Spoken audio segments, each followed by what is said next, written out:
I didn't see you there. Hello and welcome to RC Racing TV and the first of our 2016 EFRA live streams here from the fabulous Hudy Arena in Slovakia and the 112 Track Championships. My name is Nick Damon. Behind that camera is Matt McCallum.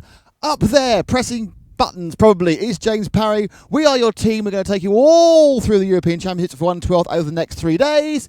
And then there's many, many more championships we will talk about on the stream. So, if you're in the Hudy Arena, what are you going to do? You're going to walk through the door, walk through the door, walk through the door. Watch out for that, Matt. Whoa, that was close. And look, it's so magic. Magic the opening. Oh, dear. No, this way. He never did quite get doors. So we come in. That's weighing and weights and measures. Hello, weights and measures. Say hello. Hello. Hello. So, anyone failed yet? Not yet. Excellent. Excellent. And this is a very helpful man who got some power. Thank you very much, sir. Thank you. Right. Now, this is where it's sort of all happening. There's actually upstairs as well. But we'll start downstairs. And why? I do spy a European champion. It's Mr. Alex Hagberg. Alex, this really is a home race, isn't it? Yeah, it's our home race for sure. Now, the most important question is, and, I know you're doing a lot of classes and everything else, but how's living in Luton? It's a bit dodgy over there.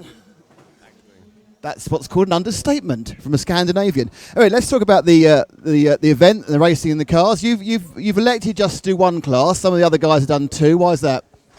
I just don't like racing stock because I think the driving style is very different and might actually hurt your modified driving. So. Now, you had a couple of practice runs out there. The track looks a lot more technical than the track we saw last year. Do you think that's going to help or hinder or just be neutral for everyone? I mean, it's trickier to drive, but on the other hand, I think traction will be higher than last year because the carpet is 1 year older. So one thing takes out the other, And how much practicing do you and the rest of the guys do, in secret when the doors are shut here, or is this the first time you've raced on this carpet for goodness knows how long? And basically, I haven't practiced 12 scale on this carpet ever. I haven't practiced 12 scale here since last year. Obviously, we do a lot of touring car testing, so we're familiar with the track, but not that much for 12 scale. And how different is your 16 model from the one that won last year? Because to me, and I even race these things, they all look very similar year to year. 16 model has quite a few updates, actually. I mean, we have the rear pod, which has a lower CG and a different mounting for the rear axle. We have the floating servo mount in front and a couple other bits that are different. So quite a few updates from last year. And you had the world's most, look, that's the least shiny motor I've ever seen. Is that just design, or does it being unshiny help in any way? I mean, this material is a bit dull, but to be honest, this is very lightweight, so it helps to keep the rear pod pretty light. Alex, thank you very much. I'm sure we'll talk to you many, many times over the rest of the weekend. Thank you very much. And I'm going to take a massive walk about 3 meters. 1, 2, 3. It's young Mr. Jeffries. Yeah, but there's also a skip, you see, which always helps. See, I'm very excited because it's the first European champion of the season. I spent 4 days breathing nitro fumes, and look, I can hear, I can speak. Oh, look, oxygen. Look, we're having a conversation at normal levels. It's not shouting with headphones. Anyway, basically you do shout the whole time. Now, is this obviously a diff rebuild? Is this for any reason apart from the fact you have nothing else to do? No, my motor moved a little bit, so the spur gear's okay, but I thought I'd change it just to be safe. It happens to everyone. Mine does it all the time. So you actually forgot to tighten up enough. Brilliant. No, well, I think I just need to work out more. Marcus said it was pretty tight when he came back.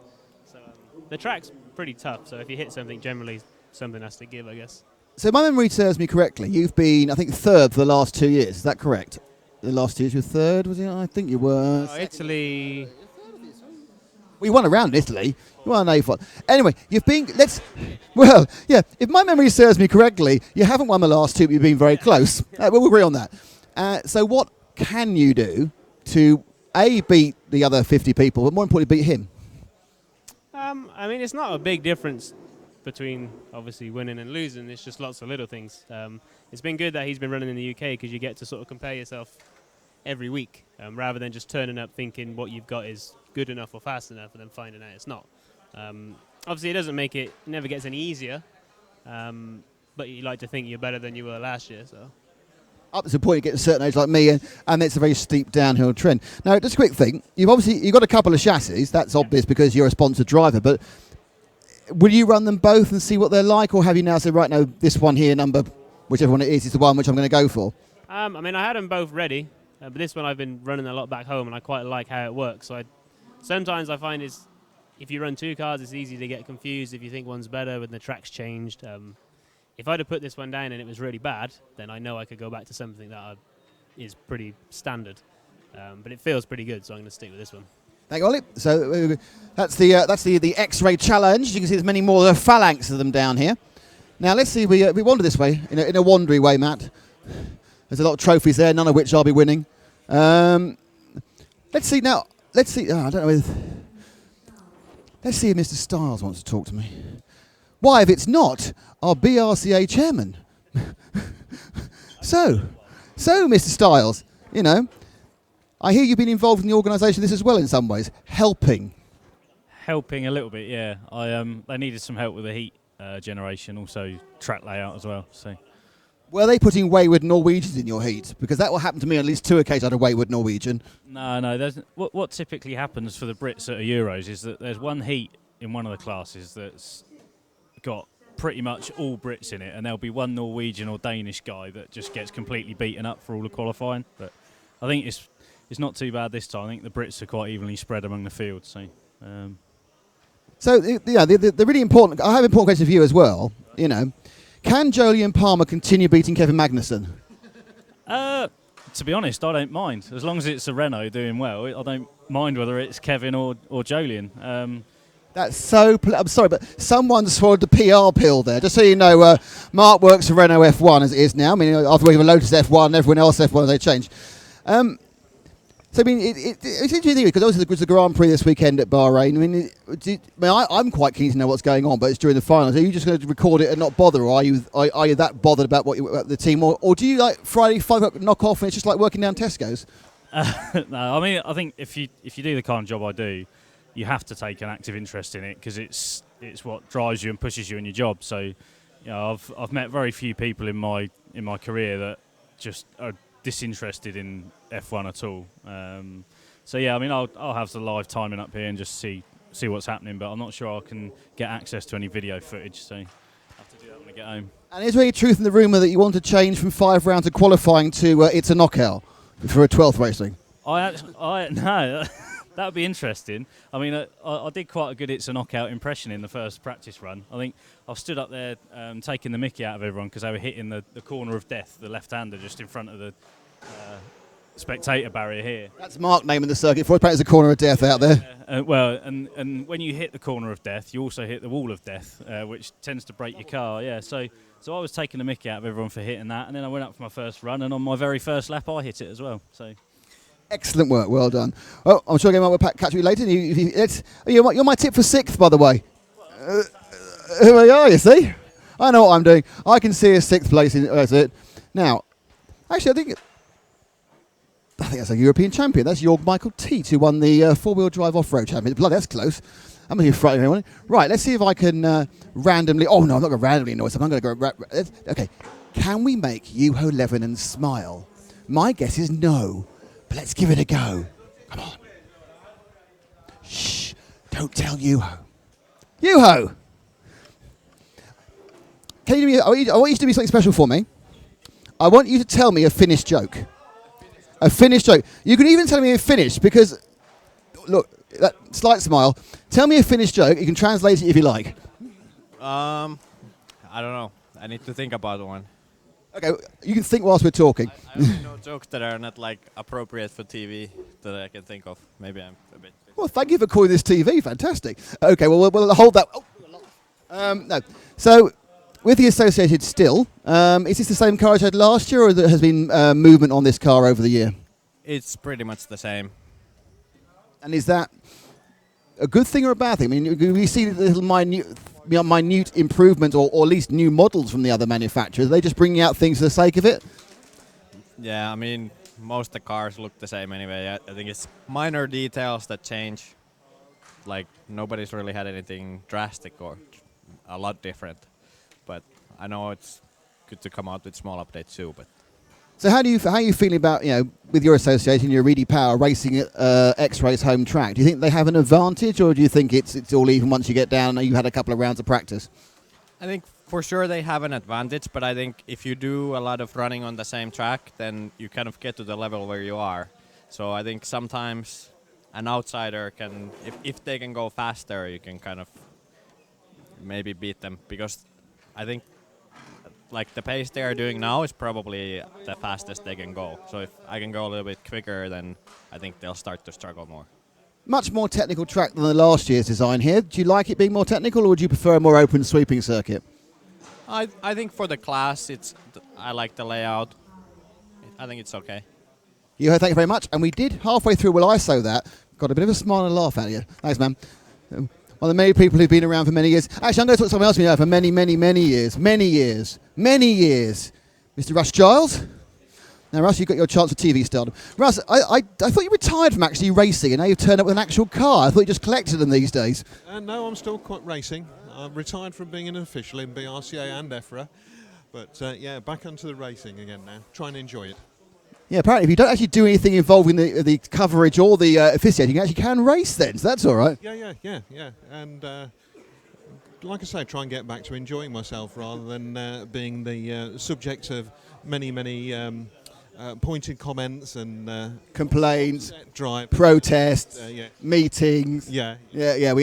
So, as one of the more let's say standard talented people, how you find this layout on the Hudy Arena on the black carpet? The carpet's fine, no problem with the carpet at all. The layout's technical, and the track markings are very unforgiving. And a clean run is what's required, certainly at my level. And is it a case of you hit them and you've broken it, or can you get away with it? No, you can get away with it. I haven't broken my car yet. The yet. Plenty of time to do that. Thanks, Russ. And, it's good to see Russ, because obviously we have raced together and we've hit each other and we've missed each other as well, so that's good. So, Jorg, now, this is a genuine European champion, but not at this class. Jorg won the four-wheel drive large scale last year. First of all, congratulations on that. I mean, but going from four-wheel drive large off-scale, you have gone to the complete opposite end, to the smallest indoor track car from the largest outdoor off-road car. Any differences? No. Well, actually, it is actually quite similar. I mean, of course, in off-road you have jumps and everything so on, and it's a bit slower. But I think that you still have to drive them smooth and so on. So it's actually, I wouldn't say it's that big difference. I mean, you seem to be at just about every single European Championship. Which classes don't you race? I don't race 8-scale Nitro, 10-scale Nitro Touring actually. Well, I've done some races, but not big ones. 8-scale Nitro On-Road. 10-scale Off-Road. I'm sure I've seen you at a 10-scale off-road race. Never. You've never. Well, there we are. See. I've done one EOS, but not the Euros. And you are basically Estonia's single. You are the entire team. Yeah, well, apparently so. Yeah. So, is there much of a club racing scene in your country, or do you have to travel abroad to get races? Well, it is rising a bit since we have some tracks now, but it's still rather small since Estonia is rather so small country. So, but it is rising, I think. So it's getting better. At least I hope so. Brilliant. I'd like to point out there is one minor problem with this conversation with Jorg. He's got a pizza there, and that's wafting up here, and we haven't eaten yet. So I'm having a massive issue concentrating on doing anything apart from sniffing the pizza. But thank you very much, Jorg. Okay, so let's have a bit of a wander around. What we'll do is we'll go upstairs so you can see what else is going on. There over there is not racing, 4-time world champion, a million-time European champion Dave Spashett. Trophies, people, man trying to stay out the camera who's he's waving. So yes, this is downstairs. Actually, that's a track. So let's have a quick shuffle at the track. No one's seen the track yet. Yeah. Let's go down the trophies and look at the track. Round a man. So this is the track. You'll see a lot more of it in a few minutes. We'll cut it up. The first thing you will see, of course, on the stream will be the end of the opening ceremony. Oh, that's a pretty car. Hang on, he's flicked his body. I'll just flick it back for him. There we go. Don't you got to sign that from. Right, so keep going this way. More trophies I won't win. And then you come round here. Yeah, stop showing the trophies I'm not going to win. Honestly. So up here, actually down here's a shop and a coffee machine. Squash court. Yeah, good point. There's a squash court. Now, last time we couldn't play squash because it was actually full of children. Oh, it's empty! I've got the wrong shoes. Oh, no. Oh, foosball. Is there a ball? No. So they've moved the nursery out of the squash court this time. Oh, thank you very much. Thank you. Thank you. I've now got 2 bottles of water I'm carrying. Can Nick do things with bottles of water? Probably not. Right, okay. Oh, yes. Yes, it is. Thank you, Matt. It is the ideal circuit for me here. If only there were some cars to push around. Watch out for the horse. Oh, hang on, sheep. Now, the interesting question is, no, that is a continental one. Look, they've got the roundabout the right way for the continent. Okay, do they print a different carpet for the UK? Questions you need to ask at EFRA European International events. Which way are the carpet roundabouts printed in the UK? On playmats. This is the sort of thing you never get asked. You never get asked. Never happens. Bossy Hatback, that's the dad of the World European Champion. Let's go upstairs. Skippity dippy dip. Woo! No, there we are. And you get up here at the EFRA Arena, at the Hudy Arena. This is why it's so marvellous. Because look, you've got a fabulous vista of stuff. And they've got all these tables. There's a very, very nice man who serves us food. But he's been caught eating. Sorry, your name? What's your name, sir? My name is Yaro. Yaro. So how many paninis will you serve today? I think over 200. That's good, because I know that James wants a panini, so that's fine. He wanted the chicken one, I'm sure. We'll get there in a second. Thank you very much. And if you come around here, you have the trophy cabinet, which is obviously quite full of trophies. And there's a World Championship winning trophy. And I haven't seen Bruno Cahello's one from... Oh, there is. That's this is Bruno's one here. That's Hagberg's from 2 years ago. And that's Bruno's trophy from the World Championship in wherever it was. Japan. Thank you very much. I'm getting hinted here because my brain stopped. Okay. And then if you turn around again, whoa. Well, that's it. There's more people up here pitting. There's those you watched last year, there's quite a few more entries this year. I think about 20 entries. So they've expanded upstairs. These are mostly people of a French persuasion. And out that window, look at that. That's the outdoor track. We're we'll talk about more on our next. No, that's for our next pit walk. No preempting, Matthew. Don't do that. And then you go down there. That's the race drivers where they'll be. And right down the end, can you see the back of James's head? Yes, his cousin. Great. Should we go and see James? Let's go see James. Go on. Let's go see James. Shh! Don't tell him. Pity you can see the red light. You won't know. There's the referees. And James is pretending to be a commentator. Look, it's James being a commentator. So you haven't said hello yet. You need to say hello to the people on the stream, James. Hello, stream. There we are. So we're back where we started. Well, not. We're back somewhere else. But now, what happens now is we're going to go back to real live stuff. It might be the opening ceremony. It might be an empty track. Who knows? It's so exciting. But you'll come back with me in about now.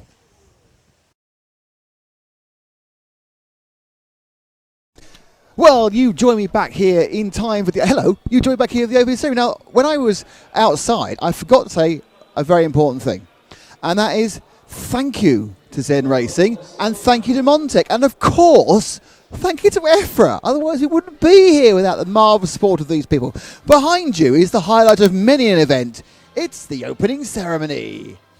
And as you can see, already opened have been Austria and Belgium, and now the massive contingent of Czechs. There really is so many Czechs. There's more Czechs in a bank. Well, actually, not many Czechs in banks anymore, are there really?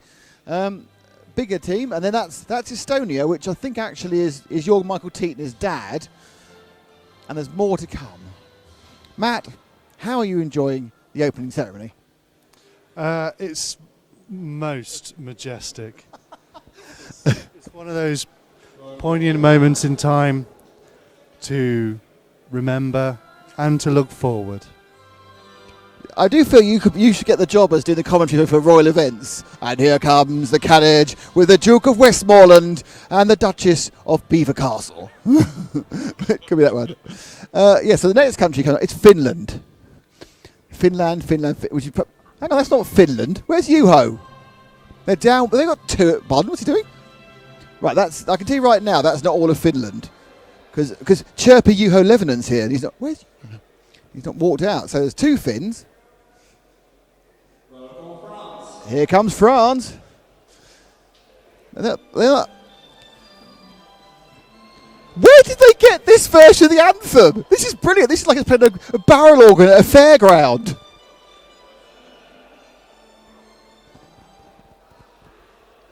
Oh, that was over quickly. No, they play it again. I think it's playing at the wrong speed. They played at the wrong speed, which is quite funny. As Matt's enjoying the extent of his cable. As we carry on going with, that was brilliant. I love that. That was the worst rendition of the French anthem I ever heard. Look at him. There we are. Okay, how fast is this one going to go?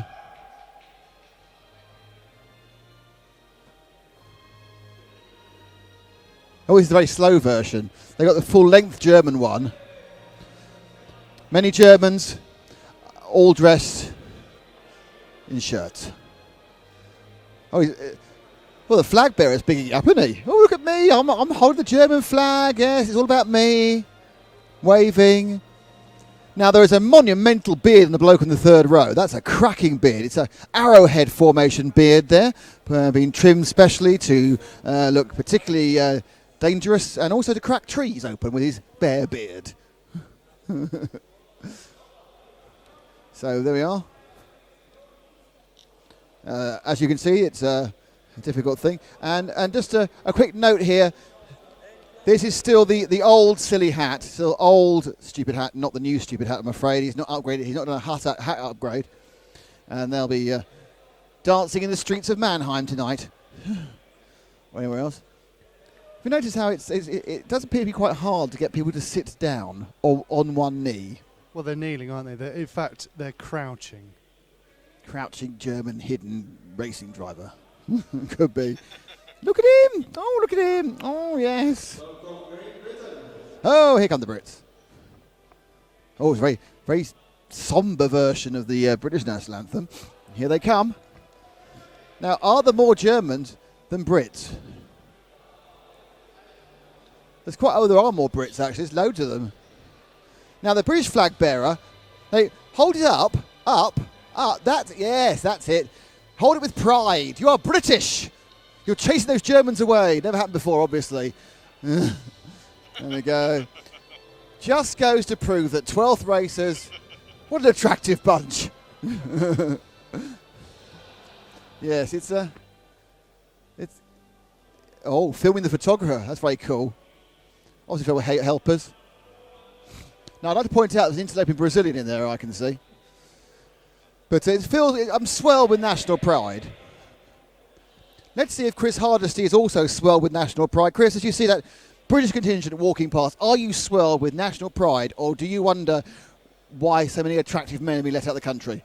I was thinking about the manlyhood of them all, apart from one of them, of course. But yes, I swell with pride when I watch them come down. Great specimens, aren't they? It is like Mr. Universe. Yes, I don't know. And I count myself. In an alternate universe. Yes, I count myself, Mark, because I'm often a member of the team. There we go. But actually, in fairness, the Brits got kneeling better than the Germans did. The Germans had an issue with kneeling. Practice. I'm not sure, yeah. Just kneel down. Can you anoint me? Please anoint me.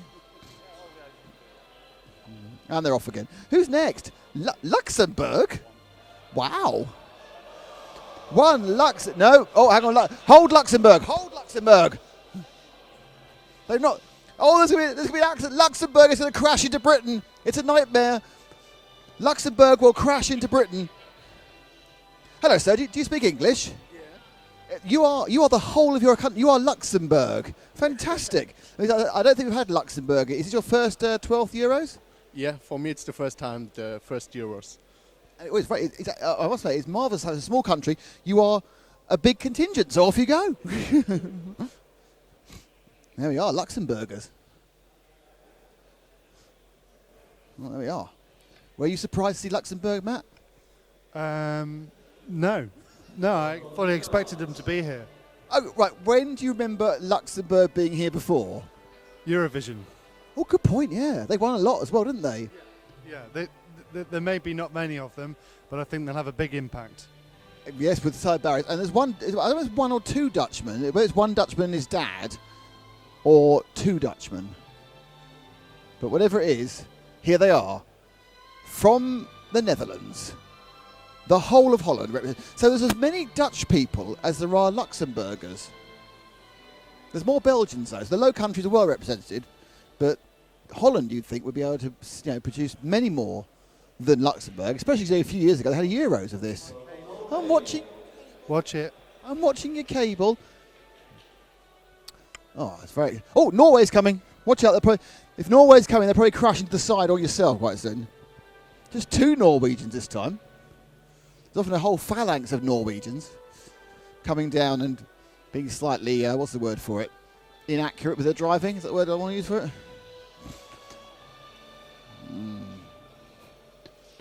To be honest, the Norwegians look more self-conscious than anyone else. Did you see how they just blanked us? There's no publicity for Norway. It's not happening, is it? I don't think they've got a clue what you're talking about. They speak English. More. Yeah, so do I, but what does that mean?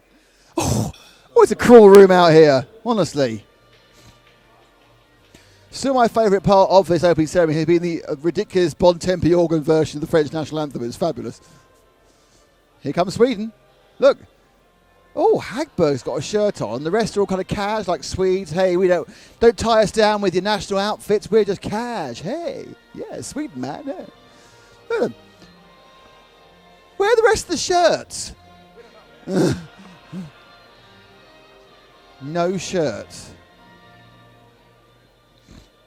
So there we are, a problem for the Swedish Federation. They have not brought any shirts. And now the photographer will try and arrange 5 people. I'm just told to get a part. No, they get promoted.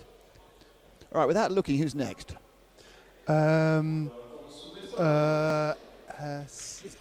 He just said it on the tannoy. No, I didn't hear it. Slovakia. No, they come at the end. They do. So it's Switzerland. Oh, look, camera's a camera. Well done for cheating there. Excellent work. There's only one of them. Oh, there's two. Sorry, no, I wasn't sure it was a friend, but no, they all have got a car each. There's 2 of them. You wonder which part of Switzerland they're from. They could be Italians, they could be Germans, they could be French, Swiss people, or they could be the Swiss language of itself. What's that called? What's the Swiss language called? It's called something. Swissish. It is, that's quite right. It's Swishish. It's got 11 S's in it. Oh, here comes the home team. Oh, this is quite a jolly. This is quite a uppy national. This national anthem is good. Yeah, it's quite good. This. There's quite a few of them. I don't recognise any of them. I'm liking the small child. That's a good start. What do you think of the Slovakian national anthem? It's quite dramatic, isn't it? It is. It's lovely. Yeah, I recently became acquainted with the Australian national anthem, which has didgeridoos in it. Really? So I could think of nothing politically correct to say about that at that point, so I said nothing. So Slovakia are in. And it's a marvellous performance. This, I think, is the last country. Particularly the Czechs are done a really good job because they're all in the same colour. The Slovakians, they're all apparently X-Ray is the national team of Slovakia, unsurprisingly, and they're all in X-Ray shirts. Yes. Yeah. They haven't got a national federation; they've just got X-Ray. Yeah. Yeah. It's X-Ray country. Come to where the racing is. Come to X-Ray country. We are, of course, at Hudy Arena. We're actually on the off-road track, aren't we, Matt? We are. With all the jumps. What I never realised was the carpet on the off-road track at Hudy isn't like ordinary 12th carpet. It's actually kind of like bristly stuff. Like, you know, this was fibre came out. So it's different sort of carpet. It's very exciting. Oh, they're going to everyone's going to gather. Shall I photobomb this? Yeah. Shall I? I should, shouldn't I? I should get in the... I'm going to wait until you get... Well, I could do. What I particularly want to do is actually just literally I just want to be in it, you know. I've been in before. I want to be in it again. I think it's important. Well, I think, yeah, probably. Just here, do you think? Here? Here? Where am I most prominent? Where do I show up most? It's the most important thing. Oh, that won't be me. I'm one of the bigger ones. Now this could take a while, given that these are the the check shirts. Great, look at them, fantastic. Look, they made got special shirts all written on the back. Look at that, it's brilliant. That's the sort of thing that they got their own names. Looks like a cycling shirt.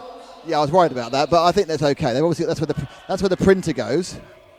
Now, what they've gone for now is shouting louder to try and get it to work. That's how you get through the language barrier, isn't it? Yeah, if I shout at you, you'll understand me. That's just you in English. Do you not wish, at the moment, what would really, really up this is that we had a streaker? Are you volunteering? No one wants to see that. No, I'm not male or female, but just not as old as I am. Which, if you read the Daily Mail article this week, you know how old that is.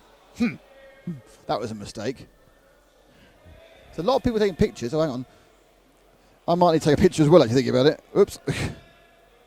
Take a picture of me taking a picture, because I forgot to take a picture. Hang on.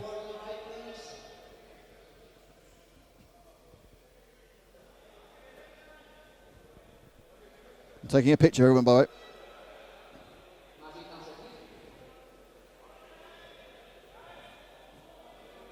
I'm doing it from the side to make it more arty.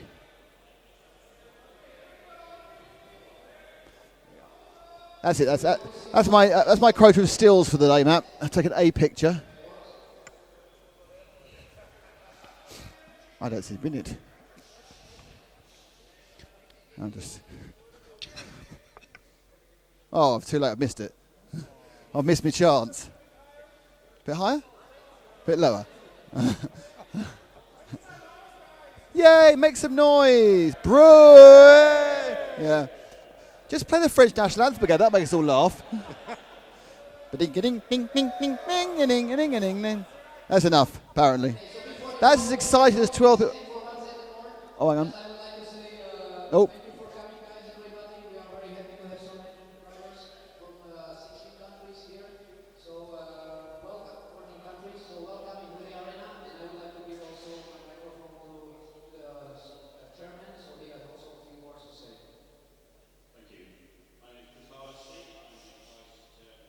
That's Chris Hardesty there, the vice chairman of the electric section, telling them he's going to be hard but fair. But, 2 strikes and you're out. 3 strikes and you caught fire. Just look at the damage at the previous meeting. His wrist, he hit people so hard. I think, is he ordaining the event?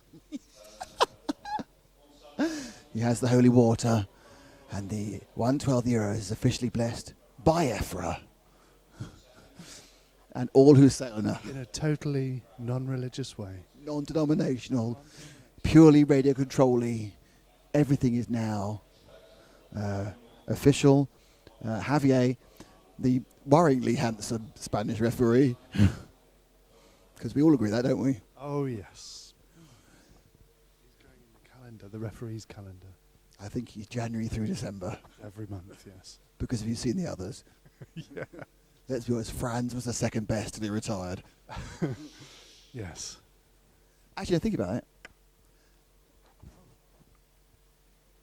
Very sorry, this is a minute silence for Heine. I'm sorry. Heine Martin.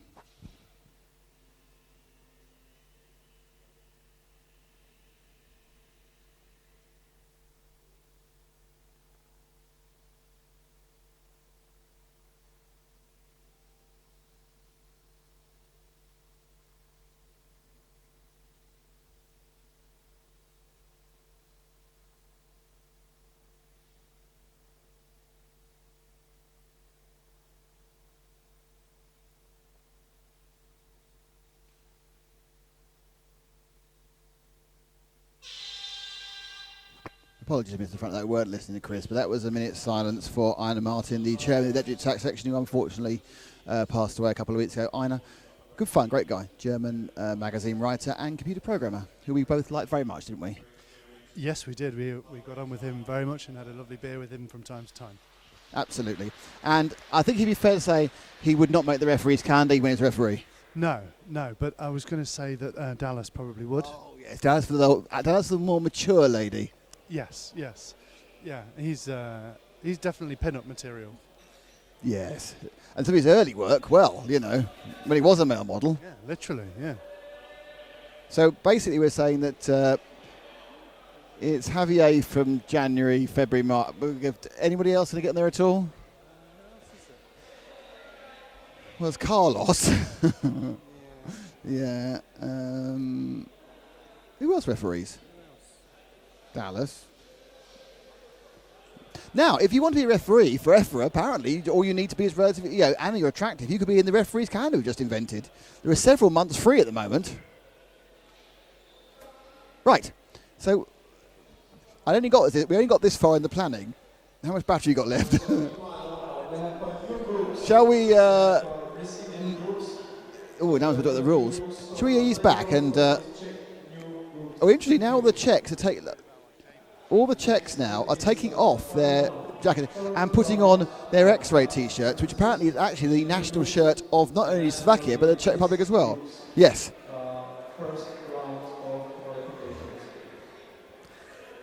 I'm a cable rescuer. There we are. I've rescued a cable. There's kind of other gatherings going on. Oh, is it free T-shirts? It's free T-shirts. Free T-shirts for all.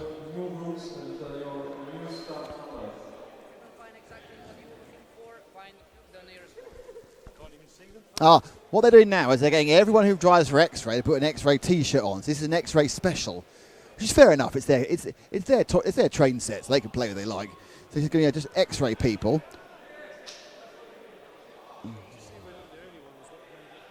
It's good to see that we're not the only ones that have made it across from the Neo. Yes. Who else? Who else can you see? Somebody with a particular driving style. Yes, well done. Yes, Martin Valanka. Yes, okay.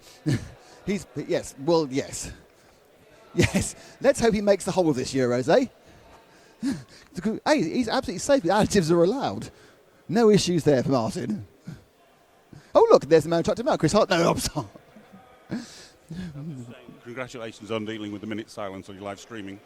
Yeah, well, what happened was we didn't realize we weren't listening to you. We were actually taking the mickey out of you, and then suddenly it went like that. Went, oh my god, what is this? I wasn't listening, but no. But we did manage to get 3/4 of it for Heine, and I'm pretty certain he would have seen the funny side of us go, oh my god. Yes, he probably would have done actually. Yeah. He was a great bloke. Good man. And of course, it now leaves a hole, a Chris Hardsley size hole at the top of the electric section. Yeah, well, we'll see if we can fill it then. That's a yes. So there we are. One job down, another job up. Wait, when are you going caravanning this year or something? Touring, not caravanning. So you're going touring to the Slovakia ring, and then you'll be touring on to Valladolid, and then you'll be anywhere, yeah? Not Valladolid this year. No, I'm actually going to take the wife on holiday. Rather than the girlfriend? Rather than going racing. Which is the girlfriend? I guess it might be, yeah. Yeah, the other mistress, yeah. Yes, the expensive one. So this is the X-ray team. I actually thought earlier, I just thought people were just getting free T-shirts. Hang on, hold that. Hold it. Yes, he's gone off to blag a T-shirt. Snatched from the arms of a young child who's trying to get one. He hasn't. Oh no, it's a slim fit. You can't wear that one. Can you get me an XL, please, or an XXL?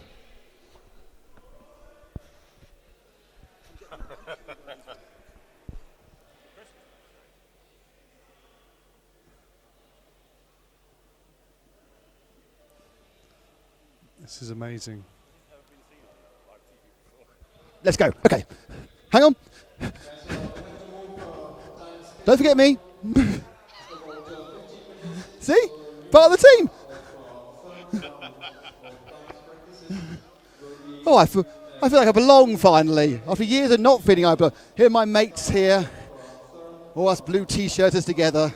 Great fun. Yeah, I can rub people's heads. It's fine. Excellent. I've got a T-shirt as well. Marvellous. I have to give this one away, I think. Oh, more people. What's the X-ray pose like this? Hi. Yes. Am I allowed to push people over, or is that really not allowed? Oh, yeah. Should make that shake your hand, should you? That was very worrying, that was, with a throwback there. Oh, without the number 1 button. There's been a cone issue, Matt. Hooray! What am I too camp for X-ray? Camp X-ray, wasn't that? No, was Camp X-ray a thing? Hooray! Marvellous. Oh, I feel like it's quite hot with the 3rd layer on. Anyway,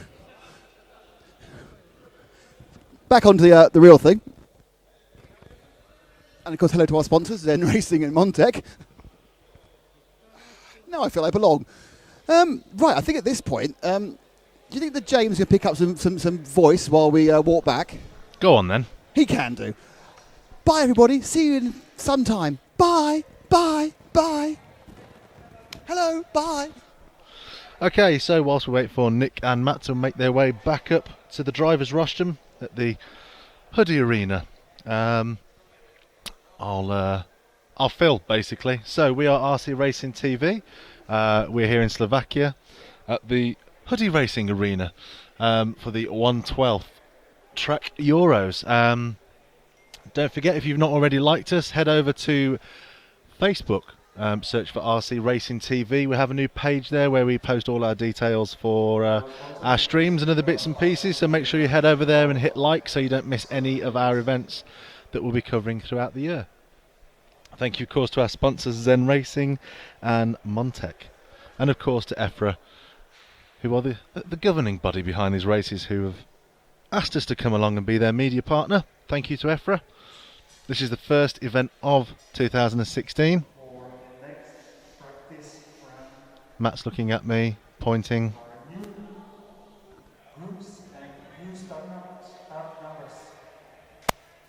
No, everything's fine.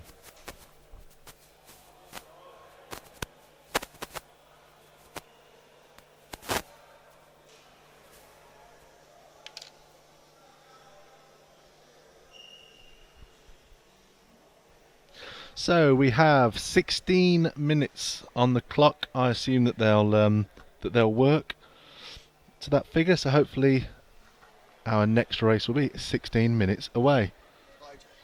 I've turned you down because I could hear as you're walking up the stairs. Hi, James. Hello. That was a very entertaining opening ceremony. Yes, it was, wasn't it? Yeah. We just got away with a minute of silence, didn't we? That was worrying. The viewers may have heard lots of laughing coming from my direction. I forgot that there was a microphone in front of me as I was having a good old giggle on the stand. Right, okay. We've got 15 minutes to fill now, haven't we? Yeah. I can barely fill 15 seconds, so... Oh, right, that's fine. Oh, you've banned someone already, well done. Yes, I've sent... Yeah. Was that for swearing or religious stuff? Swearing. Oh, dear. Towards one of the team. Would it be me? I've sent you a picture. Would the words ... idiot be down there? Luckily, it's just in the stream I can take it. I'm not going to go home and cry. Exactly. 15 minutes to start.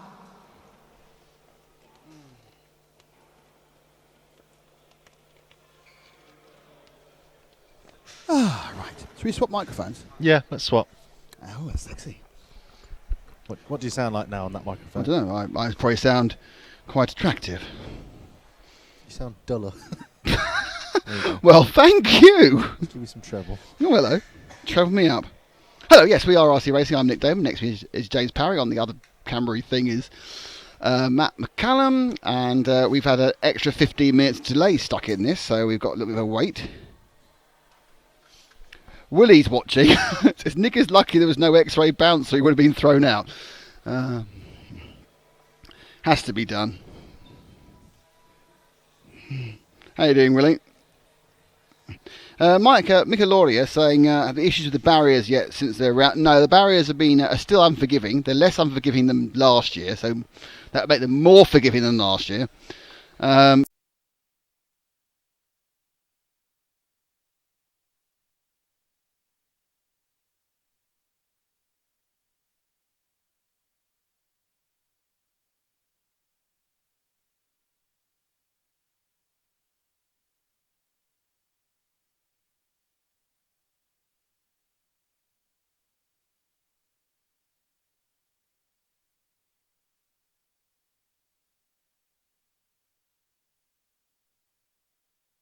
Have you just changed the shots? Yes. Matt. Sorry about the loss of sound there. We're back now. It was kind of my fault and kind of Matt's. It's a joint fault. I just thought you would have done what you were supposed to do. Oh! Anyway, so why were we an hour late to the airport? We forgot the main computer that we forgot. Well, I was being kind. You're being teamworky, weren't you? Yeah. All for one, one for all. It's all his fault. The three of us forgot. No, I didn't forget it. I was at a different house.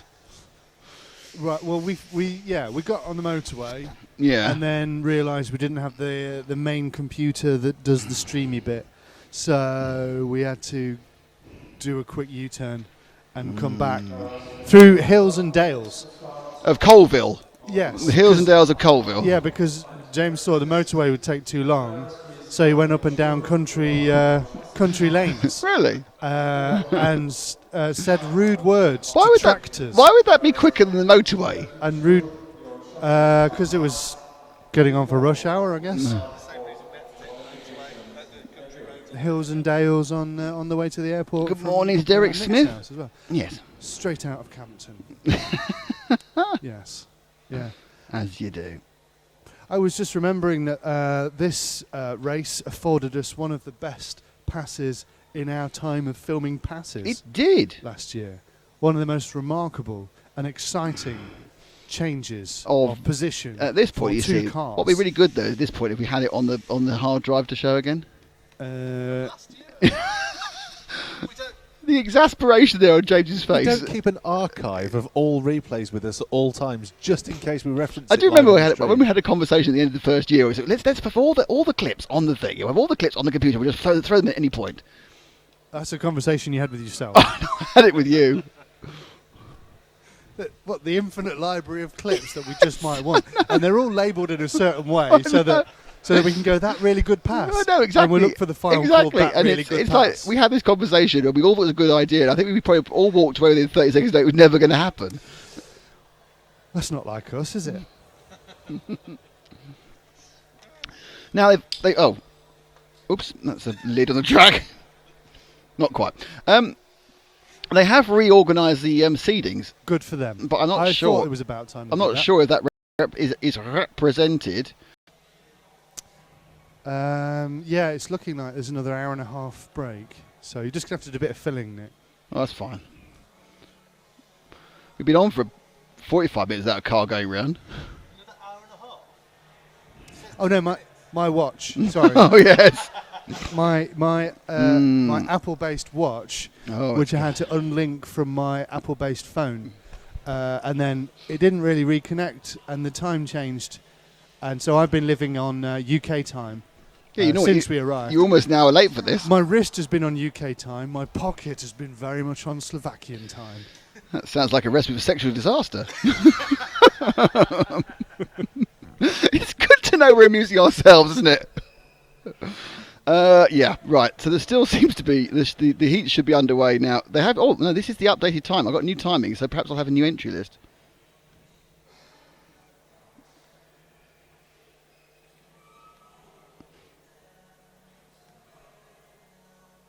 Oh yes, they've mixed. It wasn't entirely Czech heat as the first modified. He has now mixed up, right? So, so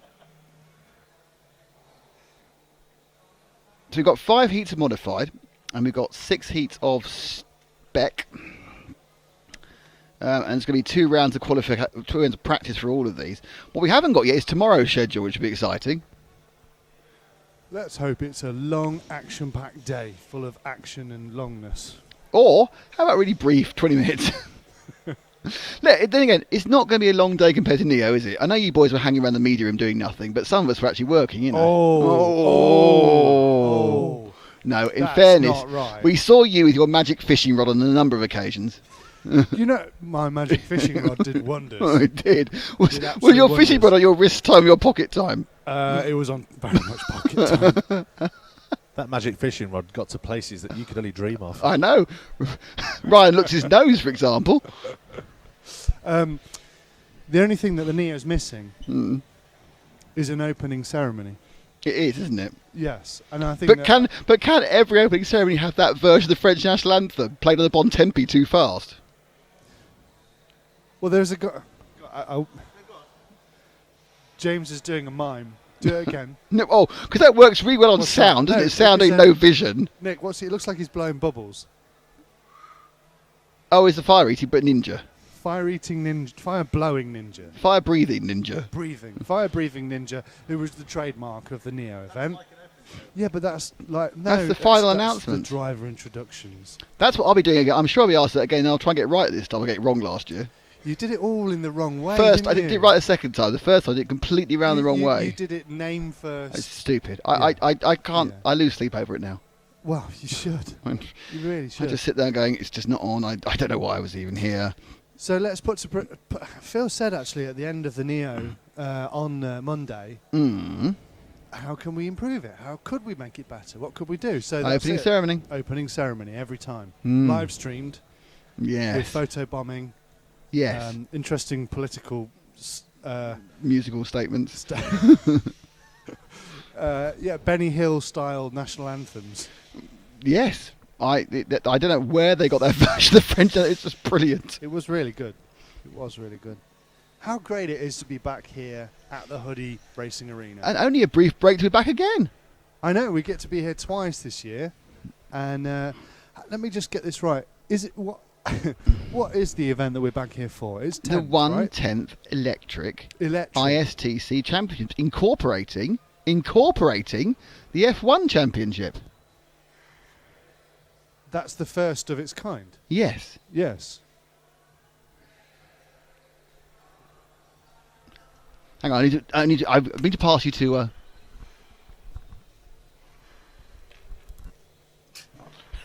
Just playing Tetris around the tables.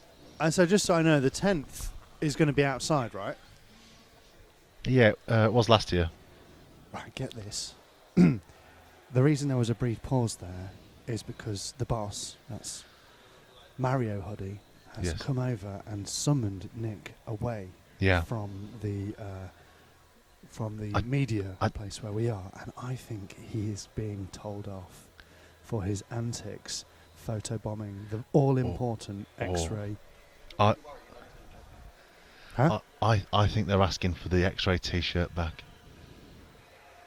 I think he's defamed the X-ray T-shirt. I think there's going to have to be a public apology. Well, it's local. It's a local bylaw that you're not allowed to just throw an X-ray T-shirt on the floor. Did he touch the floor? I think it touched the floor. Did it touch the floor? Yes, it touched the floor, and I mean all the locals know the rule. It's been a rule around these parts for many years. Yes. But I don't think Nick knew the rule. Nick knew the rule. That's a tongue twister. Nick knew the rule. Nick Knowles? No. And we got him mixed up yesterday with Nick Nolte, didn't we? Nick Knowles and Nick Nolte, and yes. we were doing Nick Nolte does changing DIY SOS. SOS, that's it. That would be a fantastic show. It would. And the thing is, Nick's not actually wearing his back monitoring equipment, so we can literally say whatever we want, and he's not going to know. No, he's not. But slightly concerned that he's not only been ushered away, but he's actually been ushered out. Out, literally step outside. He's being held at immigration at the Bratislava airport now. Remember, I'm on a wireless mic, so I can see if I can. Is he in the driver's room to your left? Oh, they're sat in the. I think this is serious. Oh, I really do. Are the Polizia going to be involved? I think they're going to try and work out how they can Photoshop Nick out of the X-ray team photo. Yeah. Well, very unceremonious there of Nick, but not out of character at all. Well, I hope that the conversation that Mario is having with Nick doesn't take any longer than 3 minutes and 43 seconds. Otherwise, me and you are going to have to try and commentate 1/10. I'm sure that'll be fine. I'll do 1/12. You do 1/10. Oh yeah, it's a good start. Where did I get 1/10 from? I don't know, but that's when we come back in July, 1/10. And I was just establishing it's It's outside, I guess. I mean, there is a track outside, but it could run inside because. I think this track's too tight for 110. Well, no, they wouldn't be. They'd have to rebuild the track, but they do have actually a very smooth tarmac floor underneath this carpet. Oh, do they? Yeah, and they have run. I mean, there was, of course, at one time the indoor 1/10 Euros,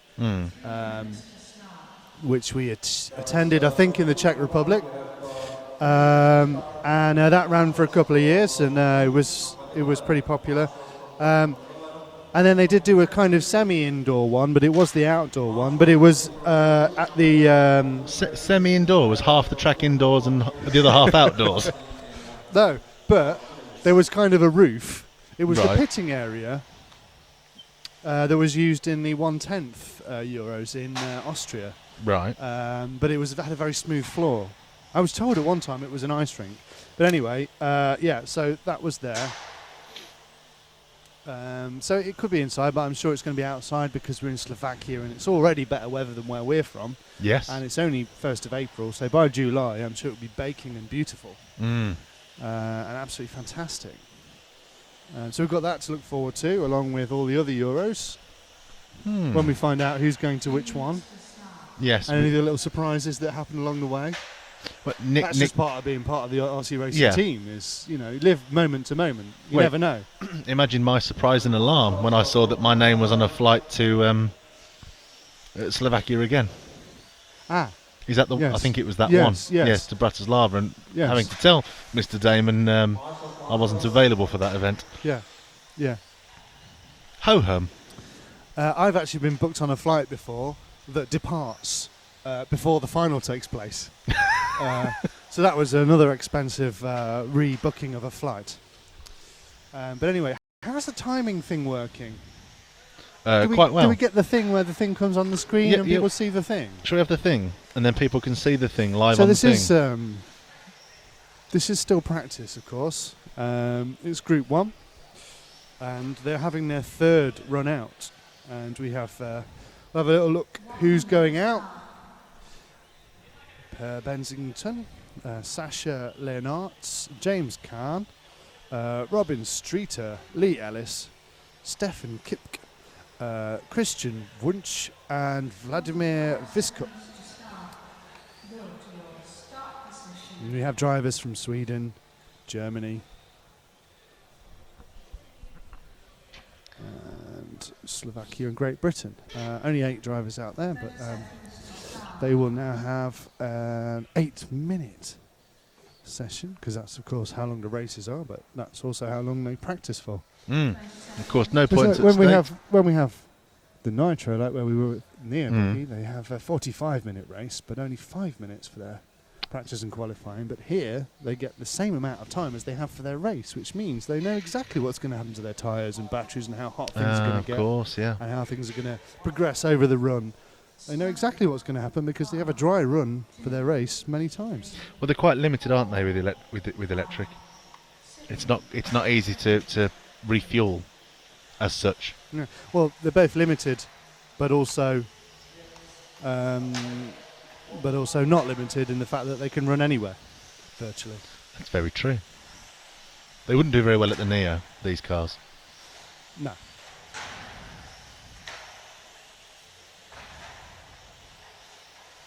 So I suppose I should just film some cars going around for a bit, I suppose. See, we need to learn the track. We need to see some cars going around.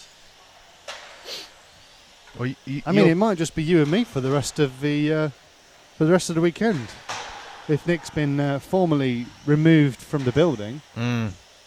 It's a difficult one, because if Nick does indeed get taken into custody, we still have a commitment to EFRA. Well, Nick does. But yeah, I suppose we do as well, because we take ownership of what we do and we love what we do. And, you know, I'm not going to lie, the thing I'm basically thinking about most is where's my next panini coming from? Yeah. And where's the keys to the hire car to get back to the airport on Monday? Yes. Yeah. Other than that, it's all good. Shall I jump on camera? Okay. Because you're better at talking than I am.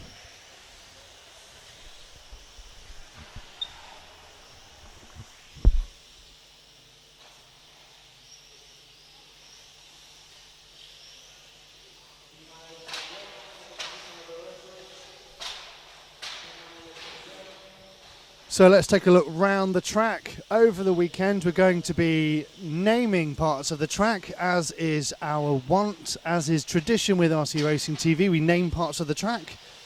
The first couple of names go to the main sponsors, so let's say thank you to Zen Racing and Montec, and of course EFRA. They will all get names on the track. I'm sure also X-Ray will get a name on the track, as we are, of course, very welcomed to be, well, me and James are very welcome to be in the Hudy Racing Arena. Privileged to be here. It is one of the premier racing facilities in the world, I would say. Many fantastic events have happened here. So James is saying that this is the Zen Z. I'm trying to make out a Z there. The Z. It looks like an S to me. Oh, I suppose if you take the top part, that's the Zen Z. So the Zen Z no, that's an S. A Z is an opposite to an S, isn't it? Yeah, that's the Zen Z. Okay, less waggling. And that goes down the main straight into, that looks like an EFRA E to me.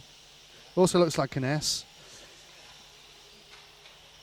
There we go, into a kind of a pull-off area. That's not the stop-go area. That's after the next turn. That's there, which the referees will be calling people into if there is any untoward actions happening on track. Wow. Morning to Derek Smith. Cheers to you too, and thank you for being with us.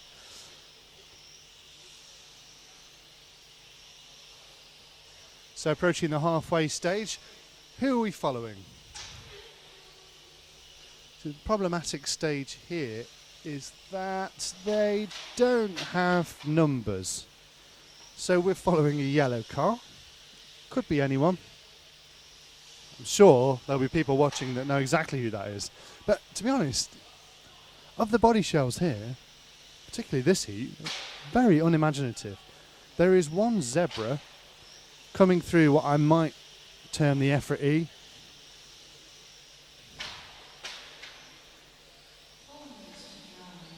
And that is car number 8. I want to follow car number 8 when we can,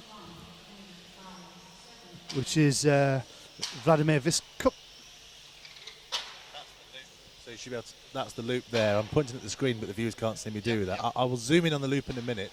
You might be able to work out from the point that that's the loop. Okay, but if we follow car number 8, which is a zebra-coloured car, going down the main straight into the EFRA E, turning back on himself.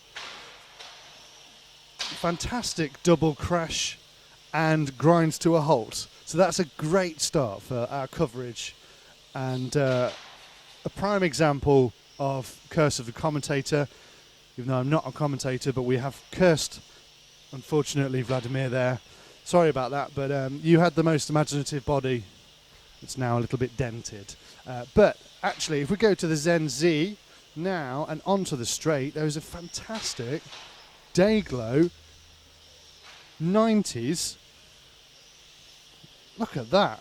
That is awesome. That's basically every can of paint left over in the box used up. And that is that car number 7? I think that's car number 7. So who's that?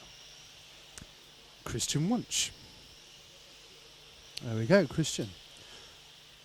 Having a little to and fro with the yellow car who's now in front of him. All the drivers learning this very tricky track.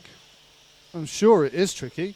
It's very technical. That's what we've heard so far. If you didn't join us right from the beginning, where the devil have you been? You've missed the pit walk, and you've missed possibly Nick Damon's last moment working with RC Racing TV, as he has been frog marched out of the building by Mario Hudy. And the piece just flew off car number 7 of Christian Wunsch. Obviously not a vital piece because he's still rolling round, which is great for him. Yeah, so all the drivers learning the track. This is only their 3rd outing on the track, and we've got practice all day today that they're reseeding. They have been reseeded from the first 2 rounds of practice. Tomorrow begins qualifying, which I believe is going to be 5 rounds in one day. 5 seasons in one day. Well, we're not sure. Nick returns, staggers back into the commentary box. Yes, I looking did. A little bit tousled. I am, yes. Big conversation there. How's it going? Oh. Well, we've been coping quite well without you. Oh, bye. So we were just planning for what would happen if you'd basically been asked not to return to the building. No, it was nothing to do with anything like that. It was a very good conversation. They haven't spotted you in the photos yet. No, they just want the shirt back. Apparently, who did I think I was kidding with a medium? Yes. Anyway. So we started following one car. Did you work out which number it was? This cup. And as soon as we caught onto him, he crashed and was out. Yes. But my favourite car at the moment is car number 7, who we are following. Is he crashed? No, but look at that. Oh, that's colourful. That is. It's like How a the pair hell? of, Oh, I can just about see the numbers. Nightmare. It's like a pair of Bermuda shorts that I used to own. We've started to establish a couple of names on the track. Oh, go on then. These are only suggestions. That's because fine. Obviously, we know they have to be approved. Yes. But we're just submitting them to the board. Okay. So we're now coming into. Ouch. Trying to come into the Zebra Z. The Zebra Z. No. The Zen Z. Where's yes. that? Where this orange There, car is now? yes. Right. Okay. That's the Zen Z. Right. I was thinking of calling the long bit the sorry, main sorry, straight. the long bit, Yeah, the main straight. The long bit. We're You're gonna calling call it the that main straight. Okay, That's fine. not very imaginative, but thinking main straight. It's excellent. It's a good one, isn't it? Marvellous. Yeah. And then you could have the EFRA E at the end of the main straight. Yes. That's about as far as we got. We were just speculating Excellent. on if Mario was eating me, giving you some stiff words. Why's that going flashy flash? It was James. Right. Quick positioning moment for the team, so the sound's going to go off for a few seconds.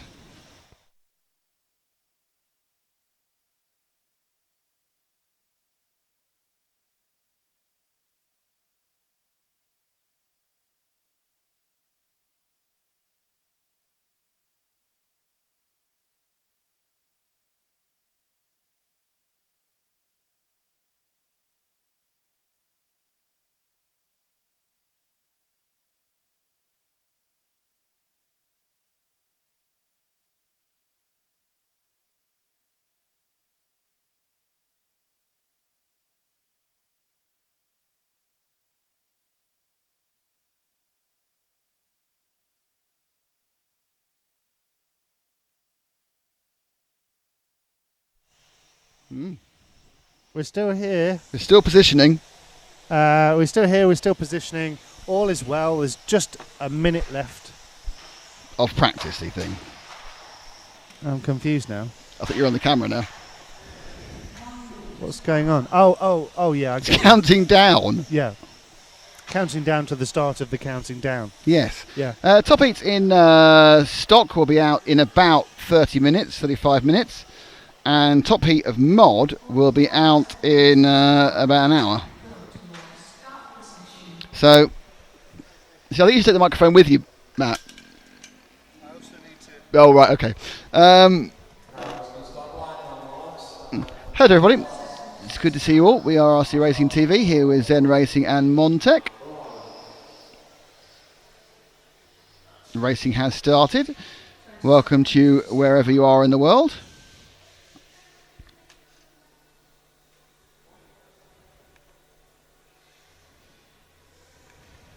Can I have this water? Yes, you can have that water. Hello to Abra Pickering, how are you doing?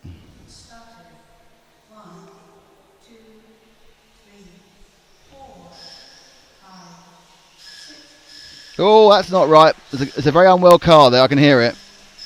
It's squeaking like a unwell mouse. Oh, which car is that? And now that's a just terrible start for that car. Bit the body shell's falling off the other one, and the gearbox is falling off the other one. So the yellow one going down the straight map, and now around the infield section now. And about to go across the Hudy thing. That's squeaking, and the body shell's fallen to bits, and he's pulled off. That's what's coming known as not a good start. And that car, you can hear, has chunked his tyre. Anyway, who's in this heat? Oliver Houseman, Oliver Helmer, Mark Paxton, Chris House, Russ Giles, Ingo Artes, Hivi Parr, Yuka Hakamines, Branislav Panak, and Uwe Sieber, who I know is German. How exciting. Top forecast is 30 laps in 8:12. And most people having quite a bad time. Who are we with? We're with this car now, which I've no idea which one it is. Oh, it's that one. Chance of me reading this number. Curse the commentator, got him straight away. Chance of me reading this car anytime soon is very, very low.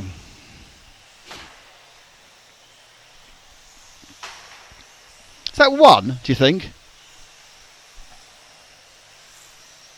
No, it's 3. So that is the car of Chris House. It's a Chris House car. Coming underneath us.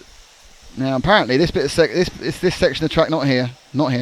This section of the track here, which Chris isn't going around, that's the Zen Z, am I right? And then down the main straight.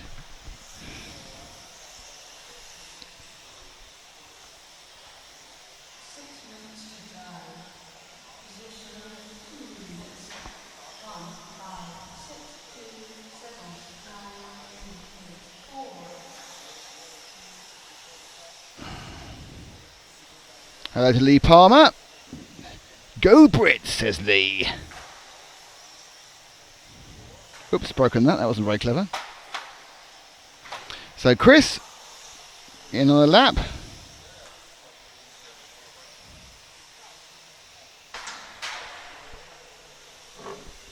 Who else can we pick up? Not everyone's got numbers I can read. Like, no one's got numbers I can read, actually. Car 1 we're with, and that's the red and white machine, and that is the car belonging to Mark Passingham.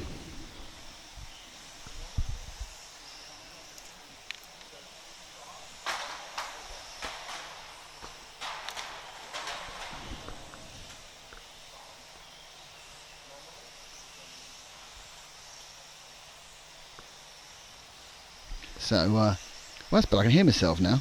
I'm confused for a while. So we are, of course, at Hudy Arena. Around we go. So into the Zen Z, down the main straight. Is there a Montec M anywhere, do you think? Is that an M? Not really. That's what, no, it's not an M.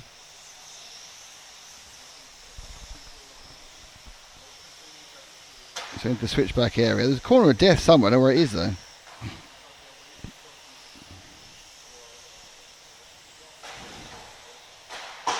Ow!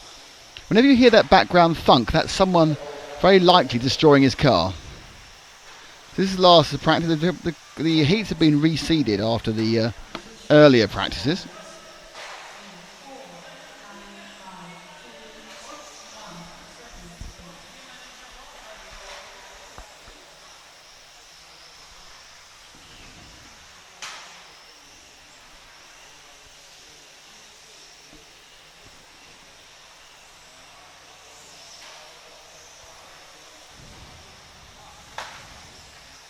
Who's the top 3 racers in your opinion here? Well, not in this race. I think they do. Yeah, no, the best. I think it's Ollie, Jeffries, Alexander, Hagberg, and Juho Lebanon. I would say are the top 3. Though, of course, we do have the Reedy Racer Champions champion Marcus Mobers as well. Perm 3 from 4, I would say. Oh, and I've forgotten Hooper Honegal as well. Well, Perm 3 from 5 then. Anyone else I've forgotten? Matt doesn't think so. No, he said Vesa Lee, but no, he's not going to win anything. That's famous last words, isn't it? We'll win everything now. James is back.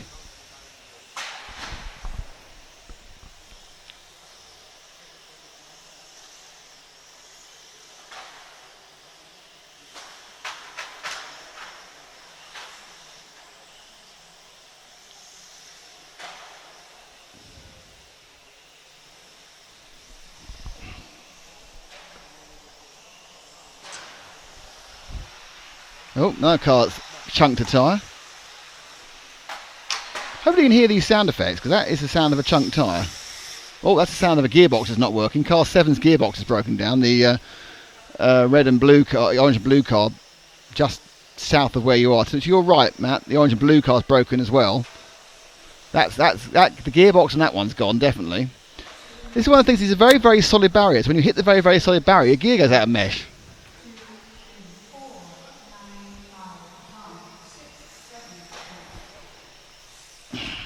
And the last thing you want is your gear out of mesh.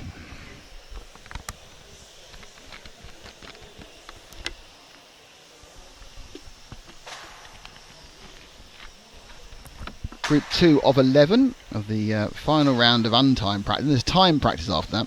And then tomorrow there's going to be some qualifying, but we haven't actually got the schedule up yet to actually know how much qualifying there's going to be. James doesn't know how much qualifying there's going to be, do you, James? There's a microphone, tell me you don't know how much. I don't know how much. Oh, you don't sound good on that, you know. Can you hear me on that? Yeah, you sound really kind of, what's the word for it? Sultry. Yes, that's exactly the right word. You are sultry. You're not obviously as good looking as Javier, but apart from that, have you considered being an EFRA referee and being on the EFRA referees calendar? No. I've got a spare vacancy in May. Nor can I referee, nor am I worthy of being on a calendar. No, I don't know about that. It's true. Very true. Do you not have like a calendar at work with people from work on it? No. No. No. No. Do you have a calendar with your favourite supplies on it? Like your 3 stockings in a packet? I just use the calendar in Outlook. No, you know how it used to be that you'd see pin-up calendars and it was all pin-ups of ladies with not all their clothes on. And that got very unpopular. And now when you buy a calendar, it's got hedgehogs on or something. And then if you buy a calendar from a manufacturer, rather than having a scantily clad woman going, buy Birkin's valves or something, you have one which is going, oh, look, she's the person's got the product on, or she's fully clothed holding a valve or something. No, the problem is the company I work for in my full-time job specialises in compression hosiery and wound care. So the last thing I want is that kind of calendar up on my office. That's a lovely wound. Oh, look at the pus on that one. Sluth. Sluth is the official term. Oh, is it? Yeah. Really? A sluthy wound. Is that, wow. And a dehyst wound is a surgical wound that's reopened. A dehyst? I just thought they'd taken the snake out. Oh, how we started a lot. Oh, he's on his phone again. Did your phone, Matt? You being antisocial? We had a no phone rule for Slovakia. No, that's when we. Okay, fair enough. Can I ask you a question, Matt? Does your phone and your watch agree? Yeah. Oh, how we laughed. What will be the first cutout clip that we do? Will there be one today? Yes, we're doing the one from the start. The only question is, are we going to do just the bit of me walking around, or are we going to do the whole of the opening ceremony at the same time? Are we going to what, sorry? Just do my little bit of... No, I think the opening ceremony's got to be there as well. So that's quite a long clip then. Yeah, that's right. People can watch. Have you cut it yet? No. I can do. I might wait for a break in pursuit. I must admit, guys, look at the top 3 people, and they're in a different order. If second was third... The first 4.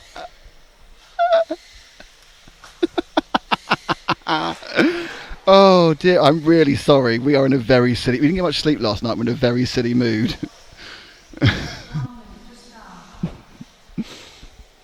This is nice.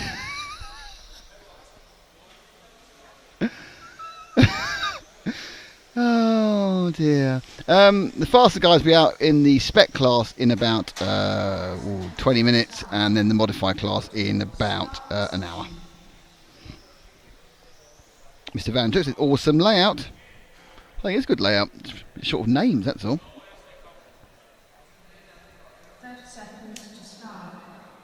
Marshals from group number 2. 20 seconds to start. Oh, please.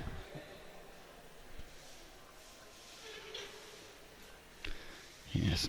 It's got a Schumacher and Hamilton in it as well. 5 and 6. Yes.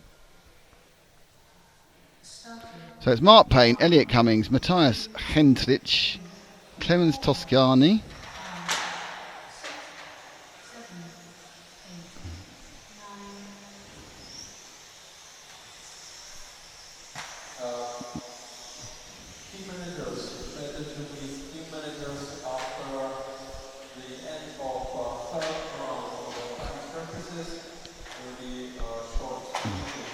I just think people will be sitting literally on the stream waiting to see what order they can get these various people in. It's like a really weird but significantly more amusing game of Countdown, isn't it? Where they randomise themselves.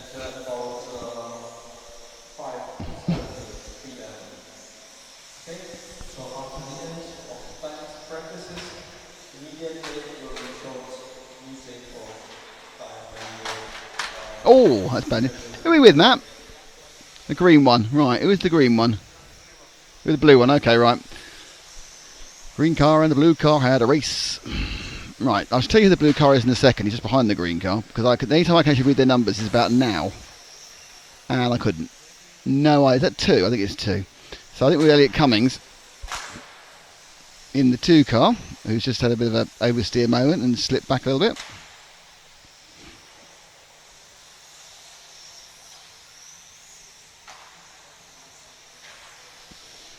No, I'm pretty sure that is car 2.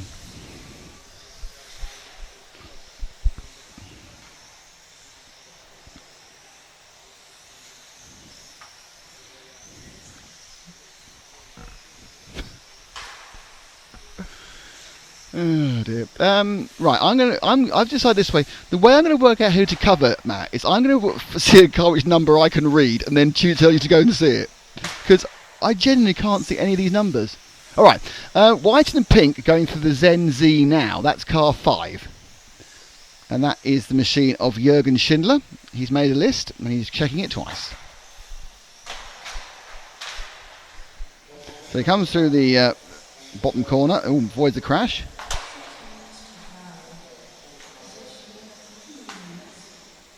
Van Chuk says, what times are you expecting top drivers to get? Bernard Cosmin says, modified Habbo 36.666. That's 3 laps. So he's doing about 12.2s, obviously, to get that as a 3-lap average. Car 7 has stopped on the track. That's the white car, Jakob Schmurder.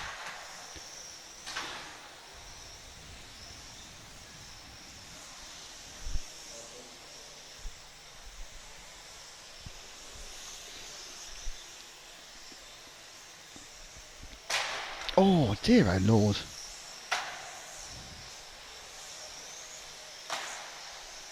Going to try and find another car now. Right, okie dokie. The all green car going through the Zen Z now, Matt, is car number 3 of Matthias Heinrich. Him.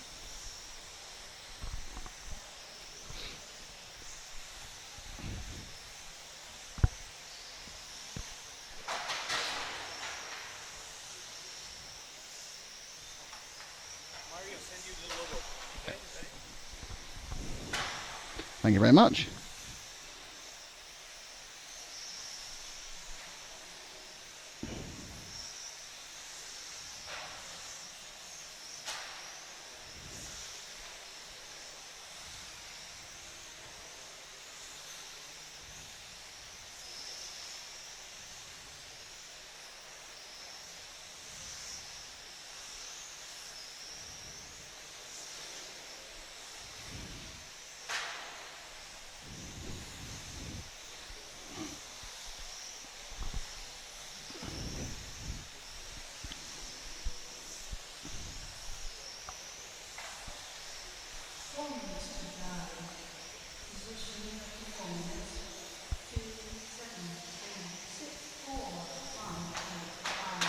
I'm having a problem actually naming this circuit, so I do need someone to help me out. So if you have any suggestions for the circuit names.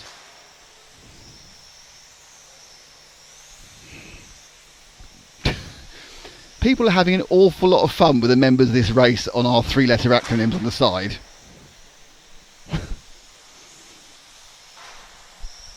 I think that I think Heat 3 in stock could be quite popular during the rest of the weekend.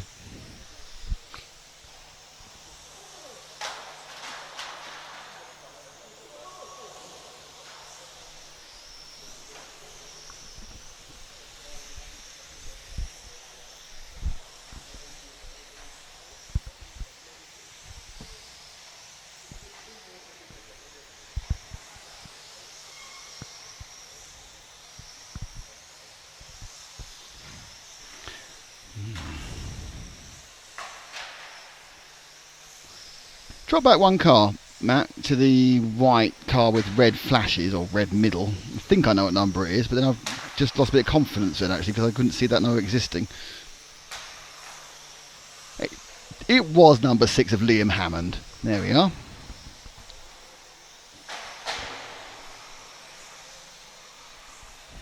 Oh, there's a lot of cars clunking things and sounding really unwell.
That's very nice, Mr. Van Chook. We did great job. Amazing work at Neo. We did do amazing work at Neo. Slovakia Autodrome. We are at Slovakia Autodrome, you're right. At the moment, Matt's lost the car. He's dousing himself down, thinking of a beer. The yellow one, number 9, of Tono Slobodo. Genuinely, that was Tono Slobodo. Come, Simha Ham Toss Pay.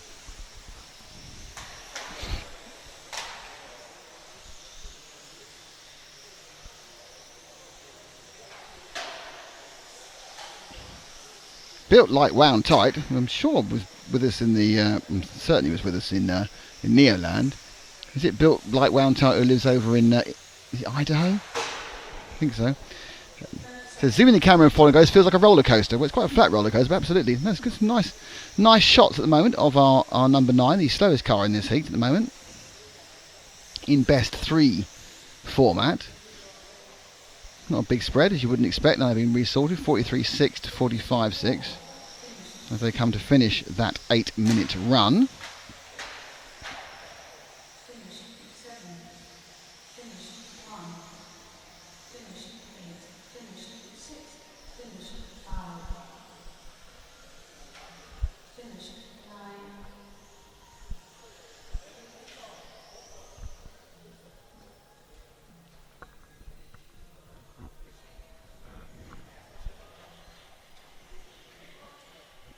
So that ends Heat 3 with the comedy name selection.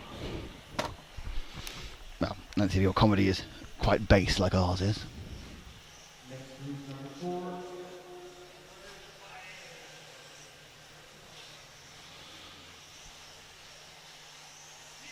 So, next up is Heat 4. Oh, I could actually put... No, that's working. Which one's which?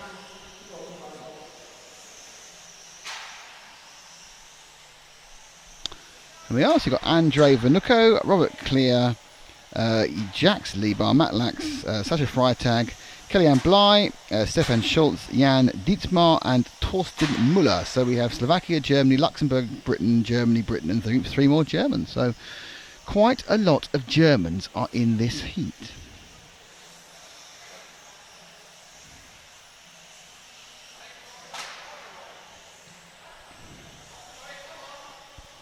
So it's a while before they come in, a minute before the actual heat starts.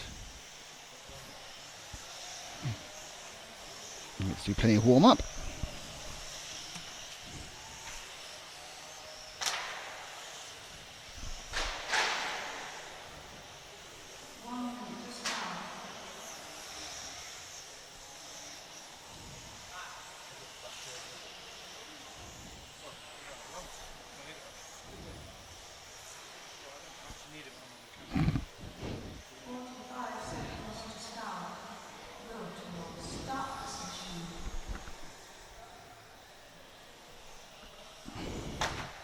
So the cars now line up for the penultimate practice. Matt's just got all kind of macho, which so worried me. It's like one of those Arnie Schwarzenegger training videos. So today we have, we're on the heat 4 of 6 of spec, and then we have 5 heats of mod. So you'll see the fastest guys out in about an hour, yeah. But some of them will be out in heat 6. And this is heat 4, depending if they're doing both classes or not. And then tomorrow we have massive of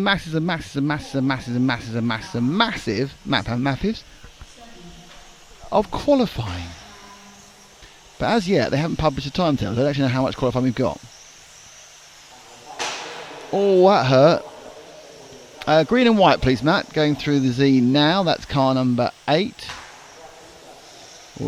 Back. Drop back. Drop back. Green and white car. There he is. Behind the yellow. Yep. That's car number 8 of Jan Dietmar, who's actually now last. Is that his gearbox sounding awful? Quite unforgiving, this track, as Dietmar comes round again. Well, there are 2 green and white cars. That's why the 2 almost identical cars. So Matt wasn't on the wrong car, just on a green and white car. He's shaking, saying, "Of course I wasn't on the wrong car, you mad fool. How could you ever think I would be? Honestly."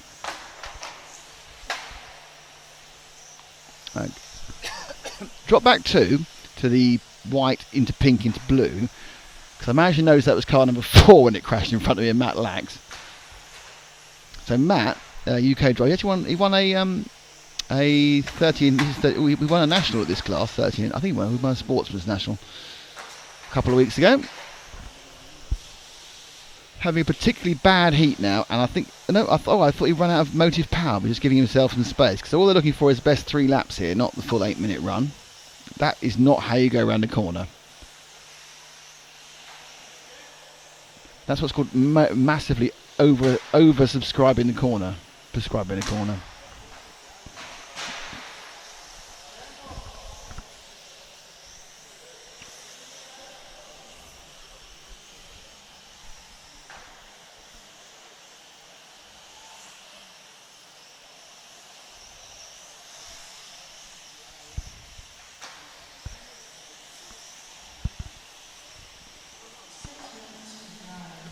Okay, who else would pick up? I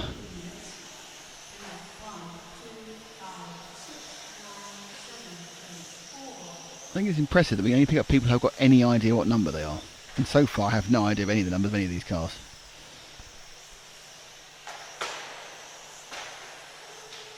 That car hasn't got any. 2 of these cars haven't got any numbers, which is irritating.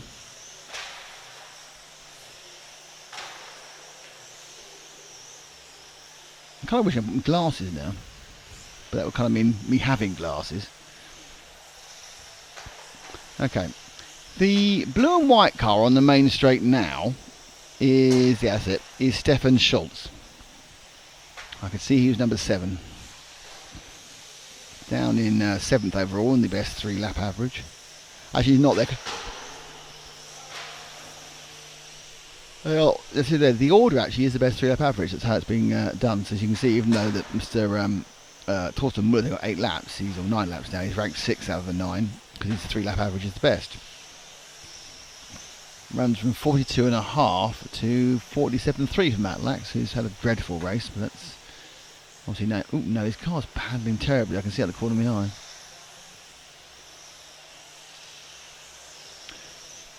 So they come around with the sweeper off the end of the straight. Ooh, and that's upside down. He's upside down. That's why you should have a rollover mast. Rollover masts are mandatory in BRCA racing, but optional at Euros. And most people decide not to have the option, I assume, because they think it's raising the centre of gravity of the car. But without them, when you flip, you just slide, and it always ends in disaster. With a rollover mast, there's a relatively good chance you'll end up back on your wheels again, and then the loss will be significantly less because you don't need to be marshalled.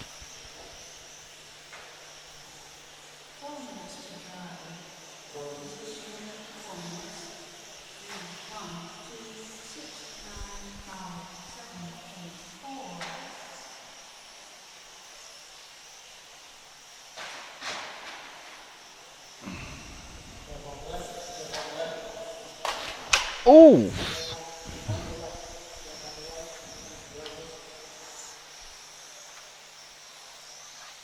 No, that's dead.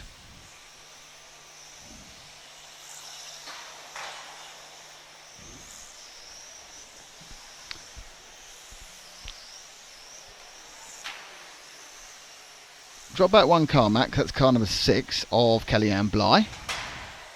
Kellyanne on the British Racer.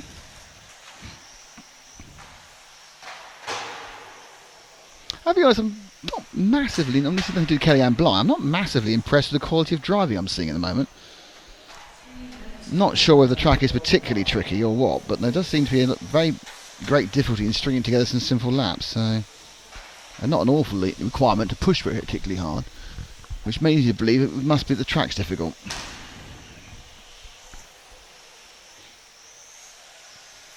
So that's Kellyanne with the very, very light green into white.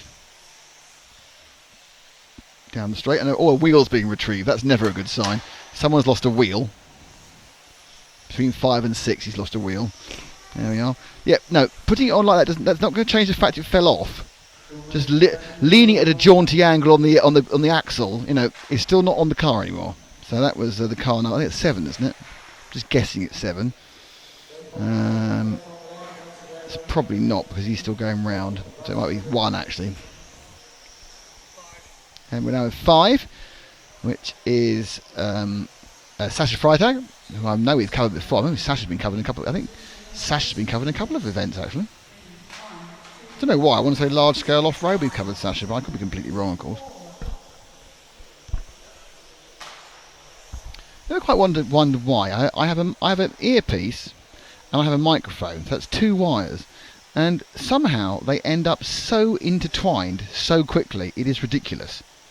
I'm not doing, you know, I'm not doing full. I'm just turning to my right and turning back. I'm not doing full twists.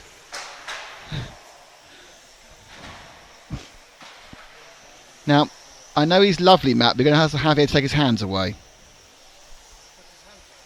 Yes, tell him he can't have his hands there because they're on camera. They're lovely hands, but they can't be on camera. Look, hand. That's Javier's hands. Yes. Now you had to tell him not to do that. There we are. Be a hand model, couldn't he?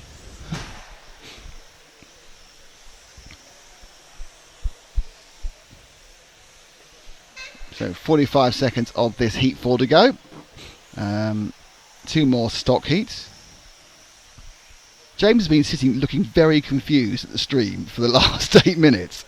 James, what are you doing that's made you so confused about the stream? Oh, right, sorry. Well, in 30 seconds' time, you'll know the question I'm asking you.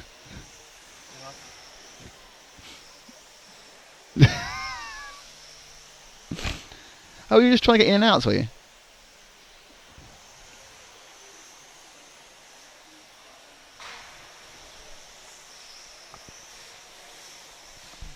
YouTube's just been a pain. That's No. all. Really? Yeah. What's it not doing? Doing the clip upload, but I think maybe it was, and maybe I was being impatient. I'm No, not sure. that's happened to me because it's quite long, so you just have to leave it and forget it. You just change the name so you know which one it is. Right, yeah. And then just leave it and worry about it like 2 or 3 hours later. Do you have to stay on that page, or can you navigate No, away? as long as you press save after this point, go wherever you like. Cool. But I think you do have to adjust it, or it doesn't do anything. Okay. So, Matt's back on his phone again.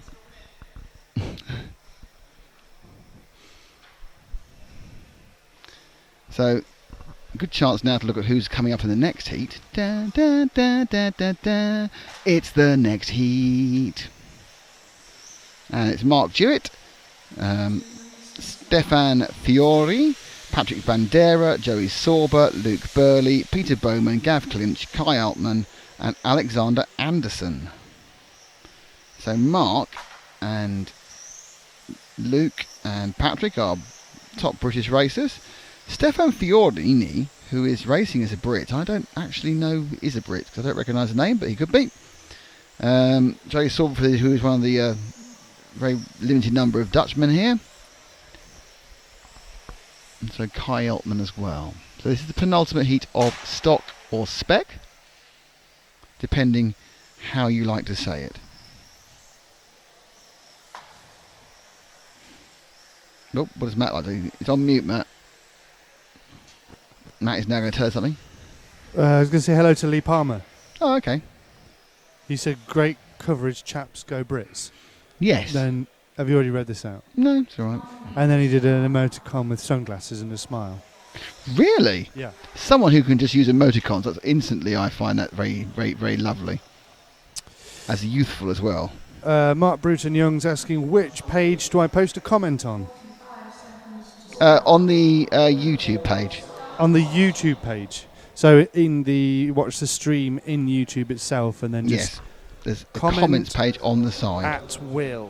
Like bright, built light, wound tight. It says RCTV guys are awesome, thank you very much, and thanks for sharing this with us. Well, some of us are. Yeah, not all of us. Well, some of us are more awesome than others. What about that? Everything is awesome. Everything is great when you're part of a team, and RC Racing TV are a team. Though we, like all teams, occasionally have little falling outs. Everything is awesome. Hello from Japan, from Edward Pickering. He loves English. Ed, would you be naughty? He's written it down that way. He has written, Hello from Japan, I love English. But he's not actually Japanese. I think he probably thought... I think he probably thought there's no way Nick would be silly enough to read that out. Oh, I didn't write it. No, but you read it. Hang on, does that make me... that's a really interesting point, right? No, it's not. Okay, yes it is. Now I feel really bad. Now I feel like I've been suckered into something. Yeah, don't read what... just anything anyone writes, because then we'll be in a right mess. That is true.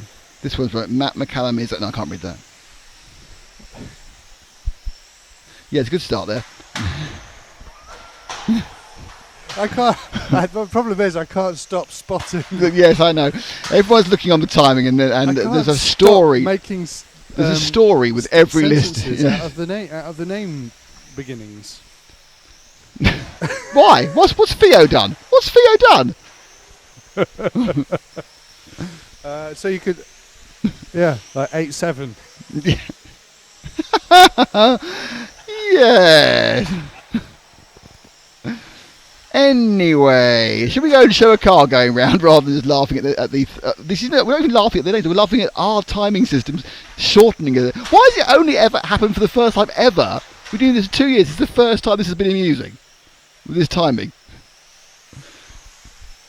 I need to see a car number, don't I?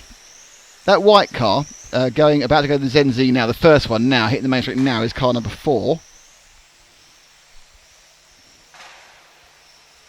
And we're looking at car number 3 of Patrick Bandera, who's broken down already. That's depressing for him. So the white car now, the second white car, that's going straight now. The white car on the straight now. Yeah, but it's the second one. Yes, I know. You know when I confidently say to you, this car, that's because I've already spotted the number. No, I kind of just spotted the number, and at that point it was like, oh, my eyes are so poor that I'm so chuffed to see a number that I just go for that car. So there's 2 white cars. It's actually 6 from 2, those 2 are. 2 is Stefan Fiorini, and 6 is Peter Borman.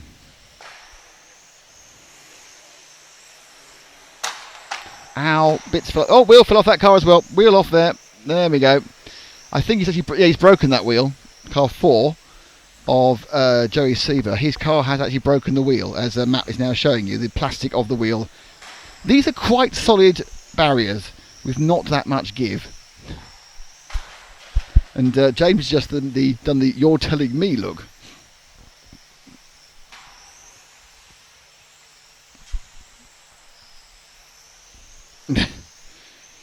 Built like wound tight's obviously a Chevy fan because he's pretty sure that car 3 was a Ford when it broke down after a lap. Well, maybe it might be a Dodge fan, obviously. Or a Plymouth fan. Do they make Plymouth still? Don't know.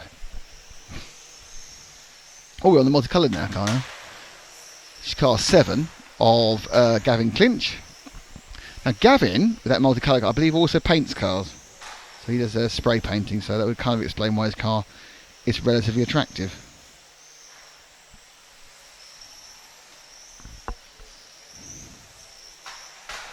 Ouch.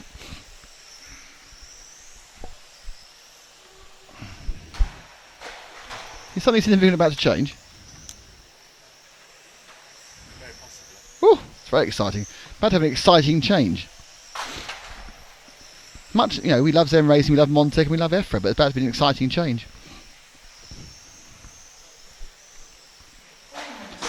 Built like round tight is a Chevy fan.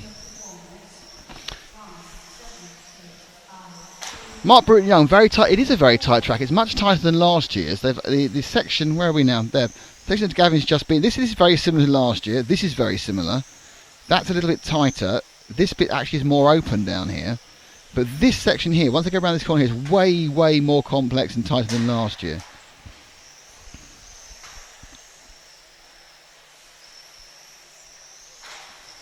So with 3.5 minutes to go, I'll try and look at somebody else. Who should we look at? We've seen the white cars. Now I'm going to aim for this pink car and then try and work out what number it is. 9. It's number 9 of Alexander Anderson's. That's Alexander Anderson's car in the 9 machine. Anderson currently is running 6th on best 3 lap scores. Best of 42.189 from Mark Jewett. Patrick Van Der managed to get a 45.048, only having done 5 laps.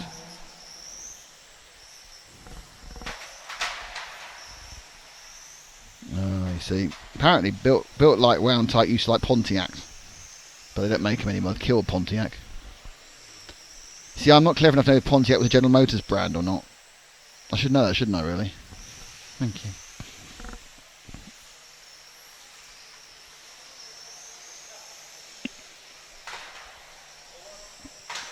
Oh, slappy slap. So the next one out is the top heat in what's the word for it? Spec. Thank you very much. But they say stock as well. It actually says stock on the timing. Ooh, something just changed. Hello and welcome to our new sponsor, X-Ray. Hello, X-Ray. Hello. There we are. Thank you. That wasn't the hardest thing we've ever done, is it? So X-Ray have joined us for this event from the Hudy Arena. Joined Zen Racing and Montec.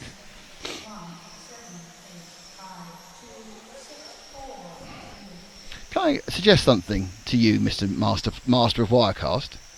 Can you whack the opacity of the timing down to about 75?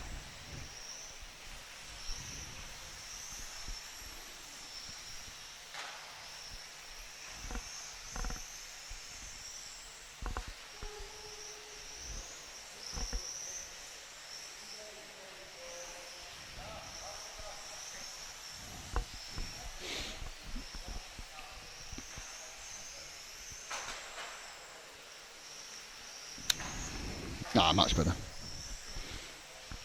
We went down to 70 at Neo because of the lighting, and also because the timing was such a big bar for timing with 15 of them.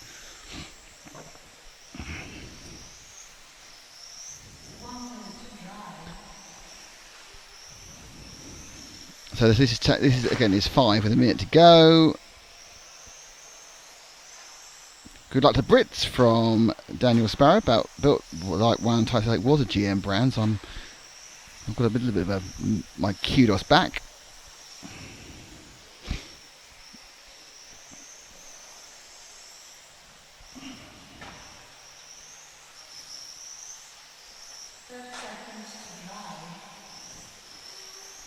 Whatever you say about this event, I am standing here, breathing clean air. With one earpiece in, able to hear what's going on, and when Matt from 20 metres away loudly says what car number is, I can hear it. That's the advantage of electric racing. There may be a disadvantage of electric racing, but that's one of the advantages. You can hear yourself think. Oh, right. You're muted. Can we? You know, I don't know if you can see what I can see. The part of the track. Yeah. Just thinking of names of part of the track. Oh, please do. Can we call that? Is there any? Do you think it's any feasibility to call that the complex? The second half of it's already got a name though. Yeah, the complex runs into the Zen-Z, doesn't it? The complex. Okay, it's fine. Is that approved then? Yeah, it's in. We need an X-Ray X and a Montec M though. And an EFRA E. But we've got the is it approved the EFRA E that comes? It's technically an S at the end of the main straight into the switch. That's an S, isn't it? But that doesn't work for us. We haven't got any S friends. So we have no do you want to friends be an in S this. friend of ours? Yeah. Just give Nick a call. Nick a call and he'll some wear your euros. T-shirt and Have whatever. some euros. Is that the EFRA E? Are we calling that the EFRA E? What, into the EFRA E? At the end of the straight where the switchback is. I kind of think the E's more the other thing. Where? There, at the start, the in front, right down there. Where? Okay, right, go around the track. This is good, all right. So we're in the complex. Yes. Right, and then we go round, and then we're into the Zen-Z. Yes. This is the main straight we've agreed. Main straight. This bit hasn't got a name at the moment. Well, it was the EFRA E. No, I think the next, keep going round the track, whoosh, that's it. And then this bit here's the EFRA E. Is it? Everything looks like an S to me. Yeah, I think that's a problem, really. It looks a bit like a P as well. We haven't got any P friends anymore. I think this bottom corner is going to be the X-ray corner. Where? Just this big sweeper corner below us is the X-ray corner. Because you X-ray don't want corner? Well, you don't want to have an X, do you? It's not a good track design to have an X in there. Kind of leads to crashes, I go. The X-ray pavilion. No. Think about that one. Mark Bruton-Young, do you think a GT12 Euros could put on the cards and perhaps an X-Ray GT12? Second part, pretty certain that if they carry on being as popular as they are, there'll be an X-Ray version soon. And GT12 Euros, it's a way away. There's a possibility, but I would think probably 2 or 3 years. F1 has just been incorporated into the European schedule and will run here at the Hudy Arena as part of the ISTC European Championships. There'll be 3 classes there. Yeah, not sure. I'm sure GT12 it's a bit at the moment. They really run in 2 or 3 countries. It just needs a little bit more acceptance in other European countries, and I'm sure there will be a GT12. It's not a Segway, is it? You can't really call it something a Segway. A Segway will go from one thing to the other. Segwaying across. Well, it's the X-ray Segway, but it's not a Segway. What X-ray raceway? I point out, by the time I said X-ray Segway, they've gone round it 3 times. They're into the complex. Yeah, I know. X-ray Segway, the complex. It sounds fun, but I think difficult to do. That's what I had in mind. The X-ray Segway. No, it's not a Segway. It doesn't make sense. It's not a Segway, no. It's just an X-ray corner, but it needs to be a bit more imaginative than that, I'm afraid. Yes. X-ray department. Someone please help. Mark built like round tights. He's going to bed now because he's just come back home from work until midnight because he's in the middle of the USA. Is he? It's time to get up in LA. Yes, not if you work nights though. Oh no, of course not. Just worked out that the reason my computer's going flat is because I haven't plugged it in. So this is the top heat actually, which we're knittering over. Oops. But it's only practice. So let's pick up some people we recognise. Is Hupo running his proper colours? Yes, he's underneath us now in his multicoloured Hupo machine. Going through the Zen-Z now. Hupo Harnigal. So I'm pretty certain won the stock here last year. I'm not calling it a spec, I'm calling it a stock, okay?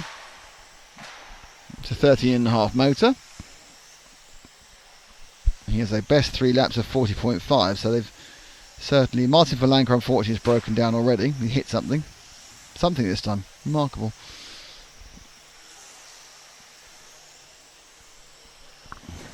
So there's Honegal through the not named yet section.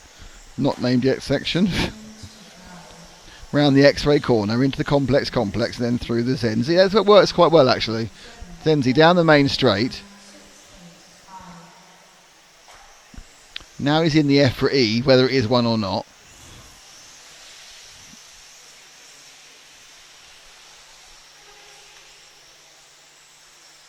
So this would have to be the Montec area. The Montec conundrum. The Montec carousel. It's not a carousel, but it can be, can't it? Carousel should be a long, sweeping corner. Oh, I could call it the X-ray carousel, couldn't I?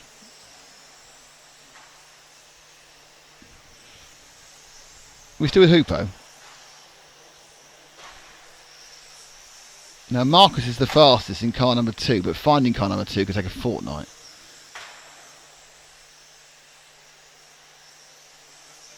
I can see 6, which is Simon Roubaix of Blackheart.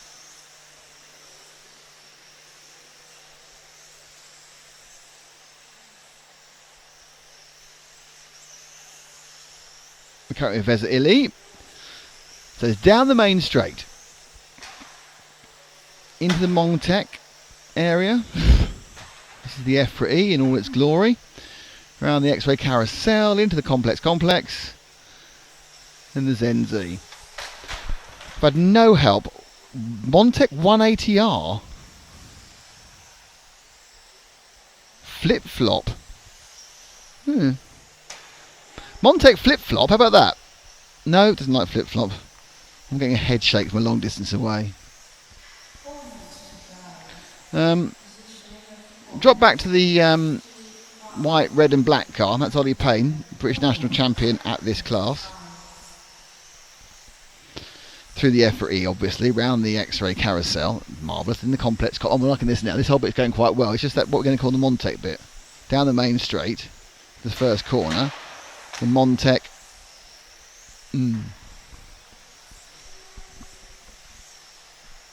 It's like, it's in and out and round, isn't it? The Montec in and out and round.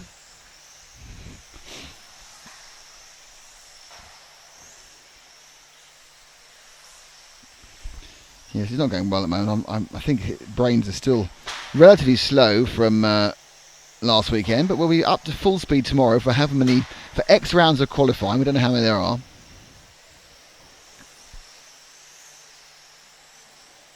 I'm now trying to find Marcus. Really difficult. There. All right, just back one car to the white car, and that's Marcus Mobus with a practice body. There goes Mobus, fastest at the moment. 3 laps in 40.482. So Mobus, Honeckal, Laurent, Vesa Lee, definitely doing 2 classes. They're doing the modified as well. 5 heats of modified. Massively boosted by, I think, 9 Czech drivers who all turned up in a very colourful combination of the same stuff.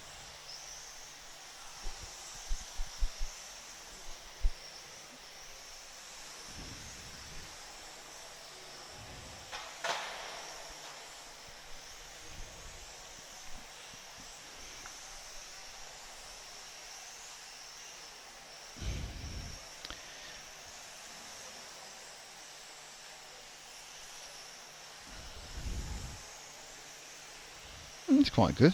I'm going to try an alternate shot in a second.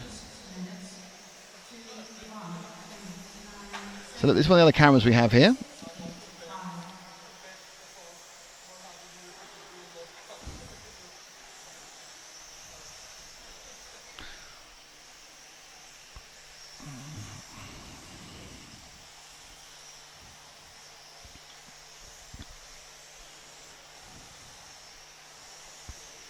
Lots of goodness being saved up for you later. So Mobus still has that fastest time of those 3 laps at 40.482. He's also on for a 35 lapper over the 8 minutes. So at this point, Montec's out and about. Hoodie in, hoodie out. Shake it all about.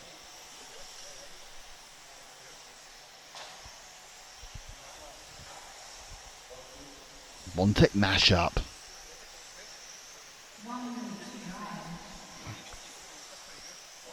You like Montec mashup?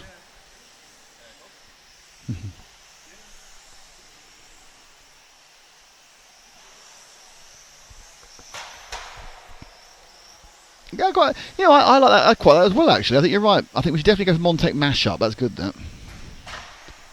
Or at least suggestion for the sweeping out.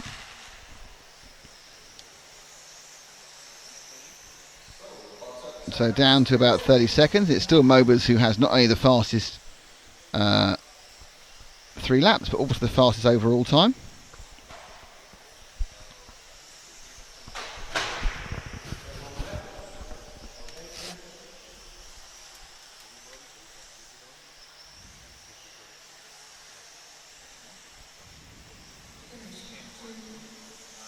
Montec Scrambler, that sounds like a Ducati.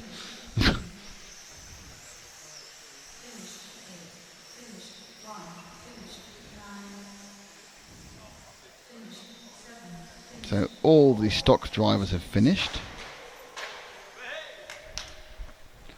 Bit of a sarcastic cheer there from Mark Jewett.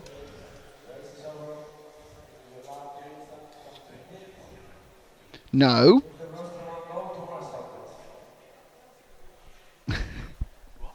I was just telling Matt off to pick his phone up.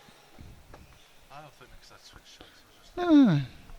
Is the sound working all correctly? Yeah, sounds. Cool. Montec Mashup.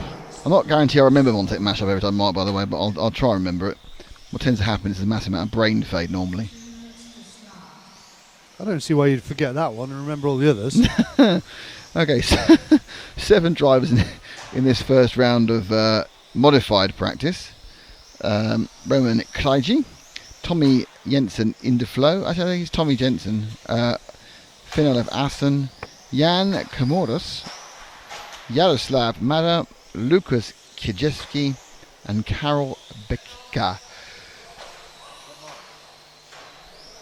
Easy for me to say.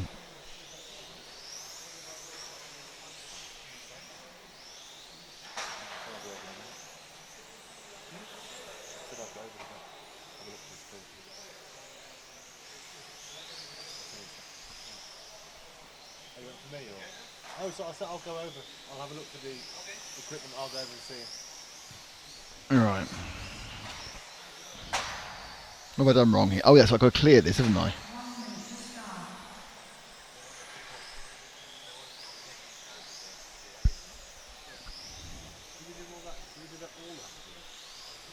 It echoes badly.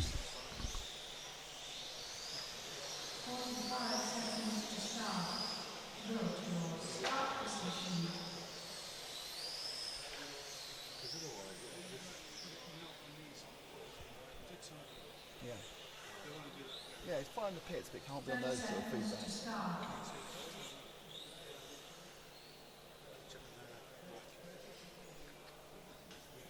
Fabric box on the radio. 20 seconds to start.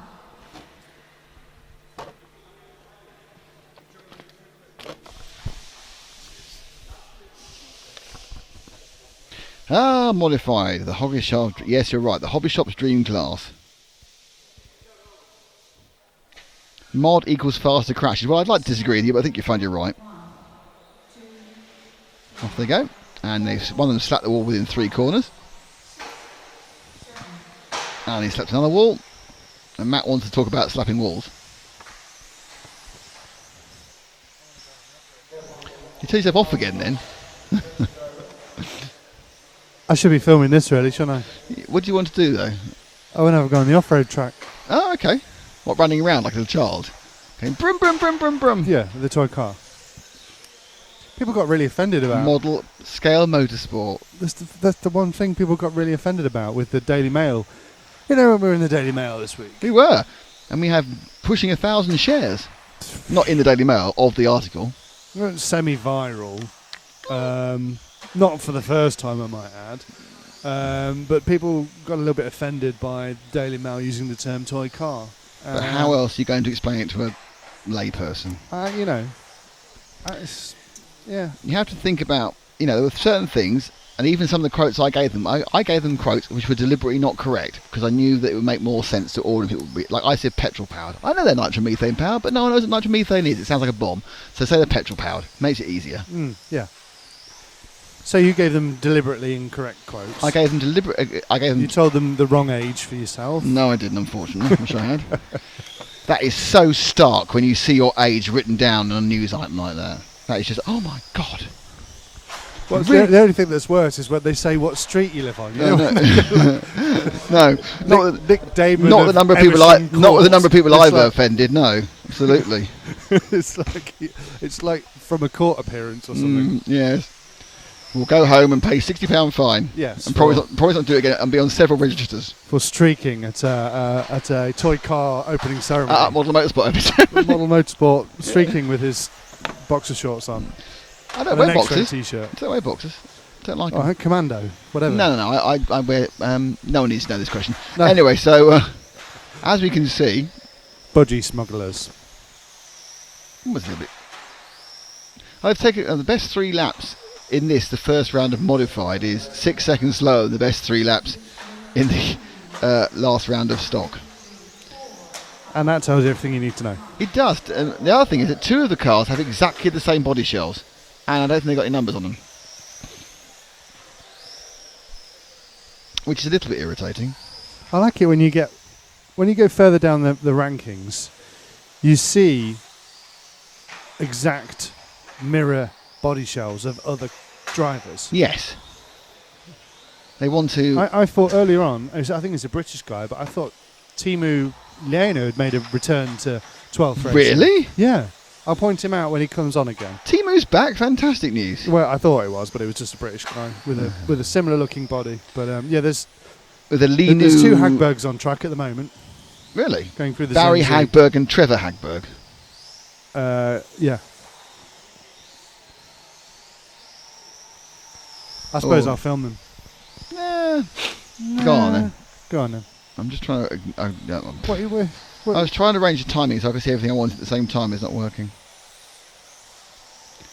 Big boys' toys. Well, like when you're in the mirror and you're trying to position when you're in the bath, you're trying to position the mirror to see the TV. But it's round the wrong way. No, you need a series of mirrors. Right. So what you're suggesting is have a bath with a series of mirrors to see the TV. Yeah, you get one. Like This only works in hotel rooms because nowhere else in the world. When you're in the travel lodge. I dream of a travel lodge. Yeah. You're Billy Big Spender, aren't you? Travel lodge. Airbnb. Yes, I didn't. Yeah, actually. don't go. We're not doing that this year, by the way. Hey, don't start getting any. We have massively ideas. upgraded the hotel for this place. Well, from last year, Yeah. when we were in a lunatic asylum. We're in the place where Martin Hudy said, "Where are you staying?" I said where it was. He looked at me like genuinely I had made the biggest mistake of my life. Yeah. We were lucky to make it out there. What are you doing there? Yeah. Yes, I know it's cheap. There's a reason.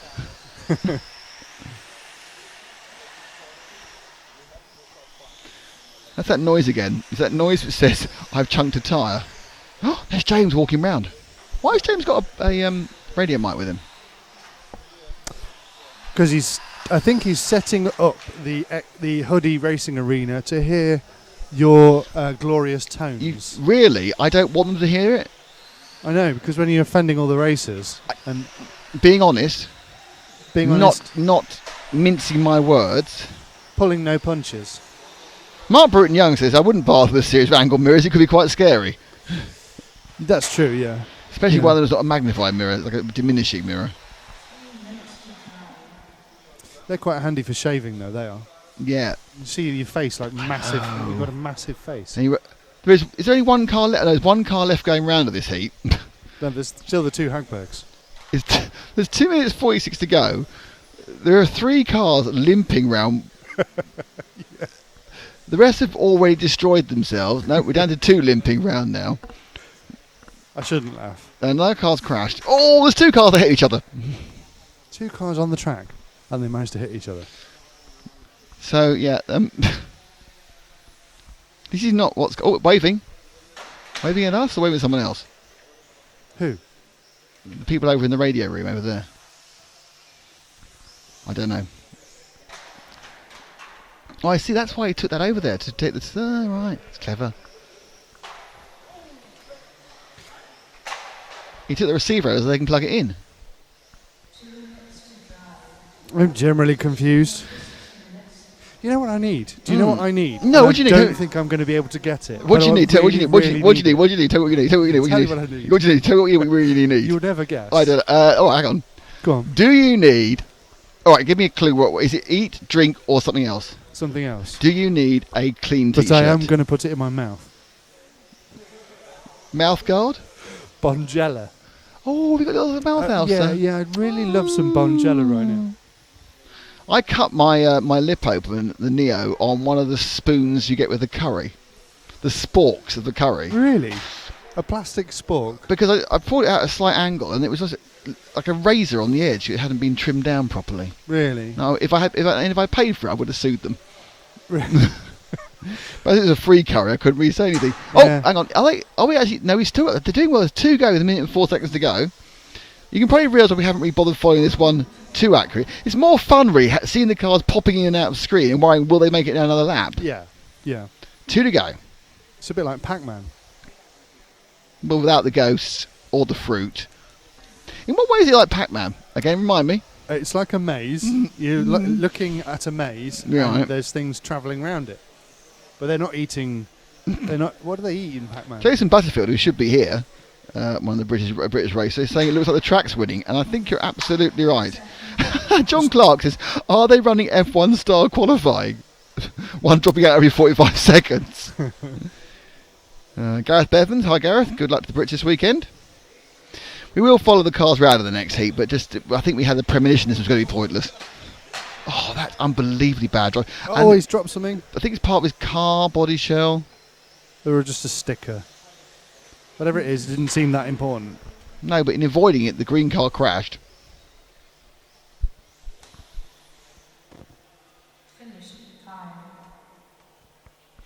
That must be so dull for the marshals. So that race is over, and I bet you're missing it already. But the good news is, quite soon there'll be another one. Only Tommy Jensen from Norway and Jaroslav Marda from the Czech Republic actually managed to finish that one. Who's next on you're asking me, I can hear. Who's next on? Nope, too late. I was too quick.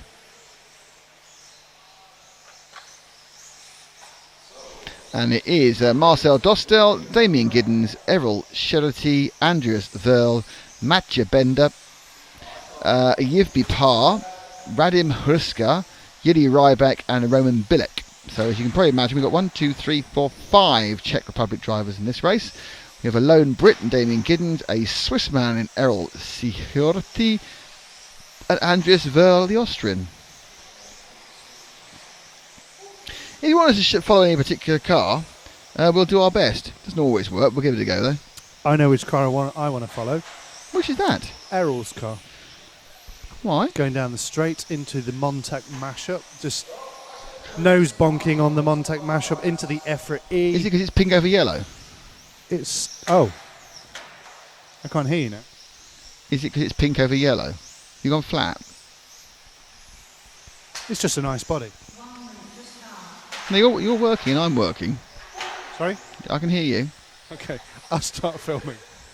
But you can't hear me? Or can you hear me? You're going out. I just can't. It's alright, I know why. This has gone flat. Bear with me while I change the batteries in the transmitter. Bear with, they're all fresh in there. So that needs to go in the bin somewhere.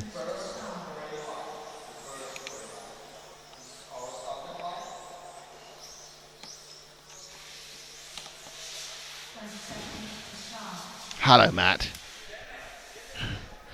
Okay. James Healy. Hi, Matt, Nick and James. Hope you're all good. Any ideas of Montec Corner? Yes, it's a Montec mashup, apparently. Montec mashup. Focus on Damien. So they want car number 2. But this is the second car away, Matt.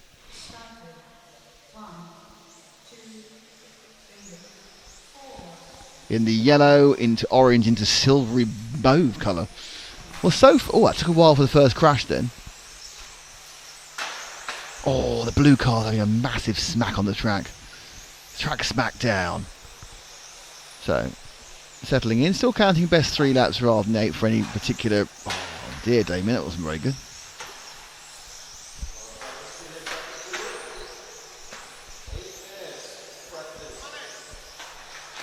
Number 6 has got a problem of yellow for par.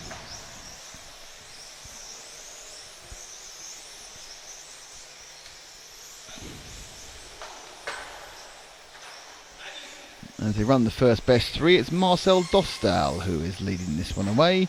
Errol Shiratoy is second, and Damien, who we're following, is down in 4th. A couple of seconds off actually over 3 laps.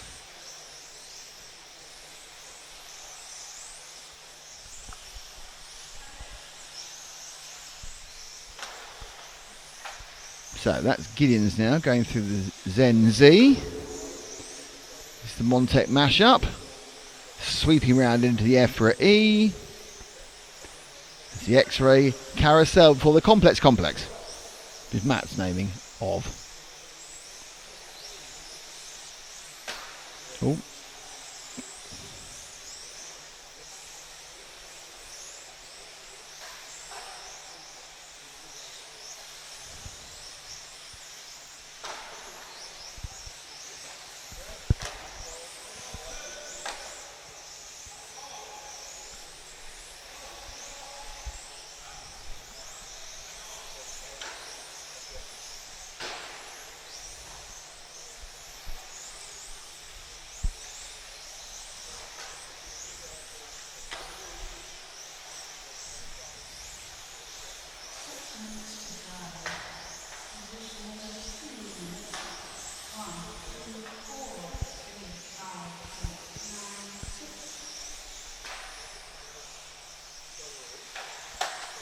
So let's drop back to a car I get the number of. Car number 1, with the Italian flag kind of car crashing just before the Z at the moment. He's the Italian flag colour. He's the last car going around the Montec mashup now. He's not. Green tail, white nose, red in the middle. That should be our leader, Marcel Dostal, if my eyes haven't completely let me down, which is obviously very possible. Who has the fastest 3 laps. At the moment has hit about everything possible for the last couple of years. He's just got himself a little bit out of phase now.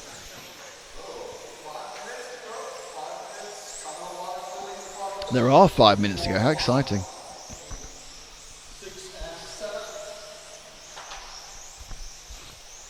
$27 to go. 20. Uh-oh. I'm on the PA. Hello, everyone. I'm going to get terribly politically correct now, aren't I?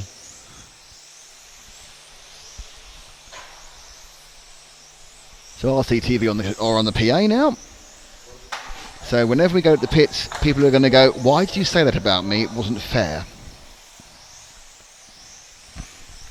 As our victim, or person on camera, falls off slightly.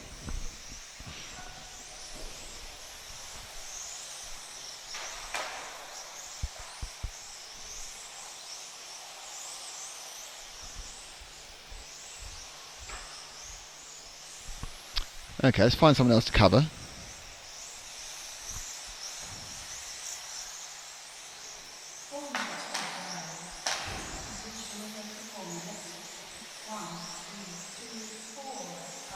Let's go for the...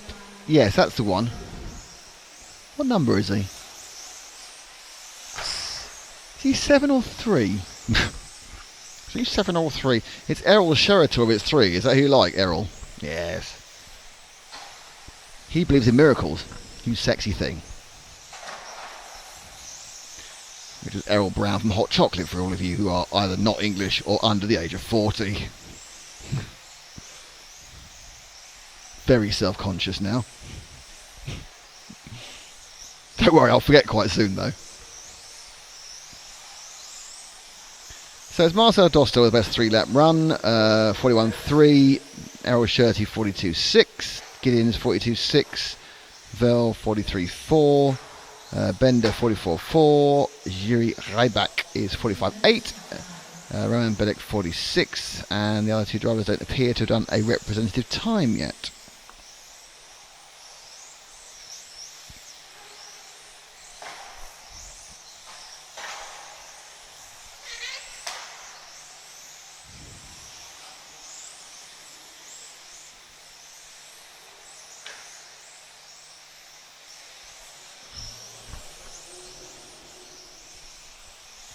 So this bit is the Zen Z down the main straight, into the Montec mashup, round into the EFRA E, the X-ray carousel, and the complex. Just claim less victims in this particular heat than the previous one. As I say that, someone slams into the wall through it.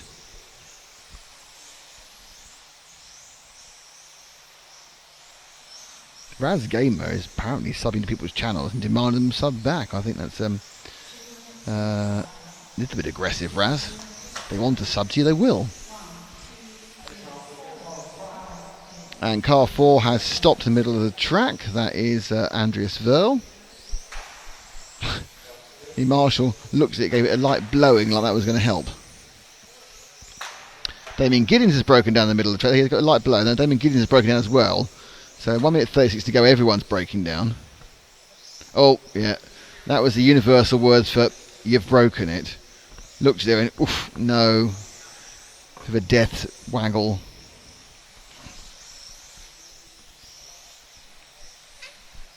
Obviously Damien's got his wires in very securely because it's causing the marshals tremendous problems to remove them.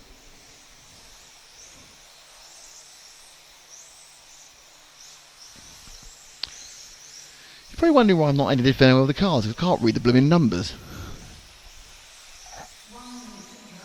There's a minute to go, says the young lady. Still Marcel Dostel with the fastest 3 laps.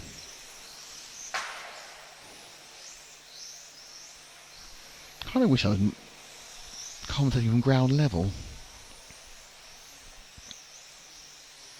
Be a lot easier. I know what's going on. It's another dead car. RIP car, they say. So this is practice group 8. The top guys will be out in group 11 in modified. First of 2 rounds today on the broadcast of practice before still the mystery number of qualifying rounds tomorrow. There's going to be a meeting and hopefully they'll update the information on my RCM, so I'll be able to tell you exactly how much, what the timetable is and everything.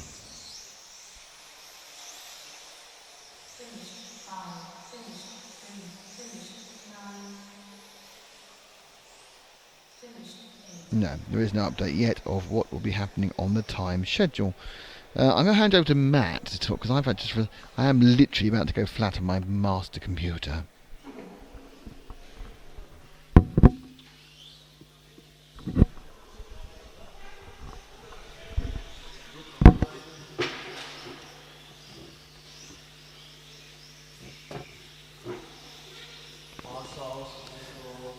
Okay, so now it's group 8. No, now it's group 9 as the screen changes. And we see that we have Vasily, Kumibui, Jacques Libar, Igor Liptak, Peter Bowman, Jean-Michel Varinard, George Wergner, Marcus Askel and Andres Minuko. There's some issues on track for car number 2 of Kumibui. He's talking to the referees.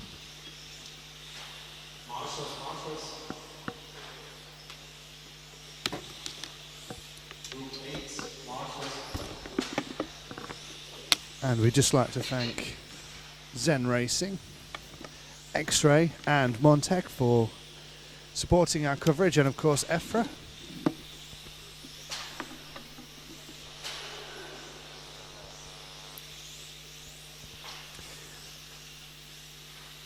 We are RC Racing TV. Thank you for tuning in if you're watching the stream. Don't forget to go to our Facebook page and give us a like. And also join the group. You can talk to us about what's happening on track. And we will follow cars you would request. Any requests at the moment for people to follow? I will update you. We will endeavour to follow cars that you would like us to follow. Yes, we will. There's some endeavouring going on. Yeah, there's lots of endeavourment. Oh, that's good. Endeavourment. Yeah. Like devilment.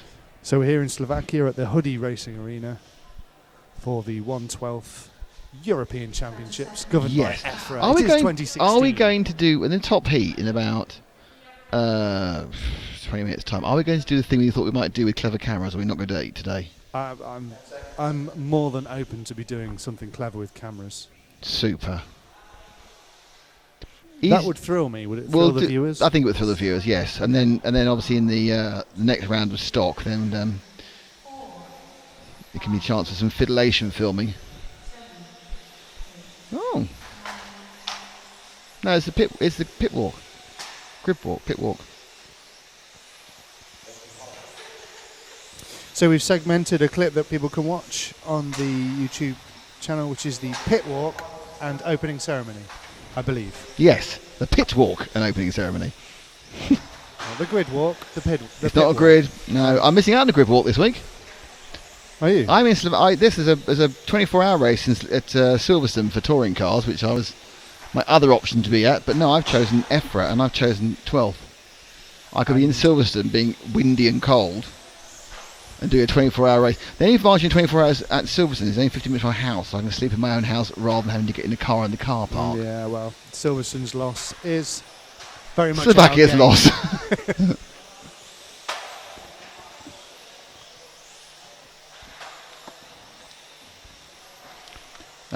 So we've got Vesa. Oh God, Vesa's qualified way down, isn't he? Vesa Ili, Marcus Ascot, Igor Lipitic, Jean-Michel Valenard, Peter Berman. So Vesa obviously has some problems in qualifying because he's already done a 3-lap average, which is 2.6 seconds faster than anyone else. So he's going to be asking for special dispensation to go up at least one heat, if not two. And we moved Mr. Ili in there. Oh, that was brilliant. He got right through the rest of the, I was going to say the C word, but the stuff that was going on.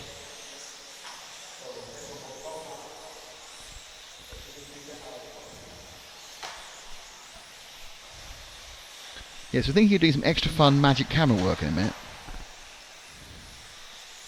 For the top heat in modified, just so you can get a different view of the track.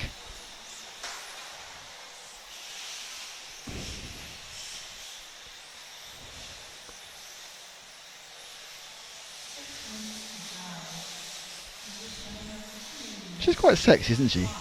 6 minutes to drive. Oh yes.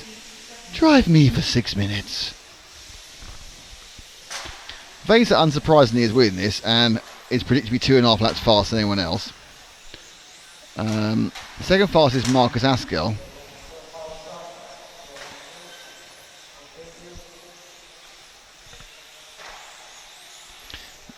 So let's see if we can follow a different car.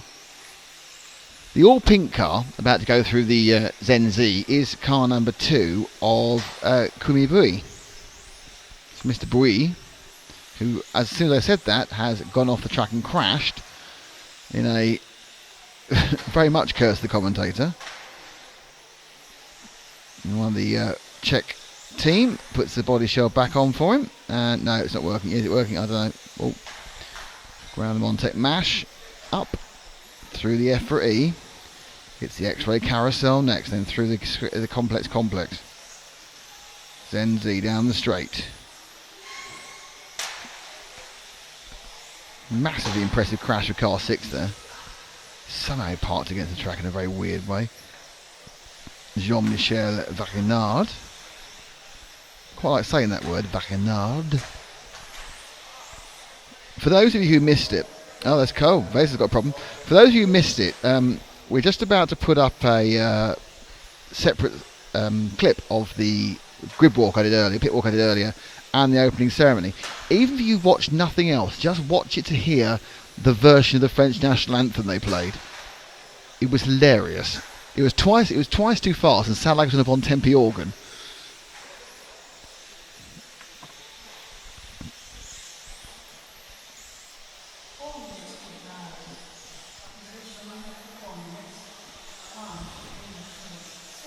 John Davis is F1 on the TV, 12th RC on the phone, and an X-Ray X116 just delivered and waiting to be built. Multitasking, blimey, is having quite a good Friday, aren't you, John? It's your Good Friday, but a week late. See what I did there? Nah, doesn't have an idea. Oh, blimey, there's some right smashy, crashy stuff going on here.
So Vader, despite being upside down last time we saw him, is still doing very, very well, as you can see on camera.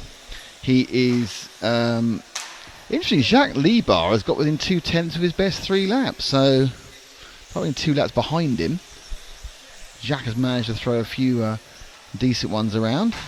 Fraser obviously still not as quick as we thought, but certainly shouldn't be in this heat. Should be 1 heat further up, probably. This is Group 9. They've got Group 10 and then Group 11.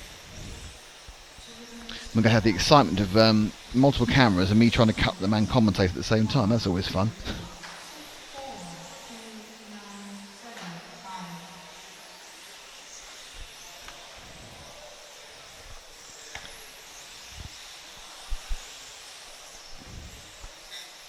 Ooh, squeaky car. 1,040,000 to go. Drop back 1 to the all yellow car, which I'm pretty certain is car 4 of Igor Liptak. I'm probably wrong, but I blame having 51-year-old eyes, as the Daily Mail said earlier this week. No, it's car 4.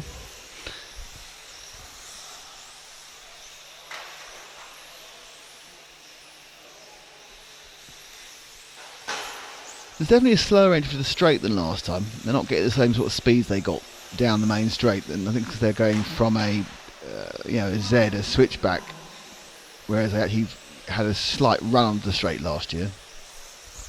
You can see last year's track because obviously all the events are archived, and there's even the TV show version of last year's event, so you can compare the tracks. Some elements are similar, some elements are very different. Main elements are the same. Is it the fantastic Hudy Arena? Number of crashes. Loudest voice there taking the mickey out of that crash was Martin Huddy.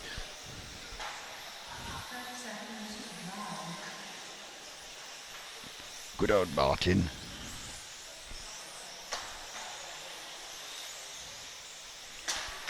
So, Vaser hasn't managed to get a quicker 3 laps, but he's still, as he's dropped a little bit of his own pace there. I think it's a slightly more difficult time recently, but be interested to see whether he can do enough in this or the next heat to get himself pushed up a heat, which I'm sure is what he wants to do. Next up, we heat 10.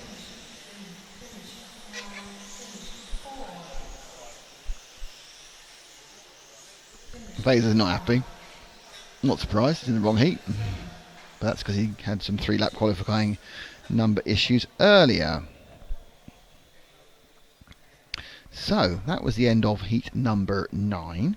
Coming up will be heat number 10.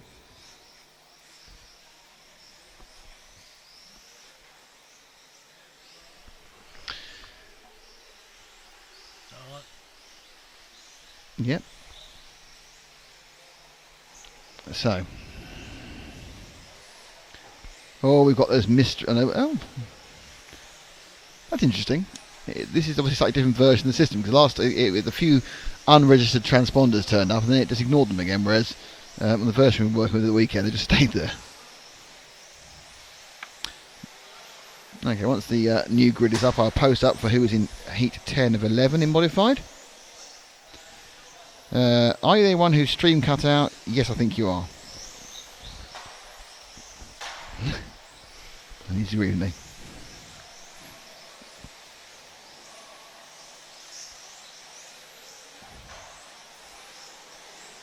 Okay, who is in this grid? Well, let's find out.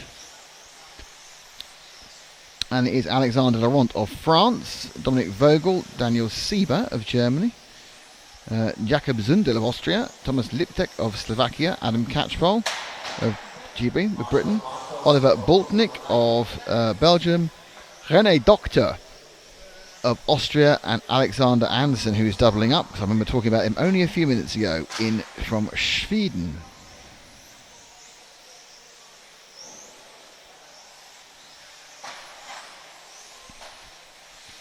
So if you have missed the opening ceremony clip and the pit walk, that's already up. That's up as a special cut out and keep clip. Yes, yes, you can see again the meaningless chat and waffle we had earlier on. And some quite amusing things that happened during the opening ceremony. I know it's a bit of an oxymoron, amusing things in opening ceremony, but it did happen. Honest.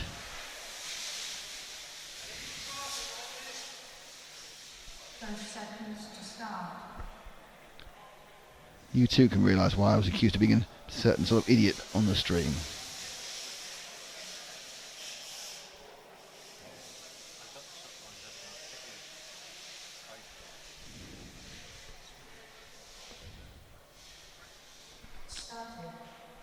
Okay.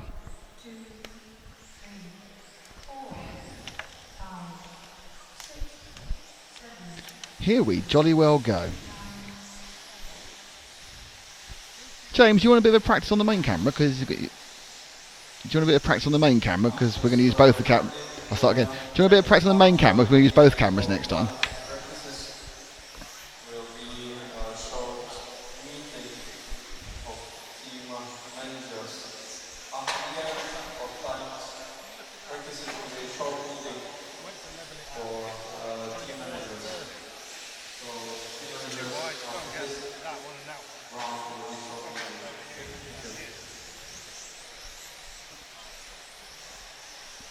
So Vogel takes off early into the lead, well, of the 3-lap averages with a 39.4 and on a 38.7.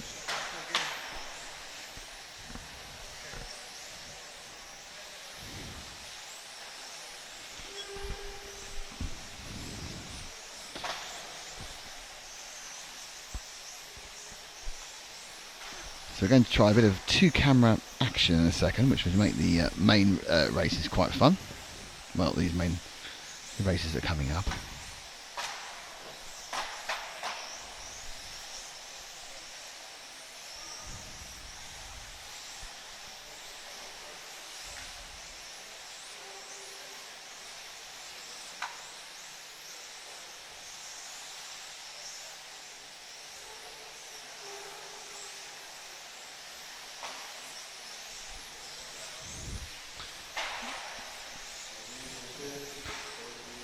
James. No, he started. 2 minutes in. Now we're with the orange and yellow machine. No, sorry, yellow into white, orange into white machine, sorry. And number 2 of Dominic Vogel. Look at that, he's turned up. He's been on the camera for 4 seconds. He picks up the fastest person straight away. So uncanny knack that young James has. And that's Vogel below you, going through the complex and into the Montec mash-up through. This is the EFRA E bit here, this whole section here, before the X-ray carousel in what is quite a pointy circuit. It hasn't got many prescribed corners. Obviously, you actually take the track as a corner. All the markings are doing are delineating the apex points. Ouch. So Adam Catchpole second.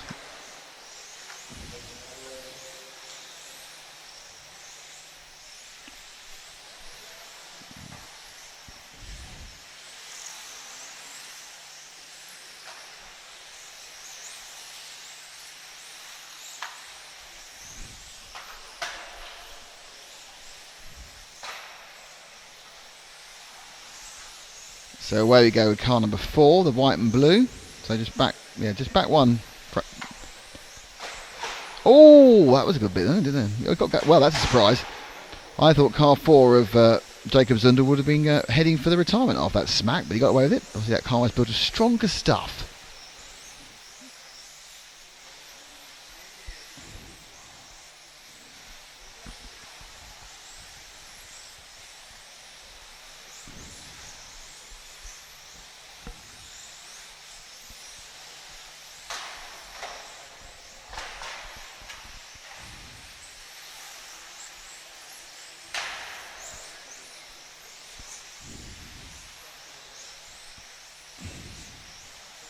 Yeah, pick up the all lime green car, or fluorescent yellow car that's just going underneath us now around the X-ray carousel. That's Adam Catchpole.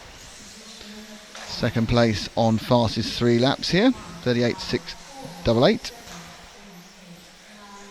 Is there a reseed after the second round of practice? I think there's a minor. There's been a serious reseed already. I think there's a minor reseed still to come for anyone who's obviously out of the wrong place, which I'm sure Vaser believes he is.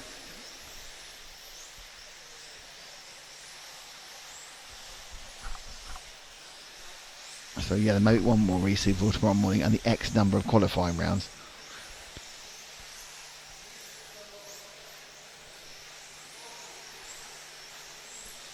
Oh, that's a smash. Mount stop. It sounds very tinny, which is bad. Oh dear. Obviously, a lot of the damage is, a lot of the impact is taken by the Lexan body shells. But if you get onto a corner, we've seen wheels break and we've seen a lot of cars stop. The other thing that's seen quite a lot already is motors moving, and we're having meshing issues because they are. Think about it, when the car hits a wall at a certain speed, everything inside it continues moving, much like a passenger in a car. Now, most of the main parts are screwed down or servo taped down. The motor is held by 2 screws, and it's quite easy for it to go one way or the other, either bounce in or bounce out. Either get too tight or go loose and lose some mesh.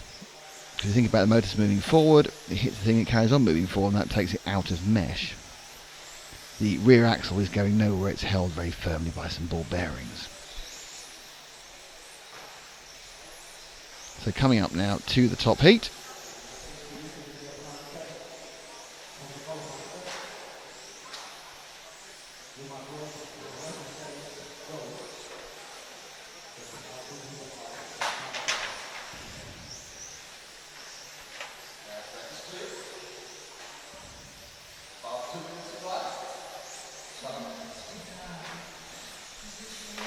Couple of minutes this to go. Drop back 1 to the orange and grey, please. That's the 3 of Daniel Sieber.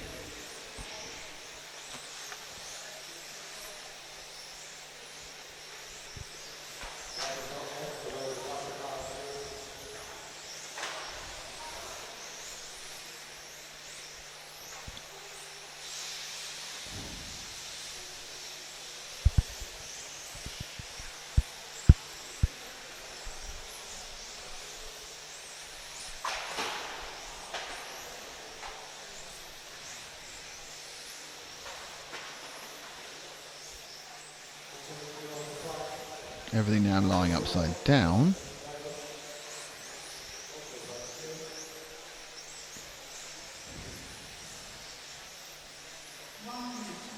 So 1 minute to go on this one.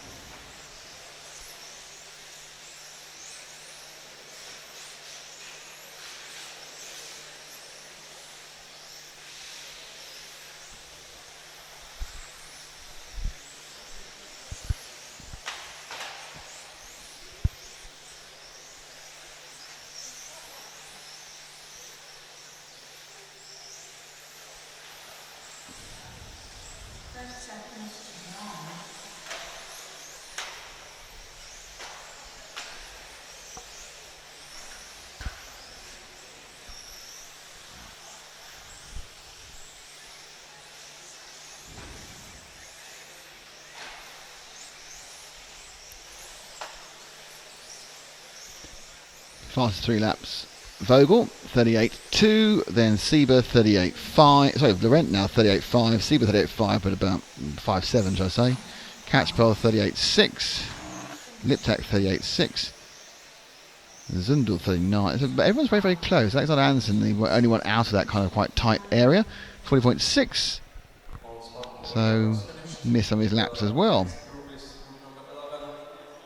So, morning to Roger Rooms, and it's now time for the top group. Do we have? Oh, I'd see we can see a bit of a camera B. What? Hello, Matt on camera B. There we are. Oh dear, I mean, does this work? What do I do with that? That does work.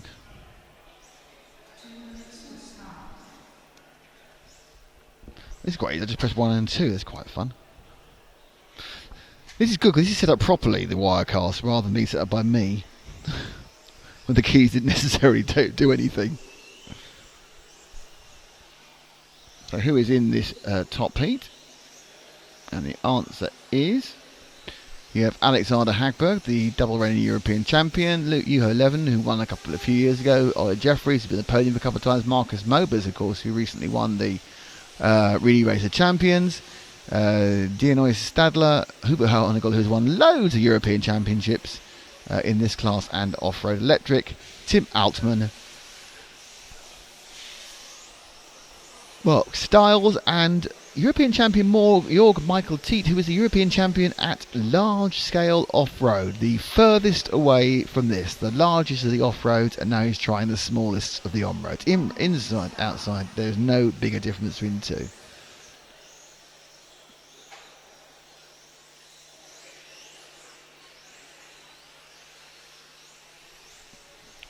So with our new, well not new, it's a bit of fun, handheld cameras.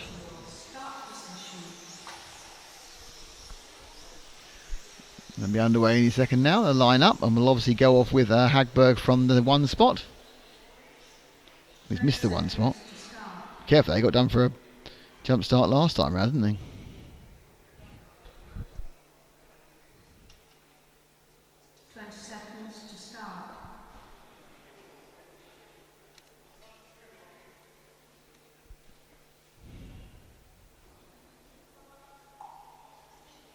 So Hagberg is the green car at the front of this 8-car field. So someone's not made the start. Don't know who it is. There he goes.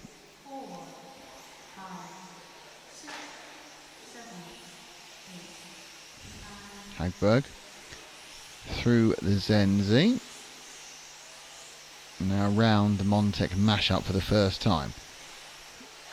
Again, on the X-Ray carousel.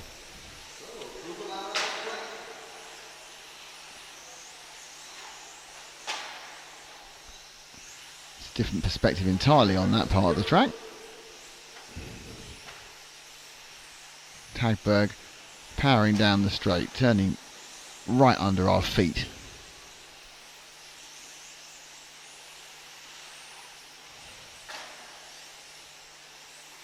His 3-lap average. He's done 3 laps. He's already 37.9.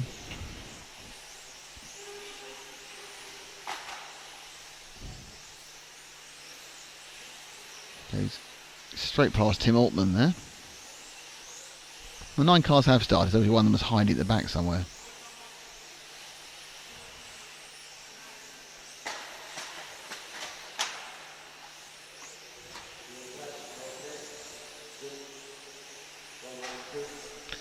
So let's go back 1 car. This is the blue car with the light coloured nose. Yeah. Now, if I'm right, that should be... No, I'm not right. I've managed to curse it immediately. Back on the track. But it's broken.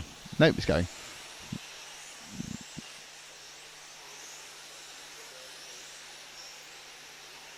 Now, I thought that was going for you, Hope. I'm not sure if it is.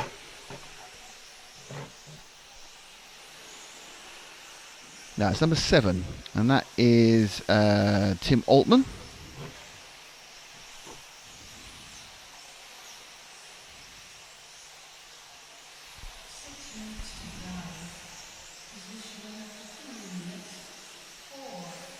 So Altman currently running 7th, 8th of the 9. So we drop back 1 car to the white and multicoloured car. And that's the 6. of Honegel. So it's Hugo Honegel. So our European champion in spec is about to be overtaken by a reigning modified champion. So Hagberg certainly got some speed over Honegel at the moment. Goes to the NZ. As Juho Levonen said, he thinks they've got the speed now, but that's as fast as they can go. Might be wishful thinking from Juho, obviously.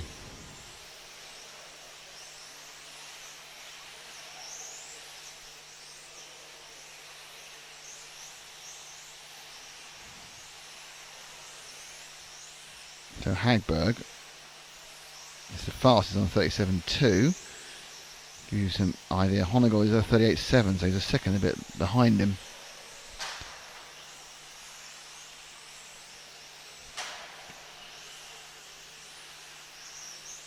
Let's drop back to the white and red car.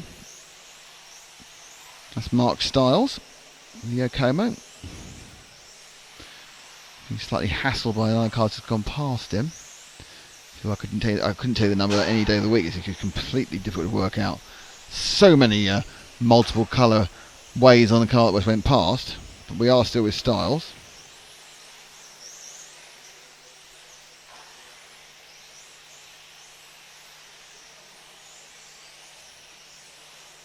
Stiles drops again, this time to Jeffries.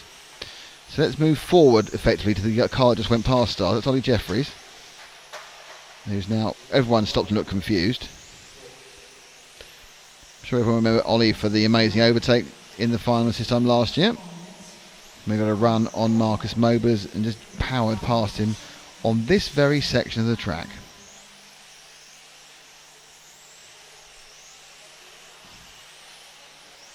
Jeffries down in fourth. It's currently Hagberg, Mobers, Levonen and Jeffries on the top 3 lap times.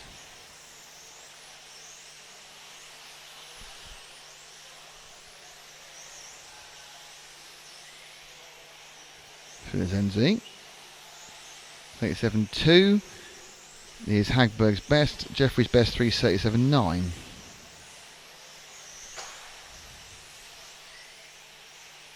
Now you drop back one more to the blue and white car. That is Juho Levonen.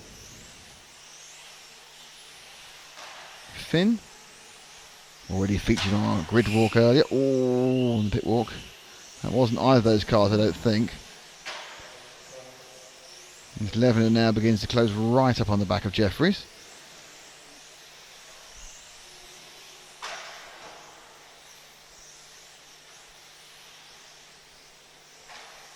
Hagberg's actually pulled off. So we've lost Hagberg in this one. Went very, very fast, not done the trip. So Alexander Hagberg has hit a problem.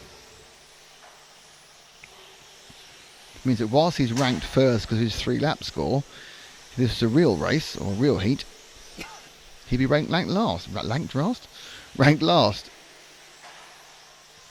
With Levonen now in front of Jeffries and looking to get past Stiles.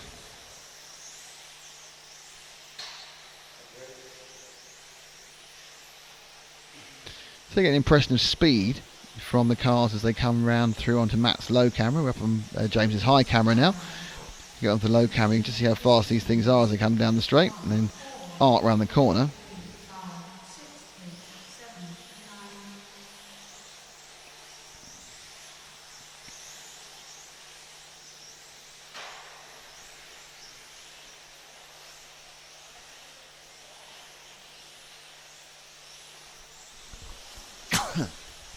And my guess is the multicoloured one, I can't work out which one it is. It's actually Mobers. So if we pick up the car that's going through the Zen Z, and not now, it's the yellow and the orange car going through the Zen Z now, coming down the straight. That is Mobers. I'm pretty sure that's his car because I saw it being on Facebook, but I can't actually read the number because I've got old eyes. No, one forward from that one, James.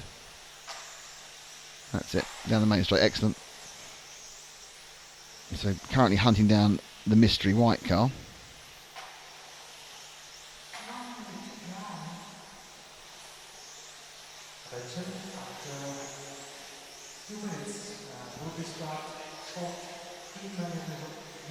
So there's a short team managers meeting, 2 minutes. How exciting.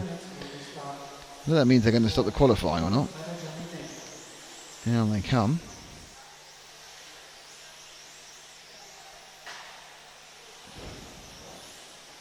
sweeps inside very easily. Let through. Mober's the fastest of the people who's actually going to run all 8 minutes. Hagberg has that better 3-lap run, but he stopped relatively early. It's Levin in third, Jeffries in fourth, Daniel Stadler in fifth, Honeywell in sixth, and in seventh is Mark Stars, Altman in eighth, and Jorg Michael Teat in ninth.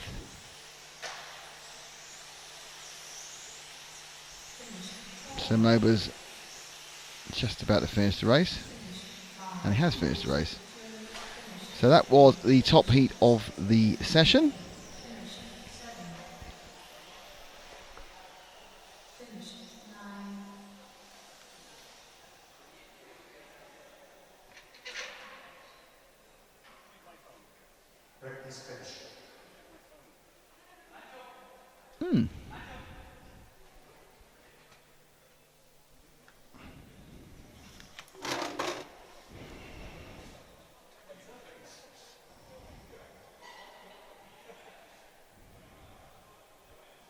Stream.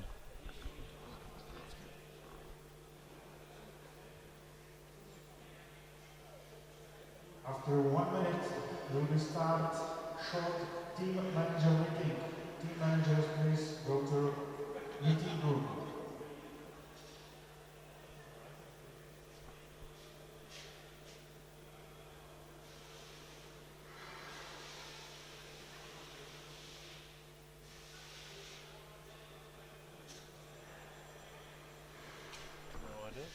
Is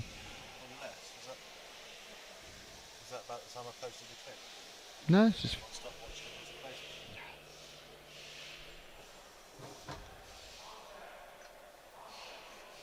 Looks like YouTube's got a problem at the moment.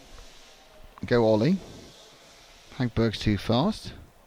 Feed keeps buffering. Yeah, sorry about that. If you're suffering from issues on the feed, there doesn't appear to be any reason for it from our end. Yes. So the problem we have as we come to a break is that you've probably missed... Some of you have been kicked off, some of you haven't. But there's nothing from our end that appears to be causing an issue. But there is an issue at your end. So I'm very sorry, I don't actually know why you're not able to watch us. But I do apologise, we've had some problems over the last few minutes, especially if it happened to be the top heat itself. All very strange. Not really recovered now either for some reason.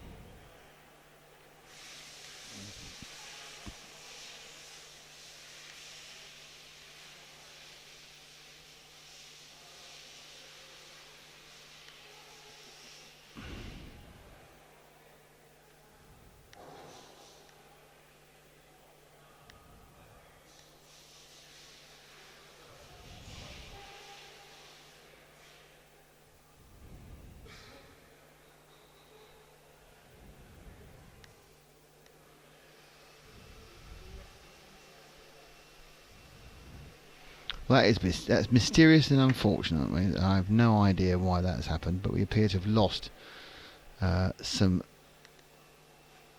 Seems to be back on now, you're right. I really apologise, there's no reason I can see for this to be an issue. We are checking all our feeds, and I can only think it's some form of really weird YouTube glitch.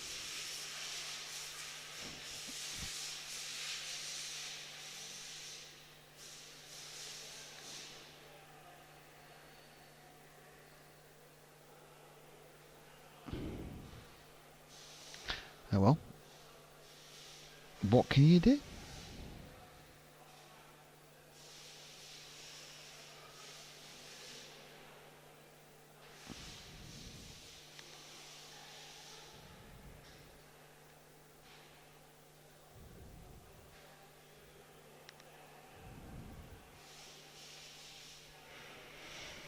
Oh, we've just looked at things. 7 minutes 46 seconds to the start of the next heat. Next round of heats, the final round of heats.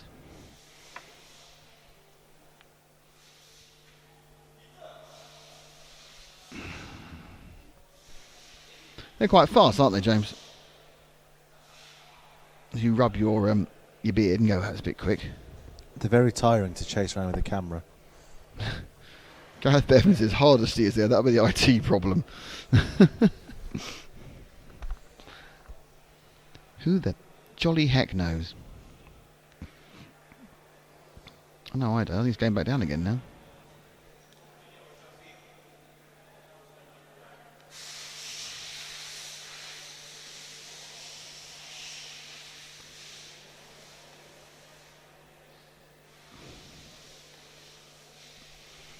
Oh well, what can you do?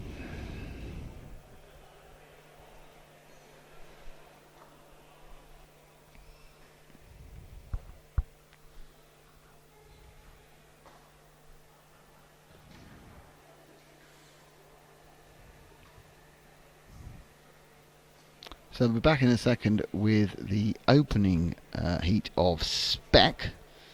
And we'll run through the entire list again before we get to the end of the day, and we'll hopefully by then know what's happening tomorrow.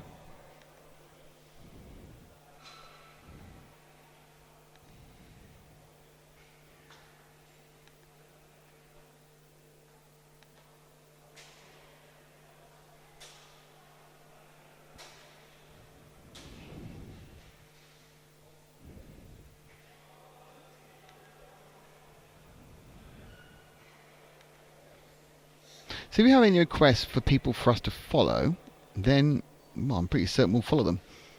Because that's the sort of people we are. It's going back down again.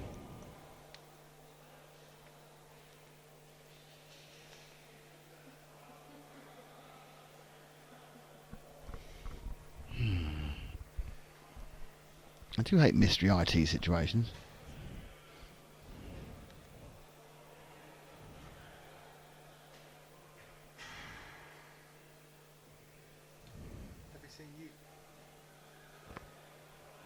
Helps if I unmute the mic. Have you seen YouTube's April Fool today? No, what is it?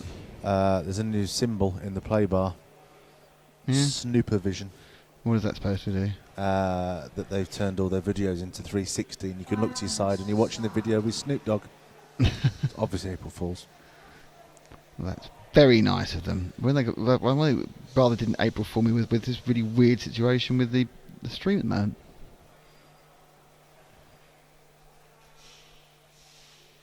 Oh, Paul's just telling me there's a bad stream now.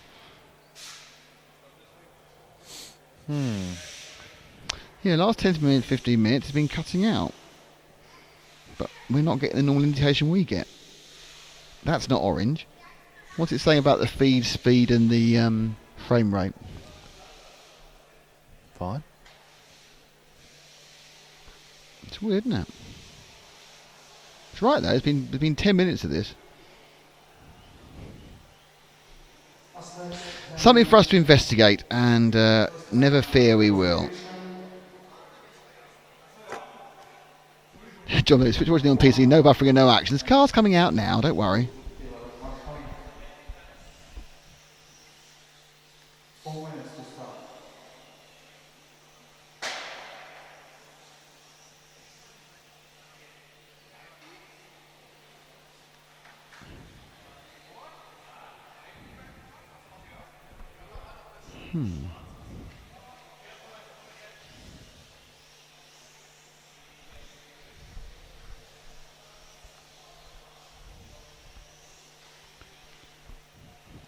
Now I've got that thing where all you want to do is watch the stream to see if it's working or not. So 3 minutes 18 before the start of the final round of practice.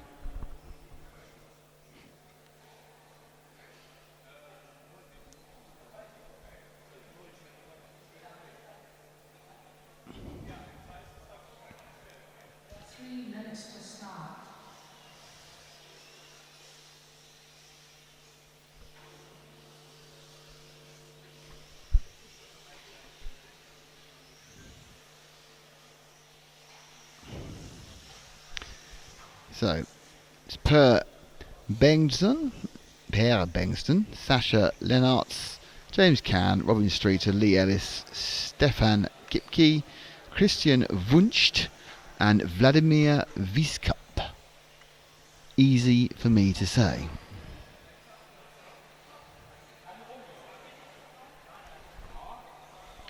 Joe's RC, I love this 10th track.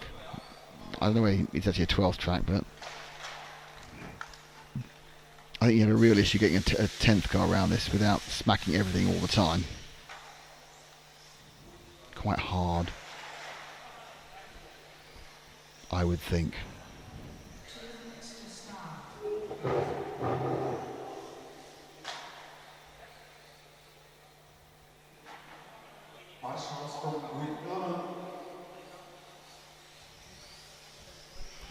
Matt comes back with his bad back and his kind of Hofmeister bear walk.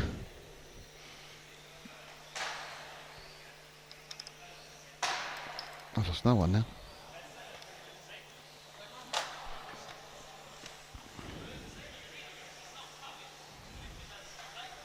It's buffering again, but not showing us as buffering. We'll switch it down to 720 normal.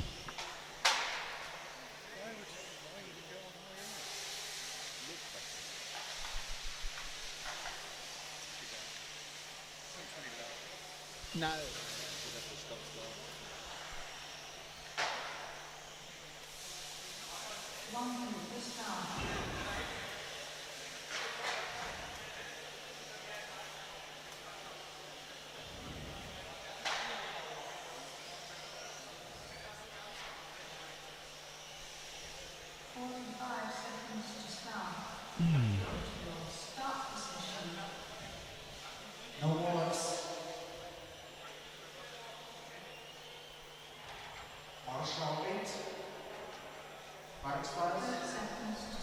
You left auto live on. I like auto live. It's good.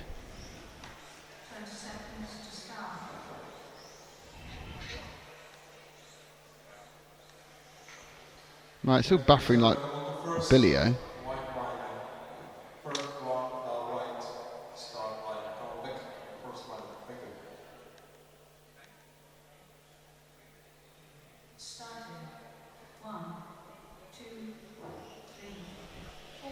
Here they all go.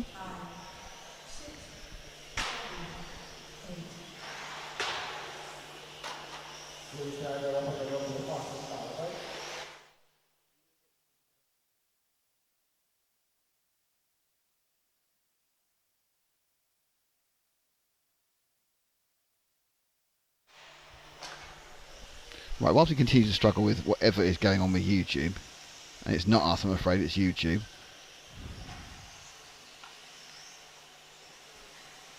The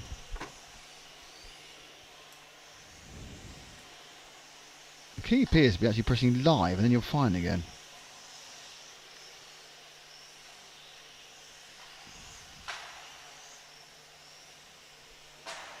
How strange. Oh, well, that won't. That's what happens sometimes.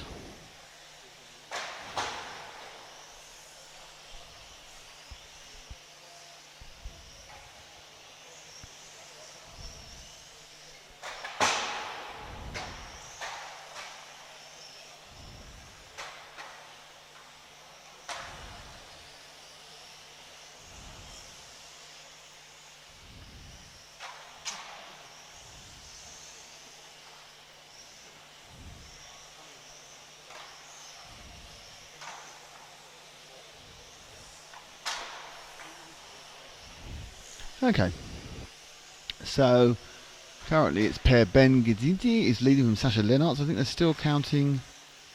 No, this is actually a proper run. So they're actually only bothering about the full 30 lap run.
It is Friday, Mickey. You're absolutely right. It's not Thursday.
So, there's quite a bit of stream issues at the moment.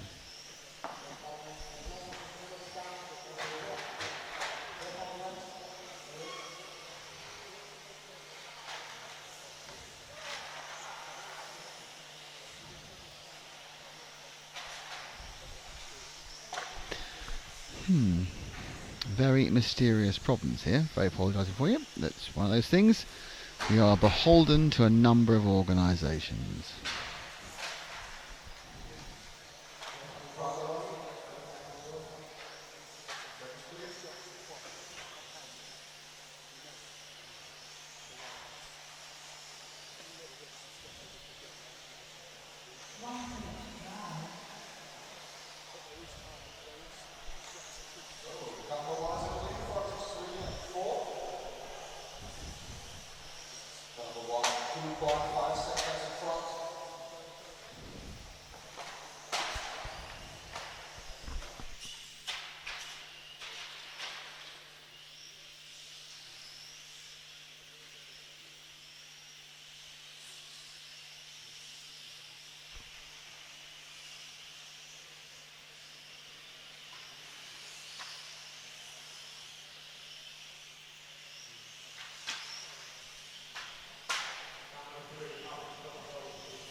Group finish.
indication's a problem in what we're sending. That's fine, this is fine. So there's no errors coming in. The problem. Oh, No, there is a problem. But there's no the graph. Yeah, look at the graph.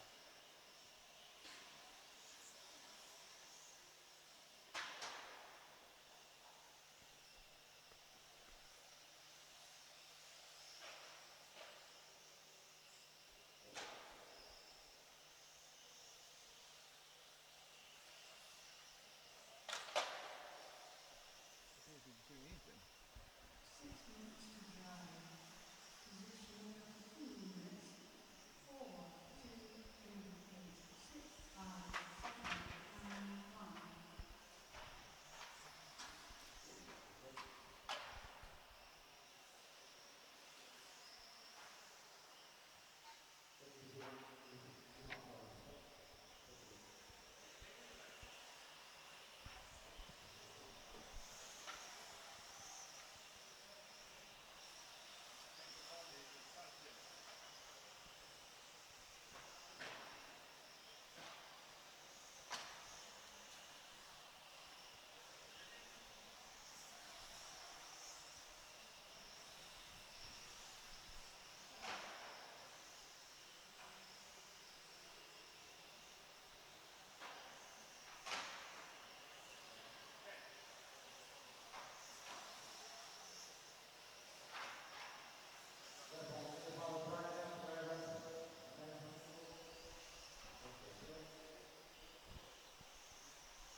Position 4 minutes.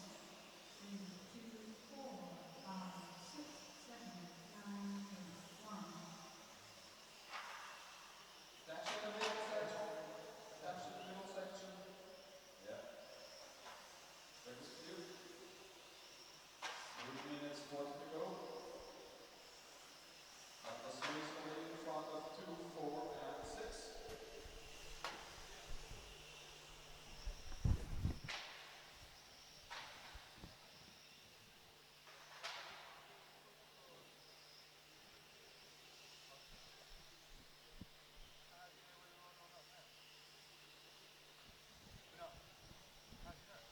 I can see it. It's just buffering the whole time.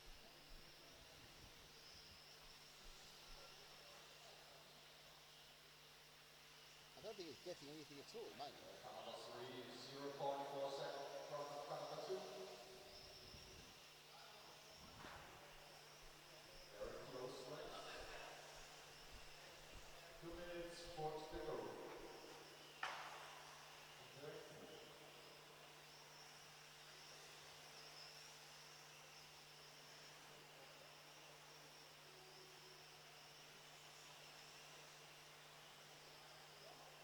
So attention, car number 6. The leader is coming, yes.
No, it's happening.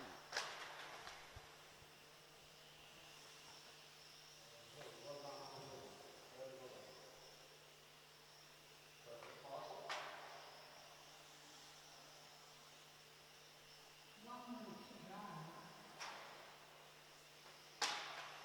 Well, the Passion for Jesus live stream's working. The Passion for Jesus live stream's working at the moment. Number 3 is in the lead in front of 2 and 4.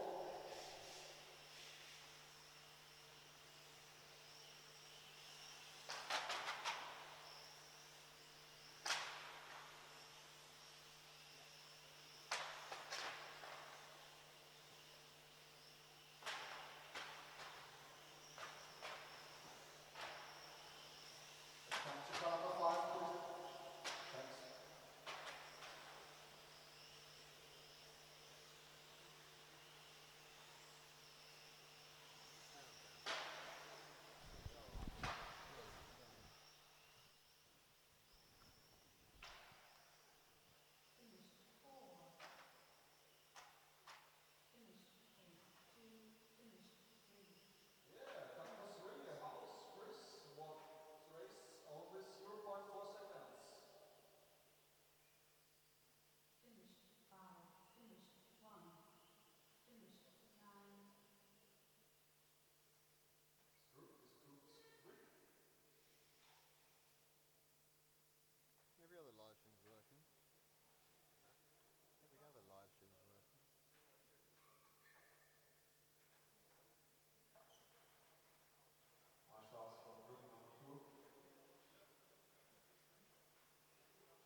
Right, so give about 40 seconds.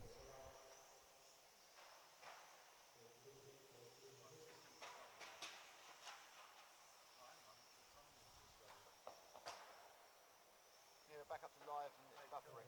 Yeah, it buffered straight away for me. It's back again. It's back, but we're 6 minutes behind. No, I'm 12 seconds behind. I'm 14 seconds behind and it's running.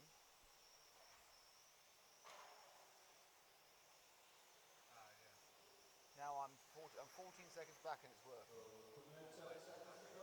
Carlos reasonably in front of 2 and 7.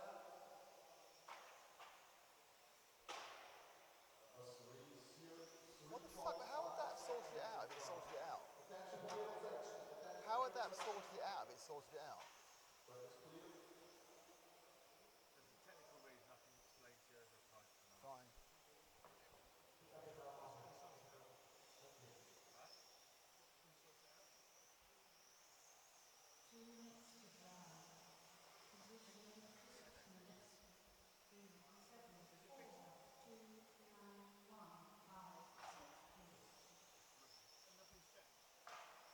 Yeah, we connected.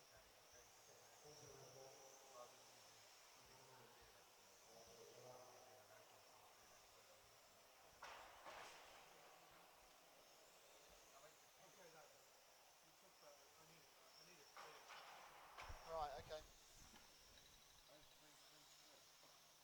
Answer it.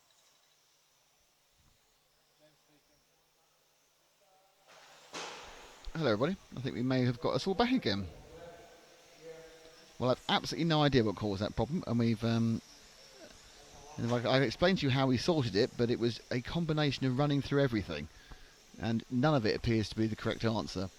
But I'm just glad we're back, and I think and please do tell us, because we sometimes we're a little bit behind when things go wrong. Please do tell us if there is an issue elsewhere, as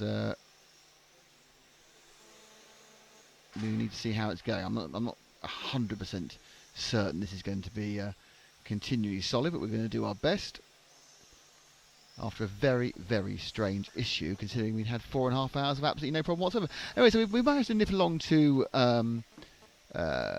Group 3, so unfortunately we missed a couple of the groups at the start of that, and more annoyingly we missed the end of the fastest group out a second ago.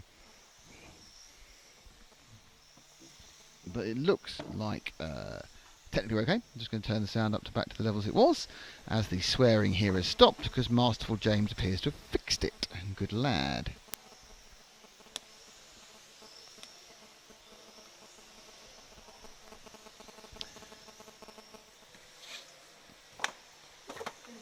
Right, super. So that's the end of Heat 3. So Heat 4 will come out soon.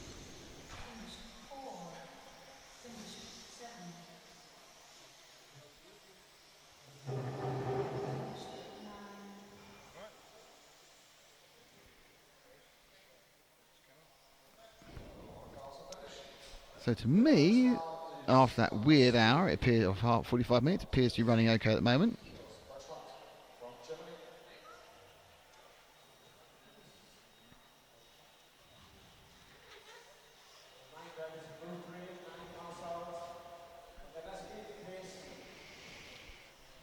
Oh well, never mind. That was exciting.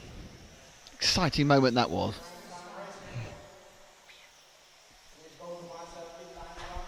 Still a bit quiet? Okay, let me go up on the stream. There we are. That's super loud now, Daniel Grove. I can hear myself very loud. Blimey, I'm loud. Okay, so we're coming down to the point where we're going to see the fastest people in stock go out. Let's see if we can look at the grid.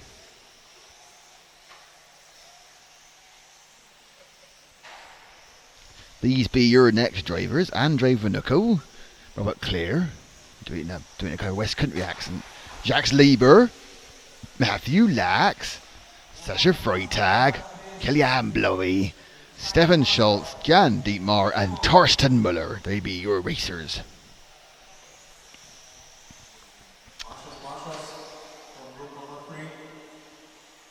So they're just waiting for the marshals, get the marshals out.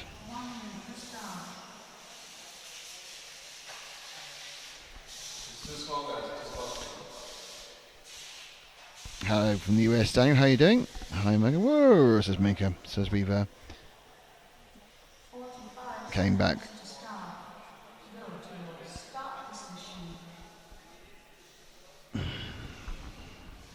Right, so it seems to be started now. Which is cool. Thanks, Daniel, for the card. Right, so let's take the first. Let's take the first car off. Who peaked too soon then, because when they led the rest of the number, he went off, which is quite amusing. Oh, I'm really sorry I went too soon. I do apologise. So car 1 of Andrej Vnuku of Slovakia went off a bit early. 10 seconds. 10 seconds. And they've had to go back to 10 seconds again. 5 seconds. Pay attention. Tom Crystal's back. Hello, Tom. How you doing, mate? Good to have you back with us for another season of fun.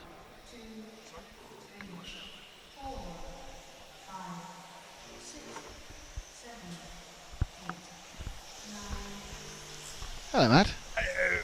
Hi. Why have you weebled down here? You getting some lensy things? Yes, That's quite technical for me, lensy things. So we are with the green into orange into white machine, which I didn't actually see which it was. Now I have to wait a lap, and the chances of me identifying are also quite low. Oh, it's number 3. It's car 3 of Jacques Libert, the leader at the moment. And this, remember, we've now switched away from lap times, best 3 laps, to just best individual run. I don't think there was a resort after the last one. Not sure. Oh, blimey. That was crunchy.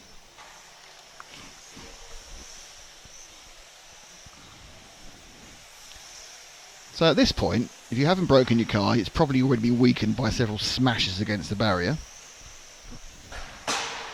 Like that one, for example. What's Matt looking for?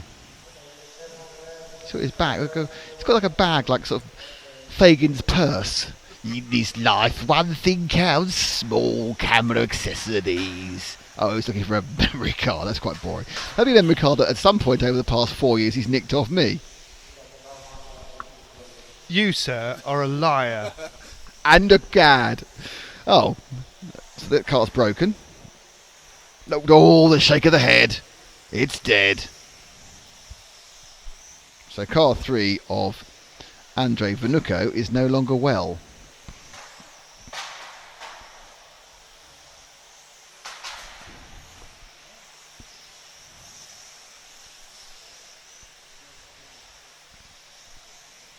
Let's try the white and blue car going around the exit, number 7 of Stefan Schutz.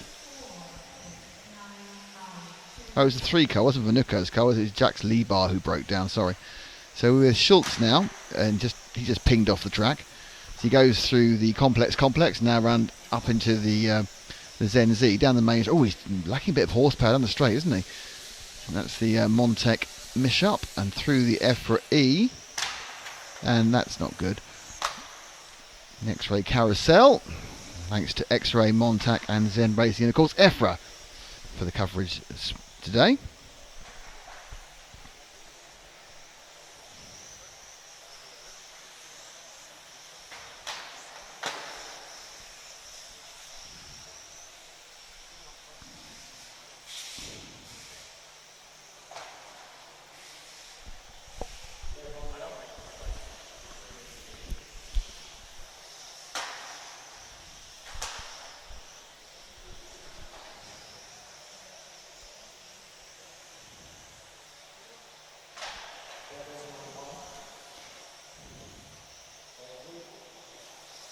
So another car's coming together, being a bit special.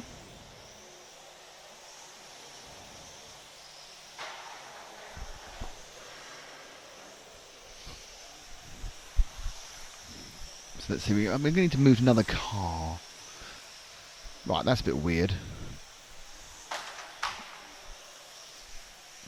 Now the all pale yellow car which is coming round the mountain now. Yeah, back one from there. The pale yellow car, number 9. No, back 2, Matt. 1, 2, 3, yellow car. That's it. Yellow car. Yellow car. And that is Torsten Muller. Currently estimated for a 33.808, which is best part of a lap down Andrei Vanuko's estimation.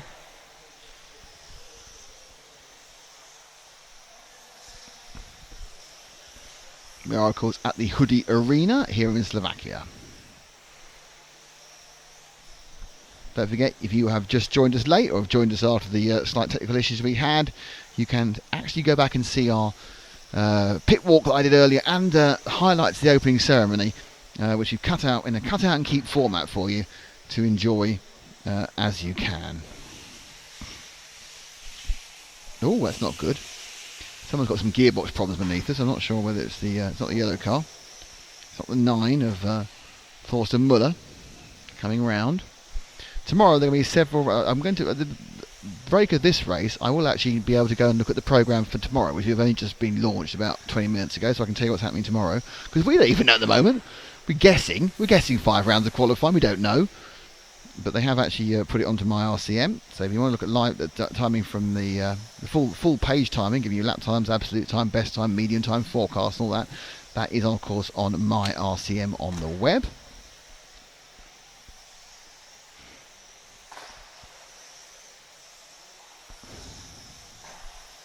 Your stream is only 17 seconds away from live.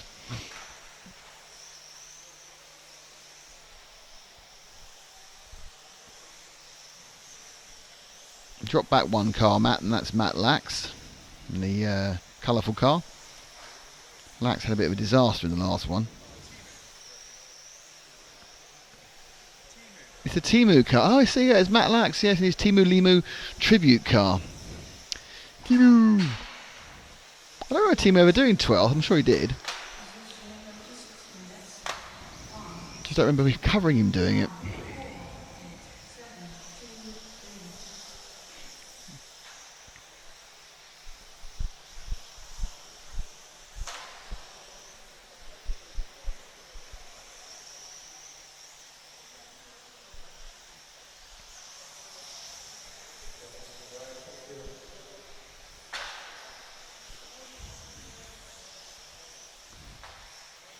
So Lax with a CRC.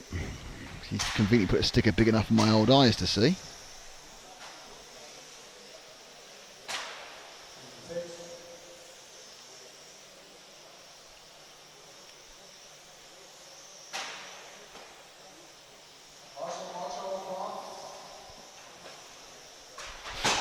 Ouch.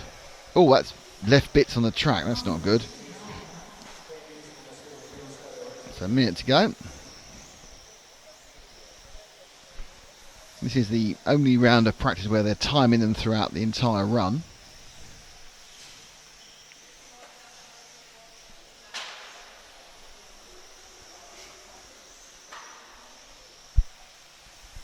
And currently on for 34.808 is Andrei Vanuko, and Matt Lax, who are on for the moment, is actually on for 32.804, so he's nearly 2 laps slower.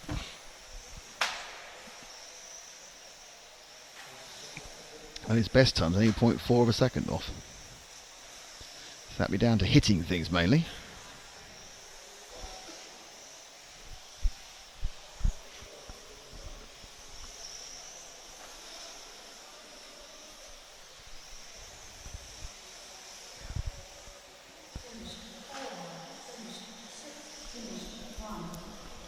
So as they all finish, might actually throw the results in for a change, because the results now count for something, sort of, because they're obviously going to.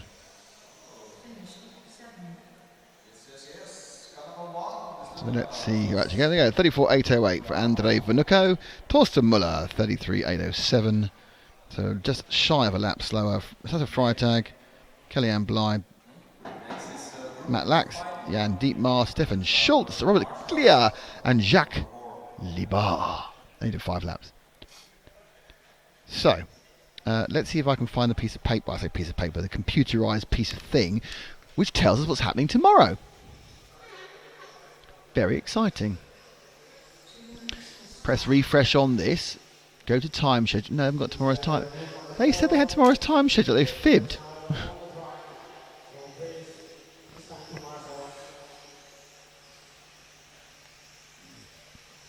Not there?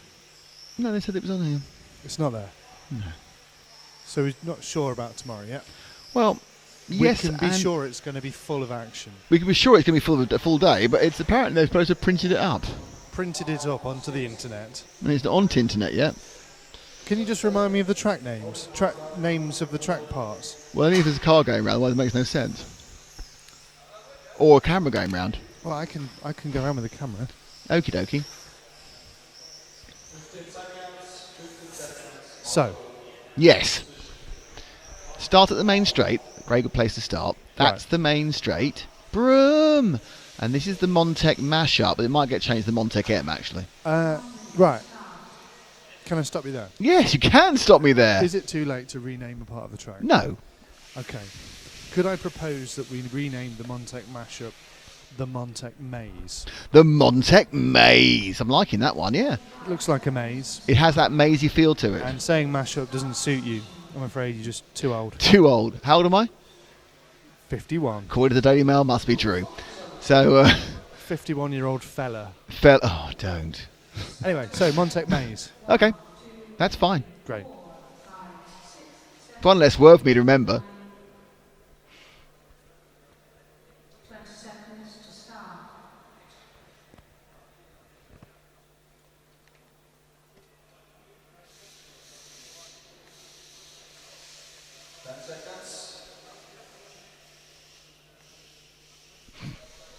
Okay, so our competitors are Mark Jewett, Stefan Fiorani, Patrick Bandera, Joey Sorwa, Luke Burley, Peter Bowman, Gavin Clinch, Kai Altman and Alexander Anderson.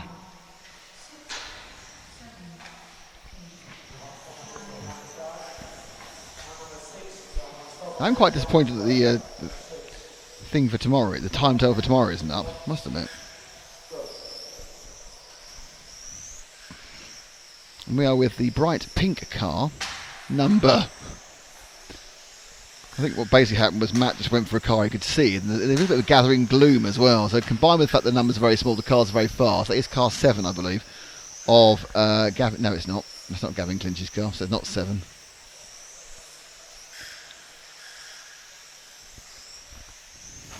Is it 3?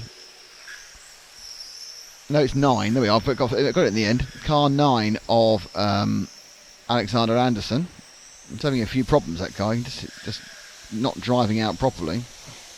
So he goes to the EFRA E section of the track, comes into the X-ray carousel, through the complex and into the Zen Z, down the main straight, and into the Montec Maze. But as you can hear, he's got either a slipping diff or he's right on the limits of gear mesh, because that's sounding worse and worse, the gearbox of that car. So Anderson currently is doing about €5 worth of damage to his car as he's writing off a spur gear. Perhaps €6. He's not giving up though, is he? He's not worried about his €6. He's carrying on going. Oh dear, it screamed all the way around the corner then. Not sure whether you can hear this as well as I can. What I'm going to do is I'm going to point the other mic at you. Perhaps you can get the sound effects of it screeching. Hello. Hello, hello. No. Right, so, oh, bugger. Just bang my leg really badly. So I'm now trying that as an FX mic, so you can hear poor Mr. Anderson's gearbox crying out for help. Oh, stop, Alexander. It hurts so much. Oh, you're mashing my teeth together. Ah, the plastic's bending. Stop it, Alex. And basically, that's what the car's saying. Keep forgetting I am on downstairs. It's going to sound really weird to people who are listening to me on the PA. So let's leave Alexander alone in his screaming car. And let's pick up... what car should we pick up? What's this next one here? So it's the second car going... not this one. Okay, wait. somewhere so I can see where we're waiting. That's the green car. Now keep going backwards. Keep going backwards. This car here, the white. That's it. The leader of those two cars. That one. That is car number. Don't know. Think it might be car number 1. Might be wrong. Pretty sure that is actually Mark Jewett in 1. It is. That's Mark Jewett as our heat leader. Senior British racer now. He's not quite as senior as me, obviously, but he's quite senior.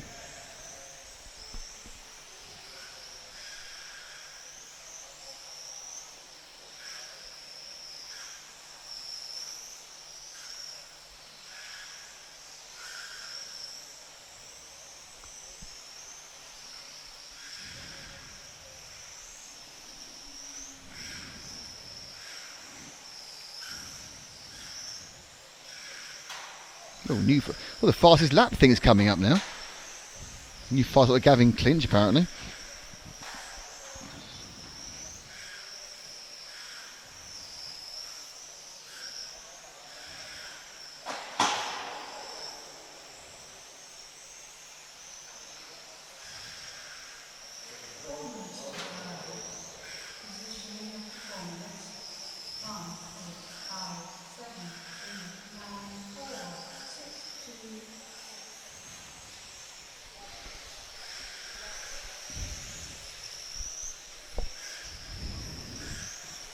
Amazing, Alexander Anderson's squeaking car is still going round.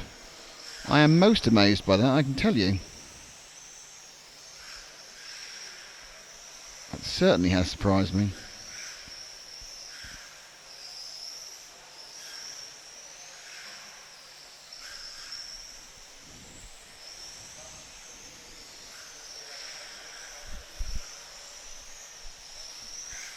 So Jewett on his own, as he goes through the complex, having no problems whatsoever.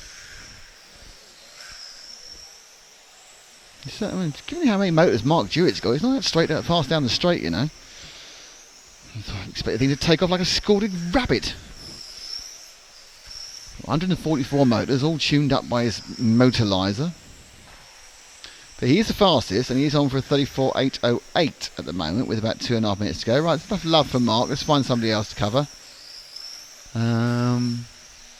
Actually, Kai Altman in number 8 sort of in the lead, but our chance of picking a number out of virtually 0. I think Altman might be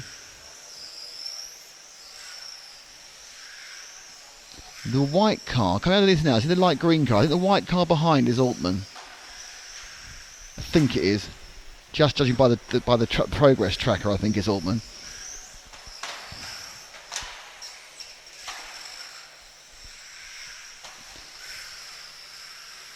I don't think the cheeky monkey's even got numbers on the car. So that's Altman, who's alternating with Jewett for fastest time of the race. It's getting really serious. Oh, and Alexander Anderson's gearbox has given up. It literally did cry enough in a rather sad way that only engines can.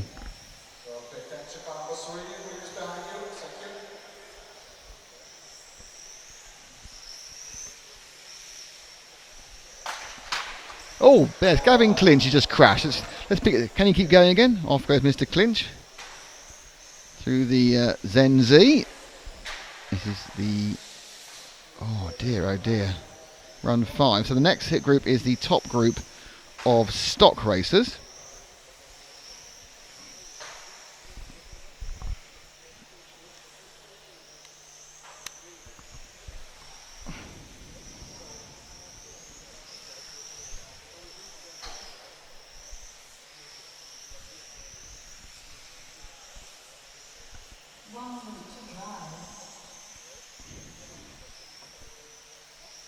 So last minute.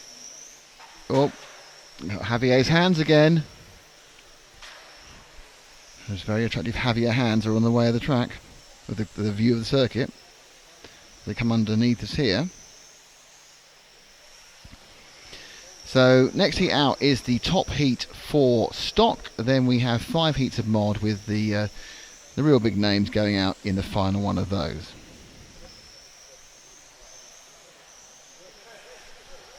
Oh, Gavin, says John David. Well, I think we caught the end of his accident, but he's going all right now. He's managed to troll around quite nicely. on for a 4th overall in this. Doesn't count for anything. This is just time practice. There'll be X number of qualifying heats after that. We don't know the X number because they haven't uploaded the new timetable to my RCM yet. It's printed somewhere though, but we haven't got any access to the printing at the moment. We'll get that for tomorrow. Done lots of setting up today, and now we're doing lots of work tomorrow. So hello to you all. Looks like we are now a little bit more solid and things are going okay again. I'm Nick Damon with Zen, Montec and our new friends at X-Ray, and we are of course at Hudy Arena for the 112 Euros. Seems to be quite a few problems here.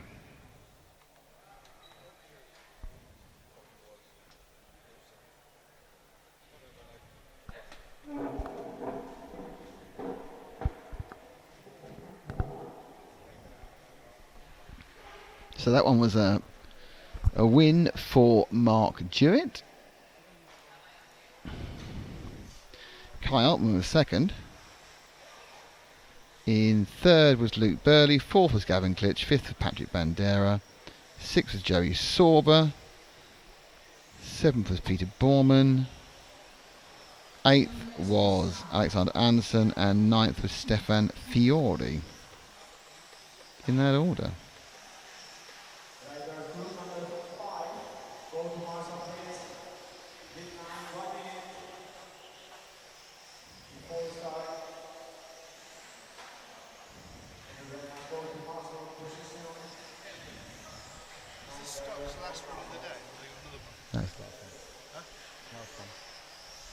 So, top heat of stock. And we have Hooper Honigel, the current reigning European champion. Marcus Mobers, the Reedy Race of Champions champion. We have Alexander Laurent, Ollie Payne, Martin Valanka, Simon Rubert, Vesa Ili, Kieran Manders, and Martin Wildfinger. Willfinger. There's no will. If there was a D in Wildfinger, it would be much better. Let's be really honest about this. John Dave, you chat to Gavin, remind him of the Stafford 2012 BRC Clubman's first day final. Lol. I'll definitely do that. It'll be one of the first things I do is remind him of the Stafford A final, B final. Lol. So they're going to be going about 38 seconds. Let us see. So take Hooper off at the start, because he should be first one away. With his car. He was at Serpa, he left Serpa, didn't he? So I'm not overly sure who he's with at the moment, if I'm absolutely honest. I was trying to see his car very close. I can't remember. It has been announced and I've just forgotten it. It's X-Ray, isn't he? You're right.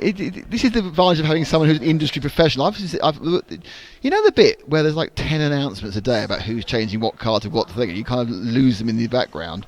But of course, Hooper has gone to X-Ray, for everything. Oh dear, that's the eggy face moment for Nick there. So Hooper Honigel in the X-Ray. The car's a bit less blue than normal, that one. So I think he's trying a slightly different shell. It's normally more blue, unless he's just trying to make the two shells different so he can tell when he puts the right one in his car when he's got two cars running. There goes Honigel.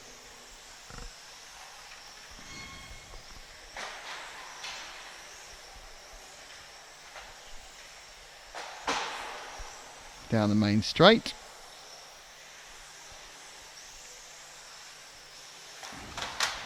Oof. Nasty clunk there on a number of occasions.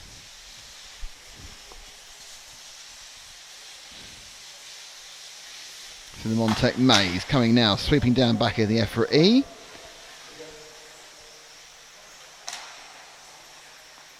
Oh, that doesn't help. He's now upside down. Clip that one badly, so it's going to affect his overall position, which already is held by Alexander Laurent. He was second, he won't be after this one. So whilst he's dropping down, as you can see, so he's got 5 in 107, Valanka 5 in 111, Laurent is 4 seconds faster after 5 laps.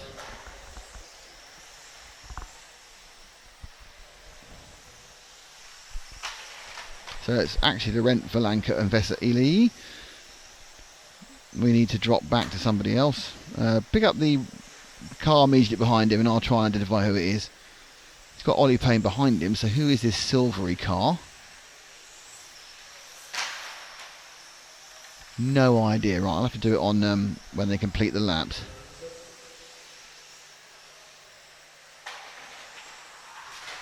Is that Valanka? It's really hard to tell.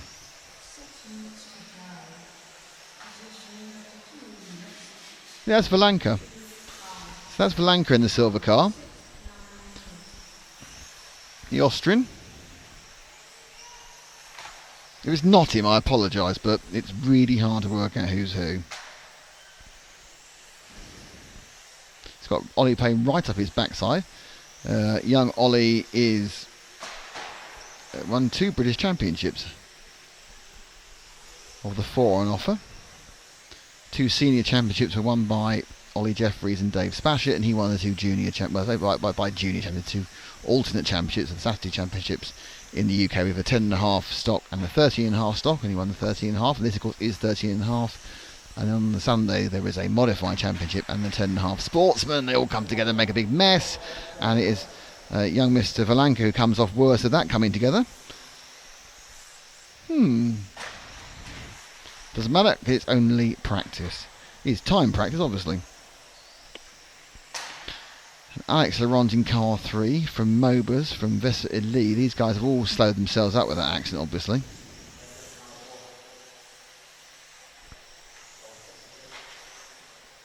So I'm now going to try and work out which one's Alexander Laurent from when he crosses the line.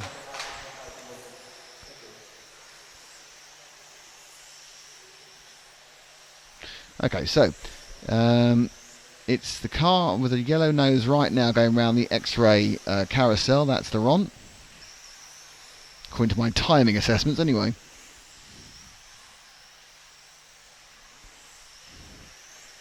And he gets up inside. So Laurent currently on for a 36 lapper 8:12. The Frenchman has been a comfortable A finalist. In fact, I think he actually in Italy 2 years ago won a couple of the qualifying rounds actually, and was quite a hot favourite for the event until the final couple of rounds he knocked himself down. So Laurent, the fastest of the Frenchmen, is certainly no mug.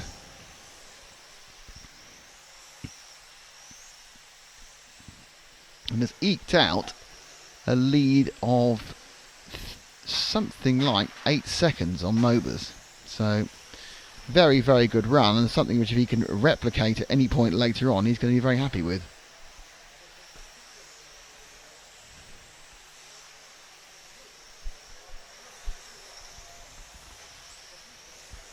So this is the last run out for the stock teams today. We've got 5 heats of modified now. And they will all come back tomorrow, and it will mean something. And that's when the intensity will go through the roof, as it starts to mean something, and people probably stop being quite so polite.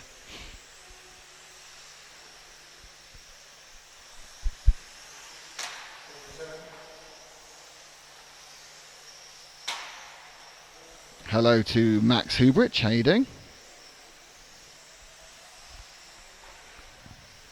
Don't forget, if you just joined the stream, you can enjoy again the pit walk and highlights of what's ended up being quite an amusing opening ceremony, which we've got to cut out and keep, and it's on our page. It'll be on the EFRA pages and everything else.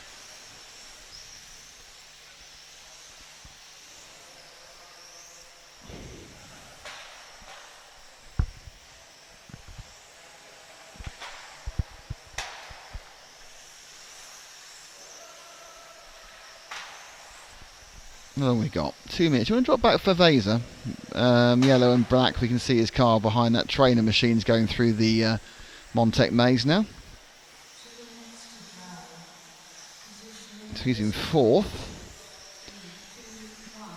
I'm sure a lot happier with his position in this one than he is in the others. Unless he'd been resorted again, he was in a much lower heat than you would have expected in the modified. Certainly for a man who normally qualifies for the A final with ease. Ollie Curry's out of this one with a problem. Ollie Payne's out of this one with a problem. Ollie Curry isn't even taking part, so he can't be out of it. Well, he's out of it, but not taking part, I suppose. So, Vaser coming through the Montec maze.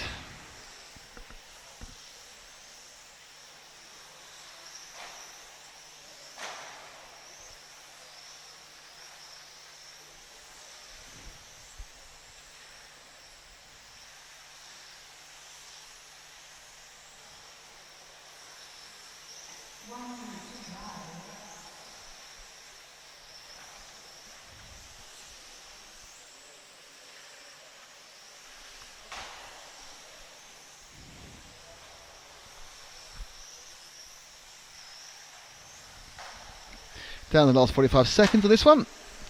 Still Alex Laurent comfortably with the fastest time. Mobers is second, and the absolute gap now is when Mobers next crosses the line, which is only a second now.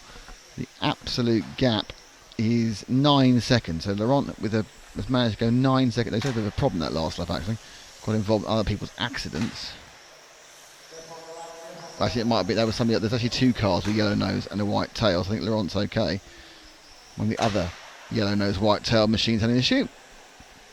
10 left of stock qualifying, stock practice. Next time these boys come out on the track tomorrow morning, it'll be for real. For real's man. Hello to Bruce Wayne so fast, and hello to Alex Sedania, who's listening to us, watching us from Indonesia. Hello Alex, how are you? Nice to have you on board with the live stream. So we now move into the bottom end of the modified group. As I'm a glutton for punishment, I'm going to find out whether they've actually put the timetable up yet.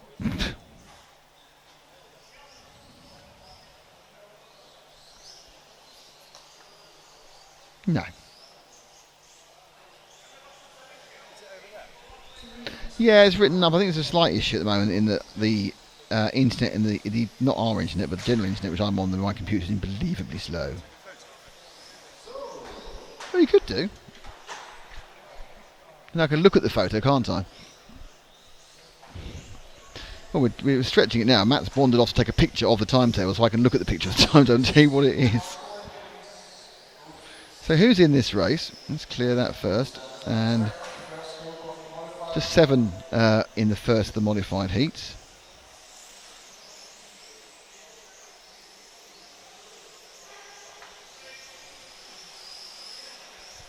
And you can see it's a Czech and Norwegian race-off with Roman Krejci of the Czech Republic, and then Tommy Jensen from Norway, Olav Assen from Norway, was it Finn? Oh, no, I must ask this one.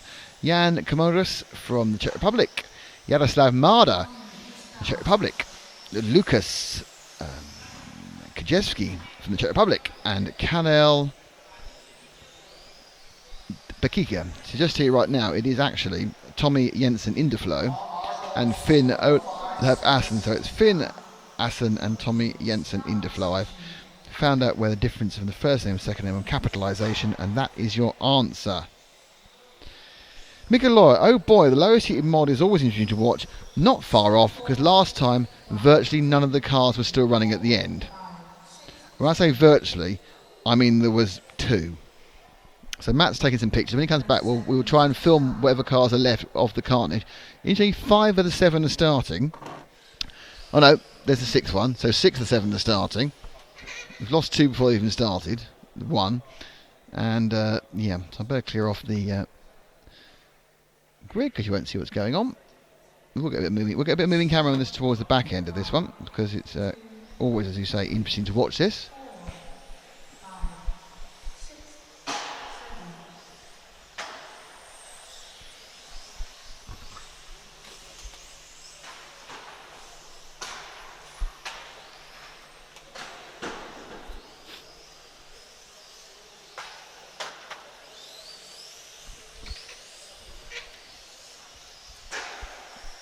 Matt's having a chat with Chris about the timetable. Chris has got on is that Chris? He's got a very fetching EFRA coat on now. If this microphone reached to the camera, I would film it. For those of you listening in the hall, I think you have to admit that Chris's EFRA coat is rather fetching. He's standing up miles away. So the early leader, Mika,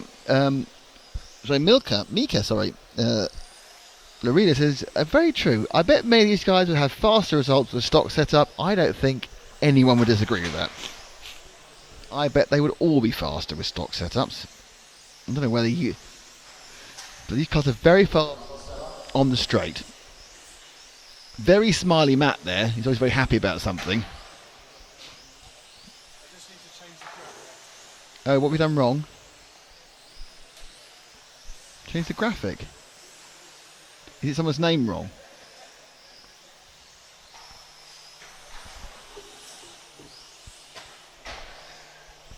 Right, I have the timetable here, everyone.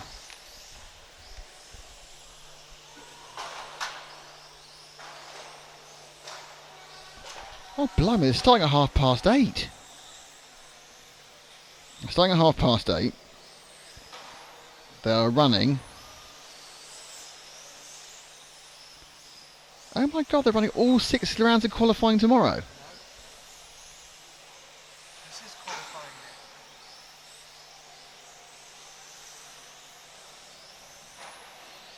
Oh. Yes. Right, okay, everybody. They changed the rules in this there by having a round of qualifying this morning. Well, this is going to... No one actually said. They changed the timetable. And they had a round of qualifying this morning. This is actually official qualifying. This counts for something. So Alex Laurent has taken a pole position.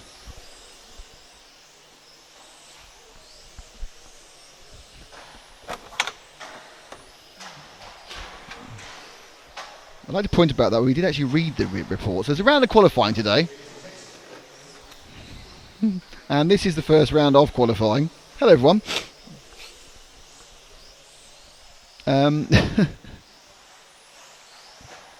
Oh well, these things happen.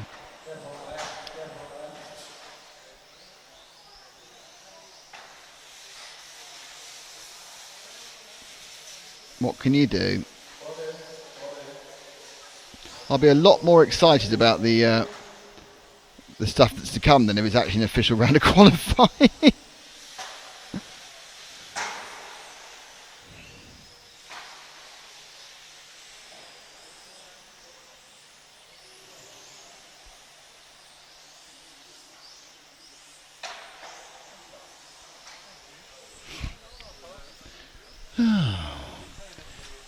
Chris?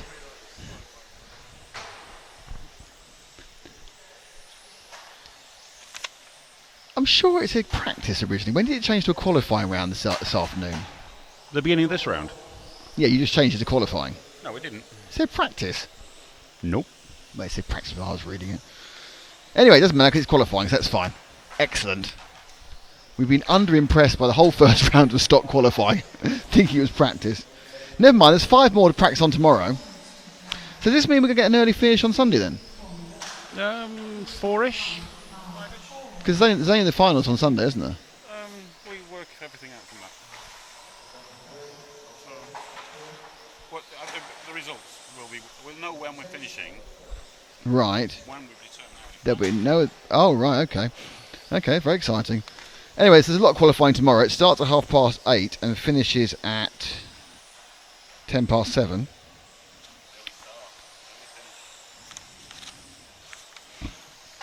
That's all fine. Yes, so this is now actual official qualifying. The only problem is now I need to know who's... Alex Laurent got got the maximum points in the stock class. I know that because I was watching that. So the people who broke down, who I thought were just laconically hanging around looking relatively, are going to be very upset because they missed out on points. So I'm not quite sure, but I think I might be able to give you the qualification list.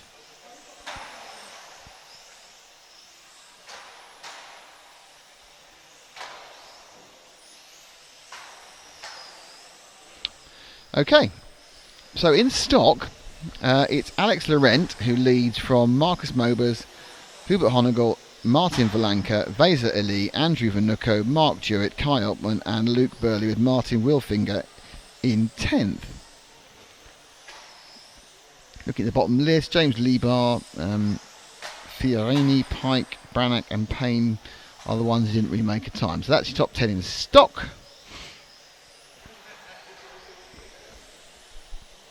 And of course we're now in modified. But it's going to be much, much more exciting now. We're going to be really... Basically, we're going to be completely on it.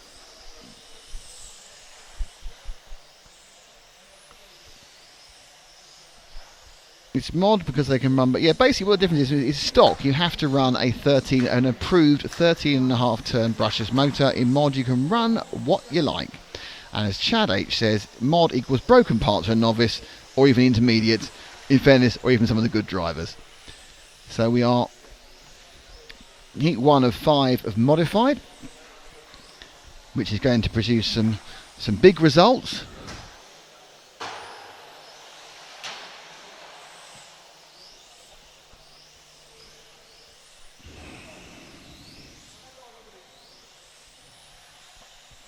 I'm not sure we should do a cut-out of keep of the top heat. I don't think any of these drivers are going to be particularly troubling the top of the timesheets when we get to the end of this first round of qualifying for mod. Roman Krejci, Tommy Jensen Indeflow, Jaroslav Maida, Lukas Kvetsky, Karol Bekika, Jan Kamulis and Finn Olaf Assen are all... Well, Finn Olaf Assen didn't even start. Roman Krejci is forecast to do 30 laps, which is about 6 less than the stocks were doing. Finals are on Sunday. This isn't practice, Alex. This is the first round of qualifying. There are 5 rounds of qualifying tomorrow, all through Saturday, by which time we'll know who our pole position men are, and the finals are indeed on Sunday. Is there any break tomorrow at all?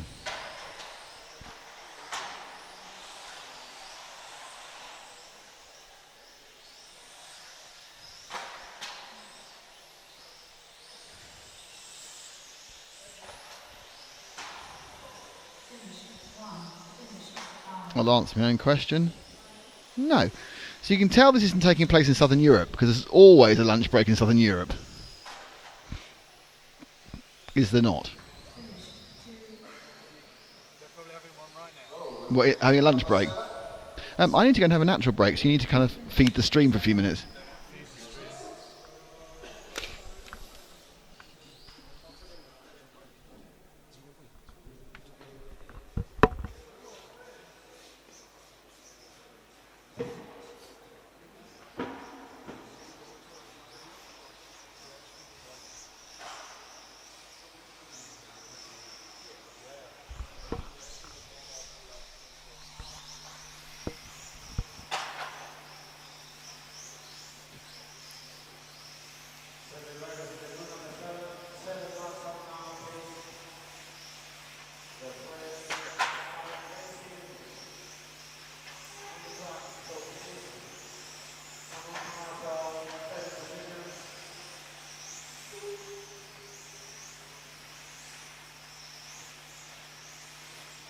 So here we go, it's Group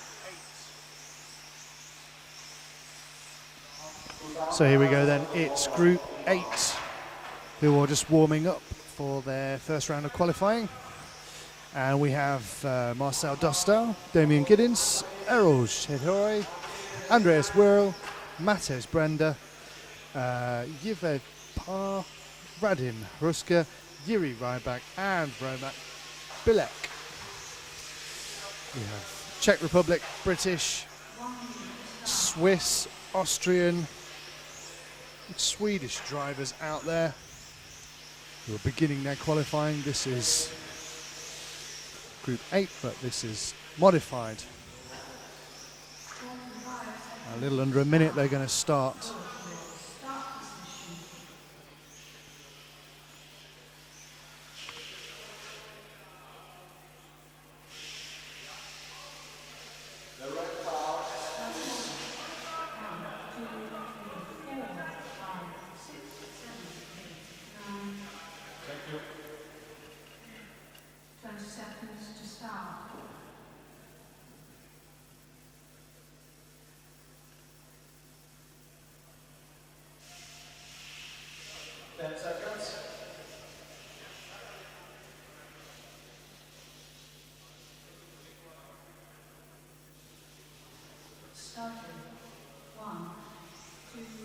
Hello to Mikalarilla, who's saying, I like that they scheduled the first quali round with 11 heats and 6 rounds. They would have almost 9 hours of running without even factoring in breaks. There aren't any breaks. Non-stop. Who needs breaks? Well, everyone really. You've just had one. I did. I needed it too. Is it enjoyable? It was very relieving. It's nice to say hello to the people on the stream. There's a slight difference about the setup at this event in that we're talking to people in the pits at the same time. We are. So people from around the world can make announcements through us To the pits. people in the pits. Yes, and they're sitting there going, oh, I would think that by about 10:30 tomorrow the pits will also have us turned down. Yes, possibly. Yeah, can we Especially not with some have... of the stuff you've been coming out with? Well, mainly because I didn't know this was qualifying. The vocalising of people's moving parts on their cars. That was quite good, that. Personification of a dying car. But that was qualifying, actually. So I'd be much more sympathetic. It was qualifying. That was. Yeah, but you thought it was practice. I know. Hence the reason it was funny. Where it's qualifying, it's not the same, is it? Because it's like, oh, boss. So whoever you are, wherever you're watching us from around the world, thanks for being with us. It's fantastic to have you watching the 112 Track Euros here at the Hudy Racing Arena. It's qualifying round 1. Thank you to Zen Racing. Thank you to Montec and, of course, X-Ray, who are hosting us here. And this is an EFRA event. If you are watching and you'd like to make an announcement to the pits, hello here pits, at the Hudy Racing Arena, you can let us know, as long as it's clean, as long as it's constructive, as long as it's on topic vaguely. It has to be English as well, because we won't just say random things in a foreign language. Because at that point, we'll almost certainly end up breaking a number of rules. Yeah. So if we can understand it and we think it's appropriate, we will read out your announcements to the pits. Yes, we will. Stunning control, pro player RC, says Alex. He said this is a heat 3. Marcel Doster. Anyway, they're off, so I'll start moving the camera. Yeah, it's gone then. Group 8 of 11. And it's Marcel Dostal who will be leaping to the top of the modified rankings in this actual qualification round, you know. Do you know it's a qualification round? Yeah, I know. Who'd have thunk it? I have to realize it's a sort of error that if one of the other combinations of teams had made, I'd have got off my little tiny hat on. I'd have gone, how could you possibly do that? How could you not know it's qualifying, you complete morons? It's such a good job we know what's going on, isn't it? Yeah, isn't it funny? Because we told him, oh, we're the A team. A standing for awful, I think. Something like that. Yes. So let's find Marcel. Can we find Marcel Doster in car 1? I know we're trying not to find car numbers because it's a nightmare. I'll try. He's just started the lap. I think he's the green. I think he's that car there. He is. So that's Marcel Dostel leading at the moment, on for a 34.802.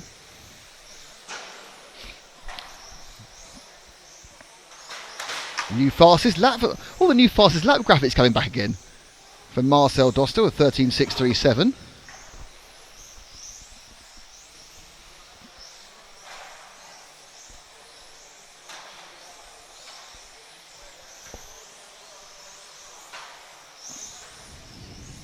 Oh, that's not gone well. That'd have been good for a replay. We'll have replays tomorrow as well. We'll just find that part of the system up.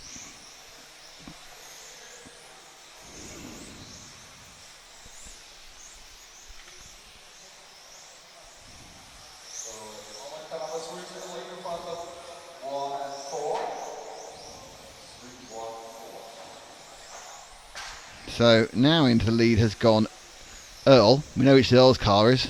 It's the if you let it go through Matt and wait for the orange, pink and yellow car that's coming through the Zen Z now. That's our leader, Earl Sietoy of Switzerland.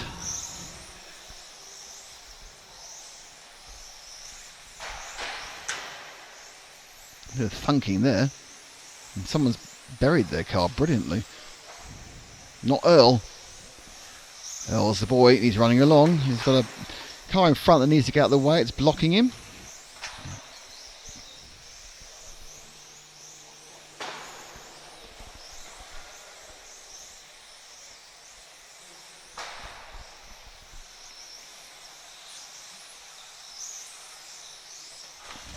Oh, not our leader. Marcel Dostel, who was our leader, things aren't going well for him.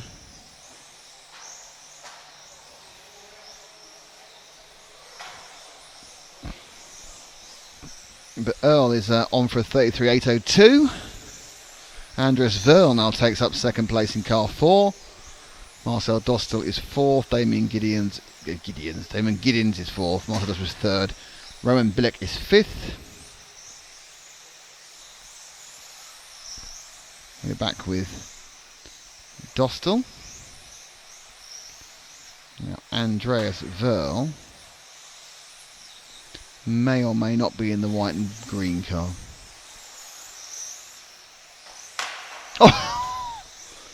That went so well. Dostel went fast, so Verl carries on going. It's in your camera now, and in your camera, in my camera, the camera. Andreas Verl of Austria. He's obviously not as fast as Marcel Dostel, but Dostel has been a little bit, as he goes past him, a little bit, what's the word for it, inclined to smack things. But he'll probably start to get quite close with just 2 minutes to go, because Dostel's lap times are about 3/4 of a second faster than World's.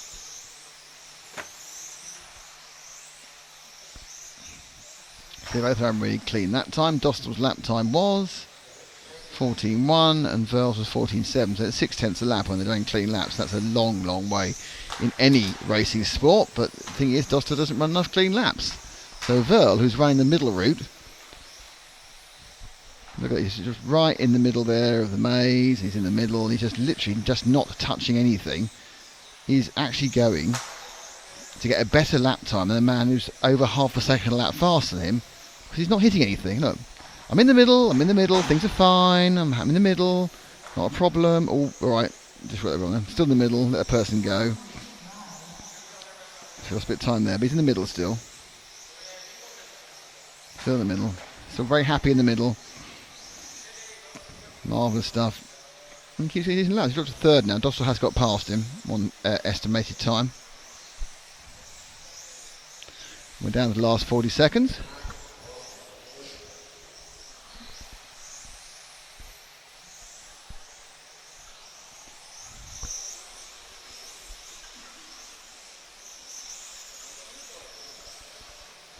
Reasonable spread in this one, from 33.802 to 31.811 for those who've actually finished, who are going to finish the whole time. But Dostel makes another mistake and drops down again. Oh, suddenly in the last 12 seconds, all hell's broken loose and everyone's hit everybody. It's like a smacking sort of moment. I love the sound of Lexan on the wall, because that's all that happened then.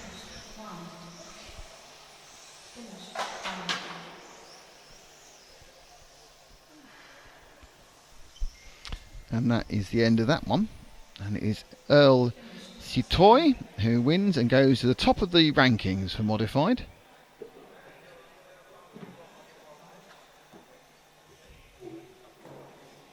Second, Andreas World. Third, Damien Giddens. Marcel Dostel, who was very quick, was hit far too many things to do well. Radim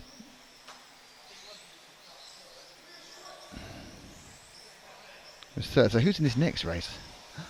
Not ready to tell you that yet. They haven't got the people in. So this is 3 of 5 modified. So we've got three more races today,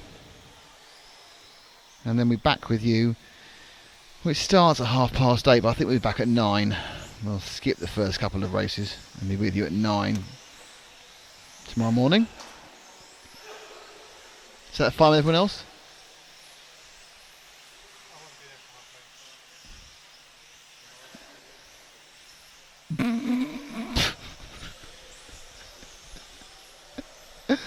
Oh dear. Okay, so we're back at 9 tomorrow morning. That's Central European time, 8 UK, and we'll be on for 9 hours.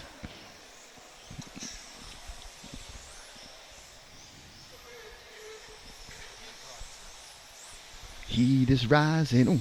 So in this heat, there's is Vez Ali, who has qualified. Must be really upset. A very bad qualifying, very bad practice session. getting the 3 laps in. He's ended up in a way too low heat. He's in heat 3 of 5 with Kumi Bar, Jacques Libar, and I say way too low for Vesa Ili because he obviously has made the A final for the last couple of years. Igor Liptak, Peter Bowman, Jean-Michel Varinard, Georg Werger, Marcus Askel and Andrej Venuko are your 9 runners and riders.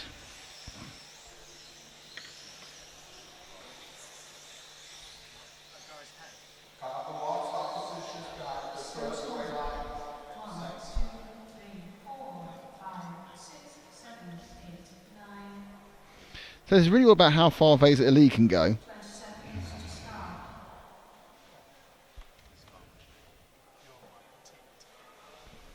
Mika points out that even though a lot of those guys drove quite well, they were still slower than half of the guys in the second best stock heat. That is true. More speed does not mean better time necessarily. It just means you hit the wall harder and faster.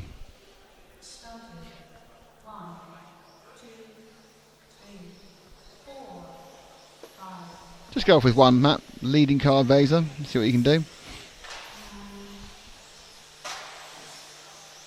It started with a Vesa lead. Oh, must tone back the singing because it's going to upset the people down in the stairs. So Vesa's off and away, but he's not actually ranked as the fastest at the moment. He made a pretty poor first lap, and he's actually ranked down as 3rd. This time round is a 13.1. The next best is about 13.3, and he does pick up the actual overall lead and starts to stretch his lead from Jacques Libar and Marcus Askel, who are running 2nd and 3rd at the moment. Quite a lot of Lexington against wall beneath me, but not for Vesa, who I think is probably a relatively unhappy little Finn about being in this heat in modified. Because it does make things like that, for example, that is a fine example of why it's difficult to qualify, because you've got to overtake so many people so often. And whilst they will let him through, they'll be very polite and they'll let him through, you just lose so much time avoiding other people's mistakes, of which in the 3rd of 5 heats, there will be many. So Vesa now, coming up to the green and white machine of, I think that's Venuko,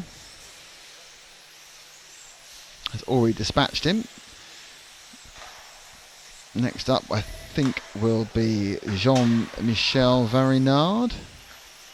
Bit of a mistake there.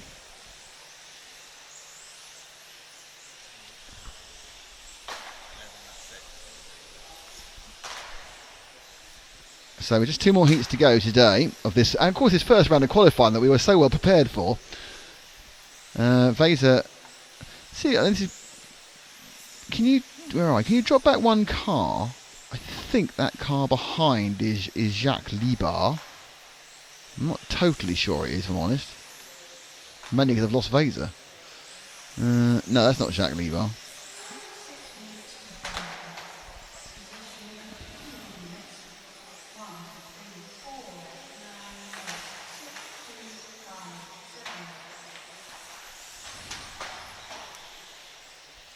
It might be him, actually. He's dead, whatever it is. If it was him, he's now dead. It was him. No, it wasn't. Pick up the, yes, try the, there's a white and a gold car. White and bronze there, just beneath us. That's car 3. That is Libar, is the white and bronze. There's a couple of cars being pulled out, so Libar is the 2nd place man at the moment.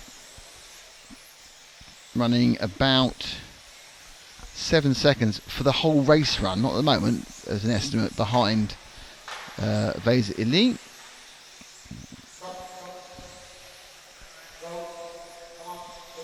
Oh, that wasn't very useful. Drawing the track there and punting off Libar.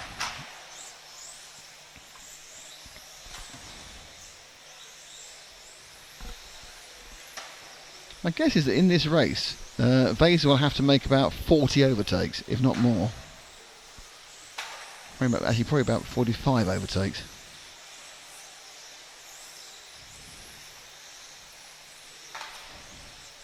Libar, a few less, probably 38 or 36.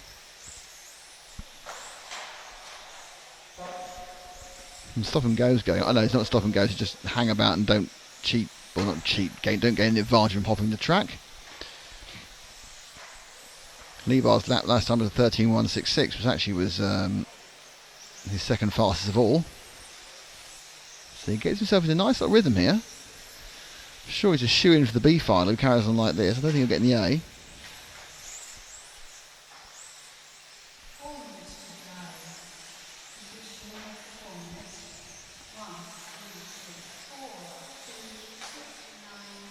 Did a bit ticky this lap. Oh. Yeah, he lost about. Vader's just gone sub 13, 12.961. That's 40, the sort of lap time he needs to do all the time. It's on for 36.801, which would be the fastest we've seen so far, obviously. In this first round of qualifying at the 2016 112 Track European Championships here at the Hudy Arena, in association with X-Ray, Montec and Zen Racing, of course brought to you by EFRA. With me... X-Ray. Yeah. With me and James and Matt. And Matt's gimbal. Matt loves his gimbal. When we see the gimbal, what do we say? We say roundabout. Roundabout. So 3 minutes ago, just so you know that we were doing this, Matt was filming something on the way down here because he thought he was still at Milton Keynes when he was 15 miles outside of Milton Keynes, but hey ho. Oh, there's a lot of banging going on again. So let's randomly pick up that pink car because I can see it beneath us.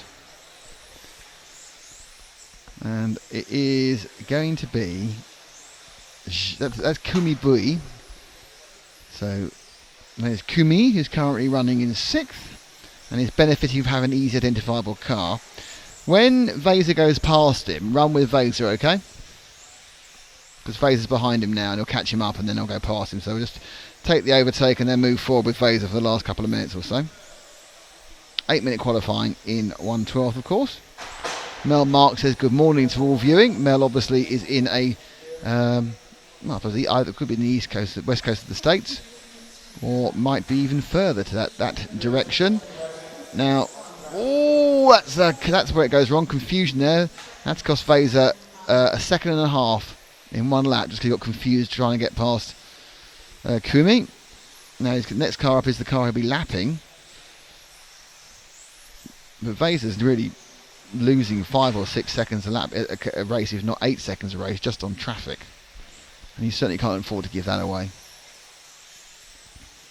So weirdly, as I say, you can't win the thing on Friday, you can lose it. In many ways, Vaser's kind of giving himself a massive headache just by having a bad practice and not getting a decent 3-lap run, and therefore being seeded so lowly. So low. He's going to win this one. He's going to win this one by a comfortable margin of a lap and 3 seconds at the moment, and he will catch up very soon with the second place man, Jacques Libar, who I'm sure will move over, though that on a fast lap there's not a lot of difference. Now Vaser has to carry on pushing and not start pacing himself to Jacques, which is what appears to be happening at the moment. Is that a good lap for Liebach? Yeah, 13.3. I mean, he stops. And that's a free pass, which is useful because he was definitely pacing himself subconsciously to Liebach's time then. So there's 2 more heats after this, and then we break for pizza, beer, and sleep.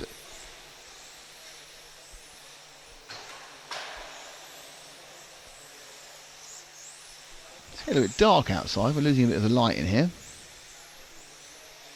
Last year, we were here a month earlier in the year, so the European Championships was right at the beginning of March rather than obviously right at the beginning of April. And before the clocks had gone back, I remember the light was playing very big tricks by the end of the day, but it's a bit brighter anyway because it's later in the year and we've got the hour of the clocks going forward, so we're not probably going to get dark before everyone's stopped. And this is the latest we are programmed to finish. We would have finished by now tomorrow. Alex is in Indonesia. It's 1:20 a.m. and Matt's doing a bit of a dance, like he's just done, like he's So Money Supermarket. Is Matt So Money Supermarket? There's your results. Vaser lead 36.804. Probably in a different heat, he'd have done about 37.812, I would think. Oh, sorry, 810. But ifs and buts don't get you any points. So gimbal. Just forgot I was on the. Once again, I forgot I was on the PA and frightened myself. So Shatley Bone up third. I'm hitting a lot of things towards the end. Marcus Ascol good second in that heat. Igor Liptak, Jean-Michel Varinard. So who is in this next one? So Alexander Laurent, who just picked up pole in the first round of qualifying, it was in stock. Yeah, first round qualifying. Alexander Laurent was fastest. Now moves and finds himself not in the top heat for this one. He's joined by Dominik Vogel and Daniel Sieber. Vogel from Austria, Sieber from Germany, another Austrian in Jakob Zundel, a Slovakian in Thomas Liptak, Adam Catchpole from UK, Oliver Bultnik from Belgium, René Doctor from Austria, and Alexander Andersen from Sweden. So you've got 3 Austrians in this one. 3 Austrians, a Frenchman, a German, a Swede, a Slovakian, a Belgian and a Brit. So relatively cosmopolitan field for the penultimate heat of qualifying, Group 10 of 11. And they'll be underway in 31 seconds. And we're going to go away with our leader, Alex Laurent, who already has 1 maximum score for stock.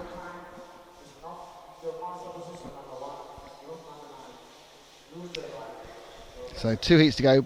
Big boys out in, well, not these aren't big boys, they're all grown-ups, in 10 minutes. So all 9 cars are waiting to take the start. There appear to be a lot of people in outfits to be the... So let's take Laurent.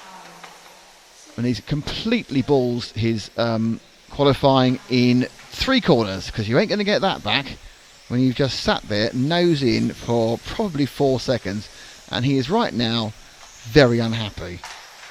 So there we go, his first lap for Laurent, 18.5, so he's wasted 5 seconds on lap 1, and that will sit in his brain for the entire 8 minutes. I know, I've done it. So we'll stay with Laurent for a second. We're not with Laurent. Okay, let's pick up our leader, who is Daniel Sieber, who is the orange with the grey middle going round the... That's the one. So Sieber leads from the 3rd position. He's only very, very slightly ahead of Vogel by a few thousandths of a second. And Vogel now picks up the net lead. We'll stay with Sieber. Right, we're 9 seconds ahead of the time schedule at the moment. So these cars are noticeably, modified cars, interesting, they're not massively noticeably quicker in all parts of the circuit. They're obviously much, much faster in the straight. Their very technical nature obviously mitigates against some of the advantage of modified, because they don't... The apex corner speed is exactly the same for a modified car and a stock car. You don't go any faster at the slowest point, because that is limited by grip and handling, which is the same for both machines. There's no difference structurally in a modified or a stock car. Stock motor car, not stock car as it were.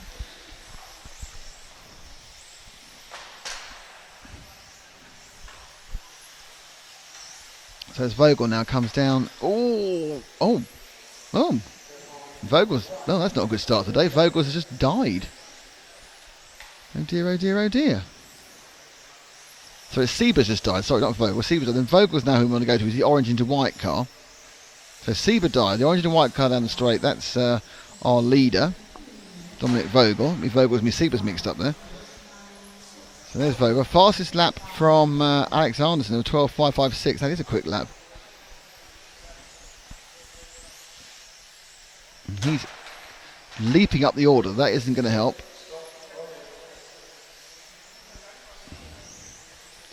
Order is Vogel, Alexander Laurent recovering from that terrible start, and Adam Catchpole Walker alternating for the top 3 positions. We're with Vogel. Comes to the ZenZ down the main straight. It's going to go into the Montec maze. Spins out of that into the EFRA E. And into the X-ray carousel. It's getting dark, actually. It's getting noticeably dark as we sit here. Last knockings of the light are disappearing in these 20 minutes.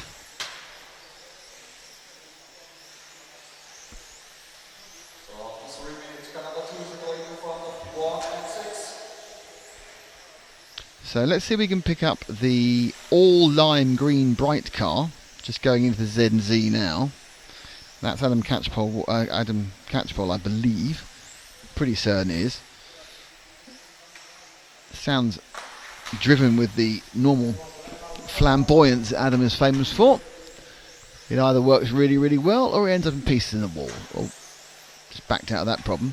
He's got Vogel behind him, but because he started much later, it's not a whole lap down he is. He's actually down by about about 7-8 seconds he's down by. So Vogel will come past to sort of half lap him because he started earlier in the starting system. His third place Catchpole. He's just getting rid of the blue car. That's far 4 of Jacob Zundel. Letting people go. We've lost a couple. We've lost 4 of the 9, I think. Yeah, I think 5 left rotating. So that makes it. There's 5 left and 3 of them are together, and that's not good for Catchpole. Walker Catchpole. That's not good at all. So let's see if we can pick up our Alex Laurent, who's just going into the maze now, and into the EFRA E with the yellow nose. We saw him the first couple of laps. He smacked it against the wall. Things looked lost, but because everyone else has broken down, and he's actually driven very well for the last 5.5 minutes, he's back up to second. He is 7 seconds behind Vogel, and 5 of those he lost in the first lap.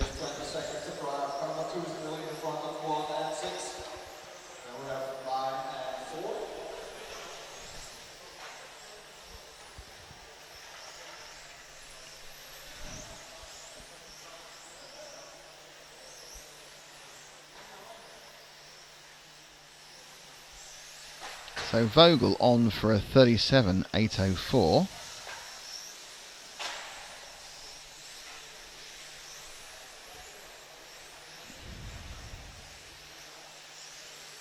Laurent on for a 37.807. Vogel had a bad lap then, dropped down to 37.801. 8. Oh, car 1 now got a problem. Not brilliantly marshaled, has broken it. Oh, now Laurent's gone as well.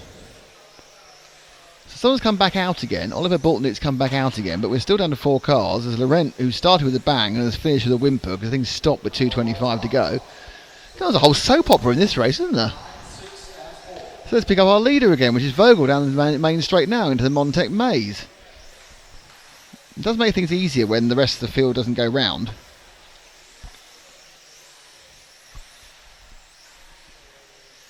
So Vogel back on for a 38 after a bad lap, 38.811. Best time 12.575. Zundel, who's 2 laps back, is still ranked as 4th. Laurent will drop slowly out. Boltnick's just running around for practice. So Liptak, Sieber, Boltnick, Doctor and Laurent have had problems. Boltnick's gone back out again. Catchpole slams the ball. There's a lot of points to be had here because when these guys drop out, that means that there's 5 or 6 people who certainly if you're down here who would normally beat you won't be there. So it's a good, certainly if you've got a few points in the bag, you've had a good first round, you'll be rewarded with more points in the round by round situation just by the fact that other drivers have dropped out as we get ready for our very last heat of the day very soon. Next couple of minutes.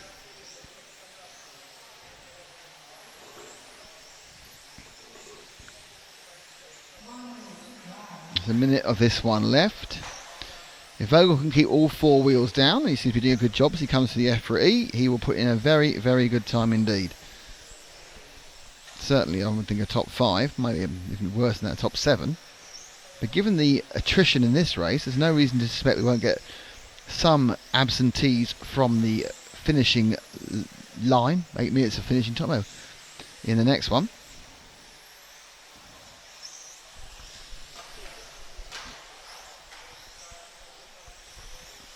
So Vogel through the X-ray carousel. Alexander Anderson comes into a surprise second. Ahead of Adam Catchpole, Jacob Zundel. They're the only ones who've actually run. Oh, look, Alexander Laurent's got back out again. I didn't notice that. So Laurent's got back out again. don't think any point's a good point. So whatever was wrong with it, probably turned it off and on again. It worked.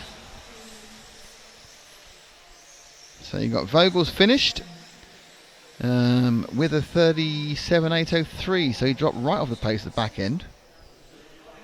Oh, those forecasts are really out. We just dropped off badly at the end.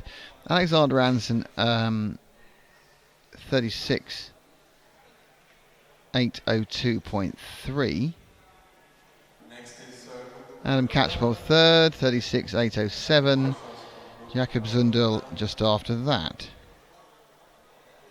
So it's getting ready for the last heat of the day. Who will pick up a few seconds while they do a bit of a track repair before his final one. Martin Hudy down there, looking to on the far. He's underneath the results. Let's clear the results. And you can see Martin Hudy in the middle of the screen, just trying to clean a little nick in the track after something that's gone wrong.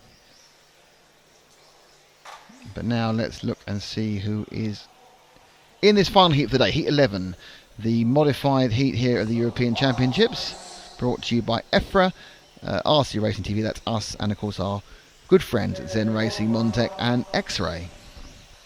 Alexander Hagberg in 1 from Sweden, Juho Levonen from Finland in 2, Ollie Jeffries from Great Britain in 3, Marcus Mobers from Germany in 4, Linus Stadler from Germany in 5, Hooper Honigel from Austria in 6, Tim Altman from Germany in 7, Mark Stiles from Britain in 8, and Jorg Michael Tiet from Estonia in 9. So we got European and World Champion, British Champion, European Champion, I'm sure champion something, multiple European champion, and a European champion 9th even. So we have 1 minute and 5 seconds to go. We will follow Alex off from the start, as he'll be going off first. And the question is, can anyone stop the X-Ray boys, which is Hagberg and Jeffries, taking a 1-2? And my guess is the most likely person to stop them will be themselves. Because it seems here that this track will sucker you into a mistake and then it'll go bang. And my prediction wouldn't get dark as Feldman's, because it has got dark in the last 20 minutes. And you can tell because the mini cameras are just struggling a little bit with the light change. But it'll be fine tomorrow because we finished by now, and on finals day we finished even earlier.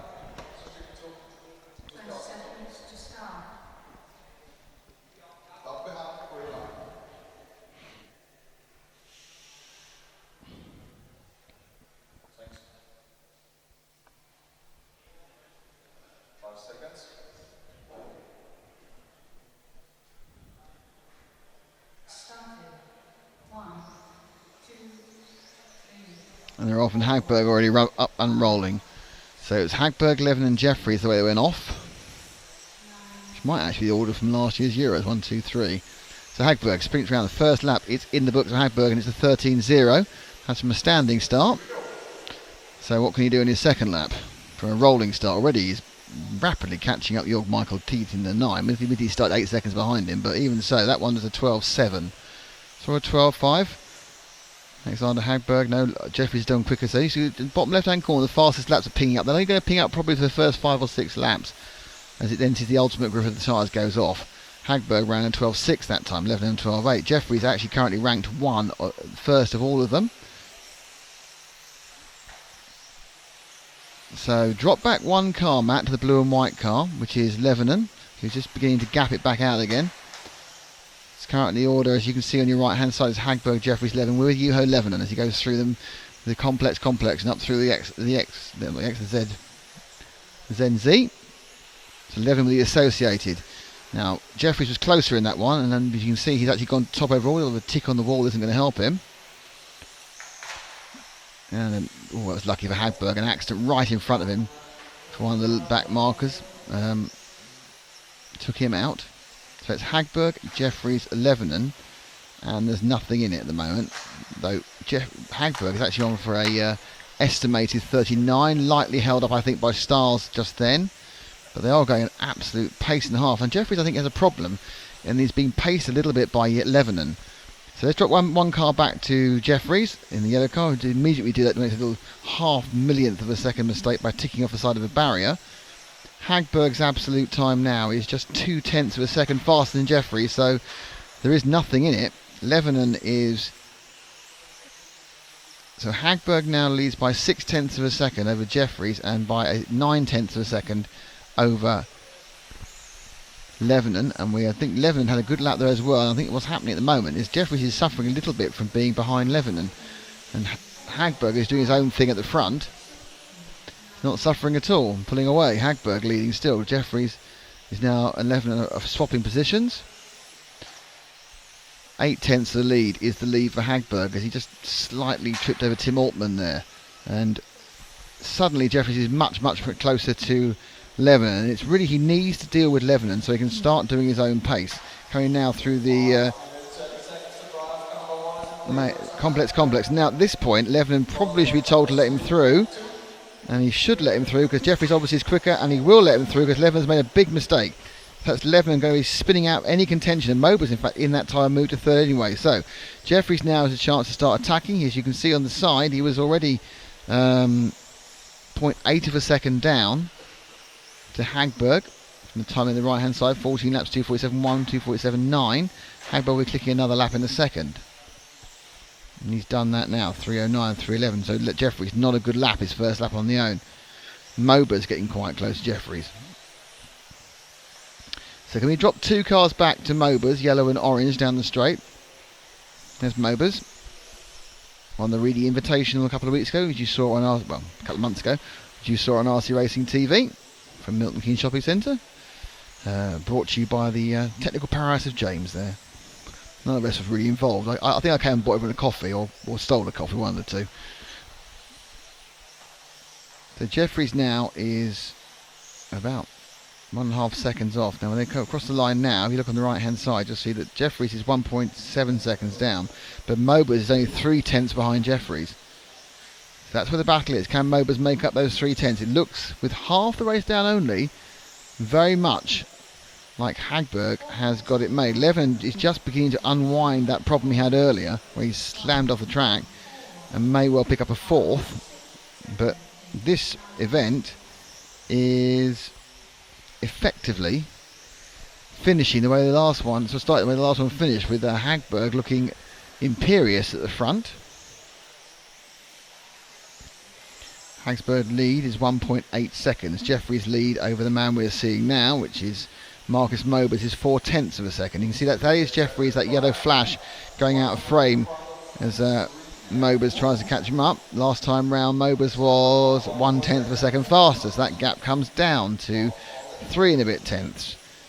And again you see more of Jeffries this time in the corner of the camera shot, and that time round Mober's was 4/10 faster and actually has taken over net second. So Mober's now is in second, so he's actually gained the place without going past the car. Now Jeffries had a slightly bad lap. Net effect obviously is that Hagberg, unless he makes a mistake, is fine, as Jeffries makes a mistake and then drops way back. Now is Jeffries still ahead of Levanon is the question. Has Jeffries' car seen? No, he's not. Yeah, Jeffries' car's gone off. So Jeffries having an issue with his car for banging it. They carry on going around to try and get some points. Nope, it's just not working. Something's gone wrong with Jeffries' car, and he's sort of tumbling down. So it's Hagberg. Let's go and find Alexander again, who's underneath us now and already on the camera because Matt is psychic. So Hagberg down the main straight, and he's going to go into the Montec maze, going spinning round Bonneau and then turning sharp left before he goes to the section of the EFRA and round the X-ray carousel. Hagberg has a lead that has also come. Mober's has. Now this could be Mober's chance, because Mober's was not that far behind, and Hagberg's made a mistake. So what looked like a guaranteed no problems, what am I talking about, lead, but I think Mober's made a mistake as well on that lap. Yeah, Mober's had a bad lap as well. So Mober's chance disappeared because they both had a bad lap on the same time. So Mober's, who I thought was going to have a chance of overtaking, and would have done if he hadn't had his own bad lap, goes back to 0.6 back. So bit of a let off for Hagberg there. So 0.6 behind is Marcus with 1:43, so plenty of laps to go. That is now still 0.6. 12.667, so he's got 400 a second gain there for Hagberg in that lap. Now, the only disadvantage that Hagberg had is he had significantly more traffic coming up. And he's got that problem right now, is that Stars will get out of his way, but he's kind of unsighted him. It's the red and white car right ahead. As Stars does get out of his way, 12.6, that was a good lap in traffic from Hagberg. 12.8, so he's got 2/10 in ground speed, so he did well, he got dragged forward there. Hagberg now, 1:11 to go. Lead up, I would think, to over a second now. Yep, this lead is just under 0.98 of a second ahead.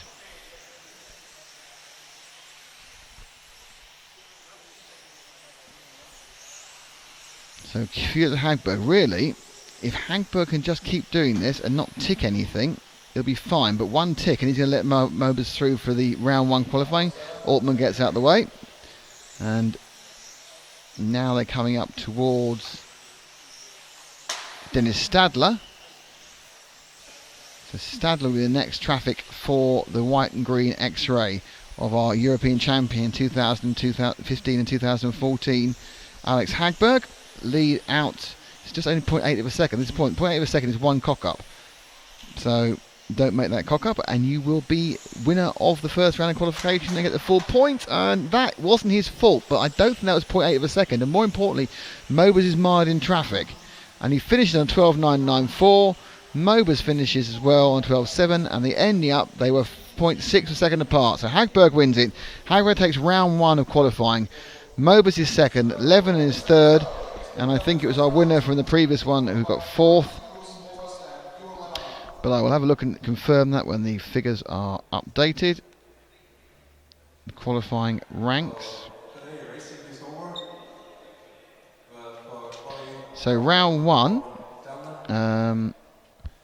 over. Great race there. Bad luck for Jeffries and your Michael Teat. Didn't get the trip.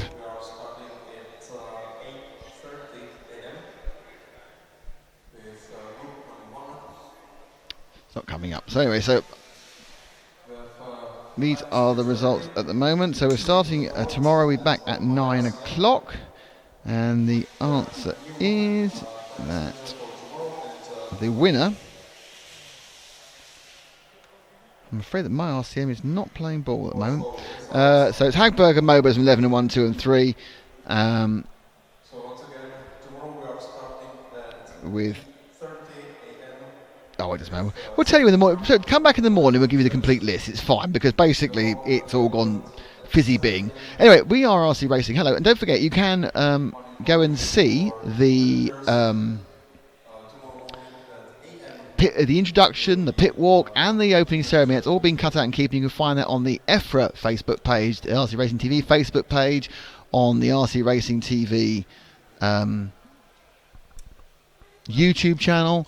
It's all over the shop. Basically, if you don't find it, you aren't really looking very hard. And we hope you enjoy that. If you missed it, so I do think actually the opening ceremony had some quite amusing bits in it. Not necessarily me, but there were some quite amusing bits caused by circumstance. So thank you very much for listening to us. My name is Nick Damon. I am here with James Parry. I am here with seal clapping Matt McCallum. And we'll be back, no, not 8:30, we're back tomorrow live at 9 o'clock here from the Hudy Arena. And we will see you there at 9 o'clock. So for now, we're going to leave you the vista of the track. Goodbye. See you tomorrow. Bye. Bye. Bye. Bye. Bye. Bye. Love you.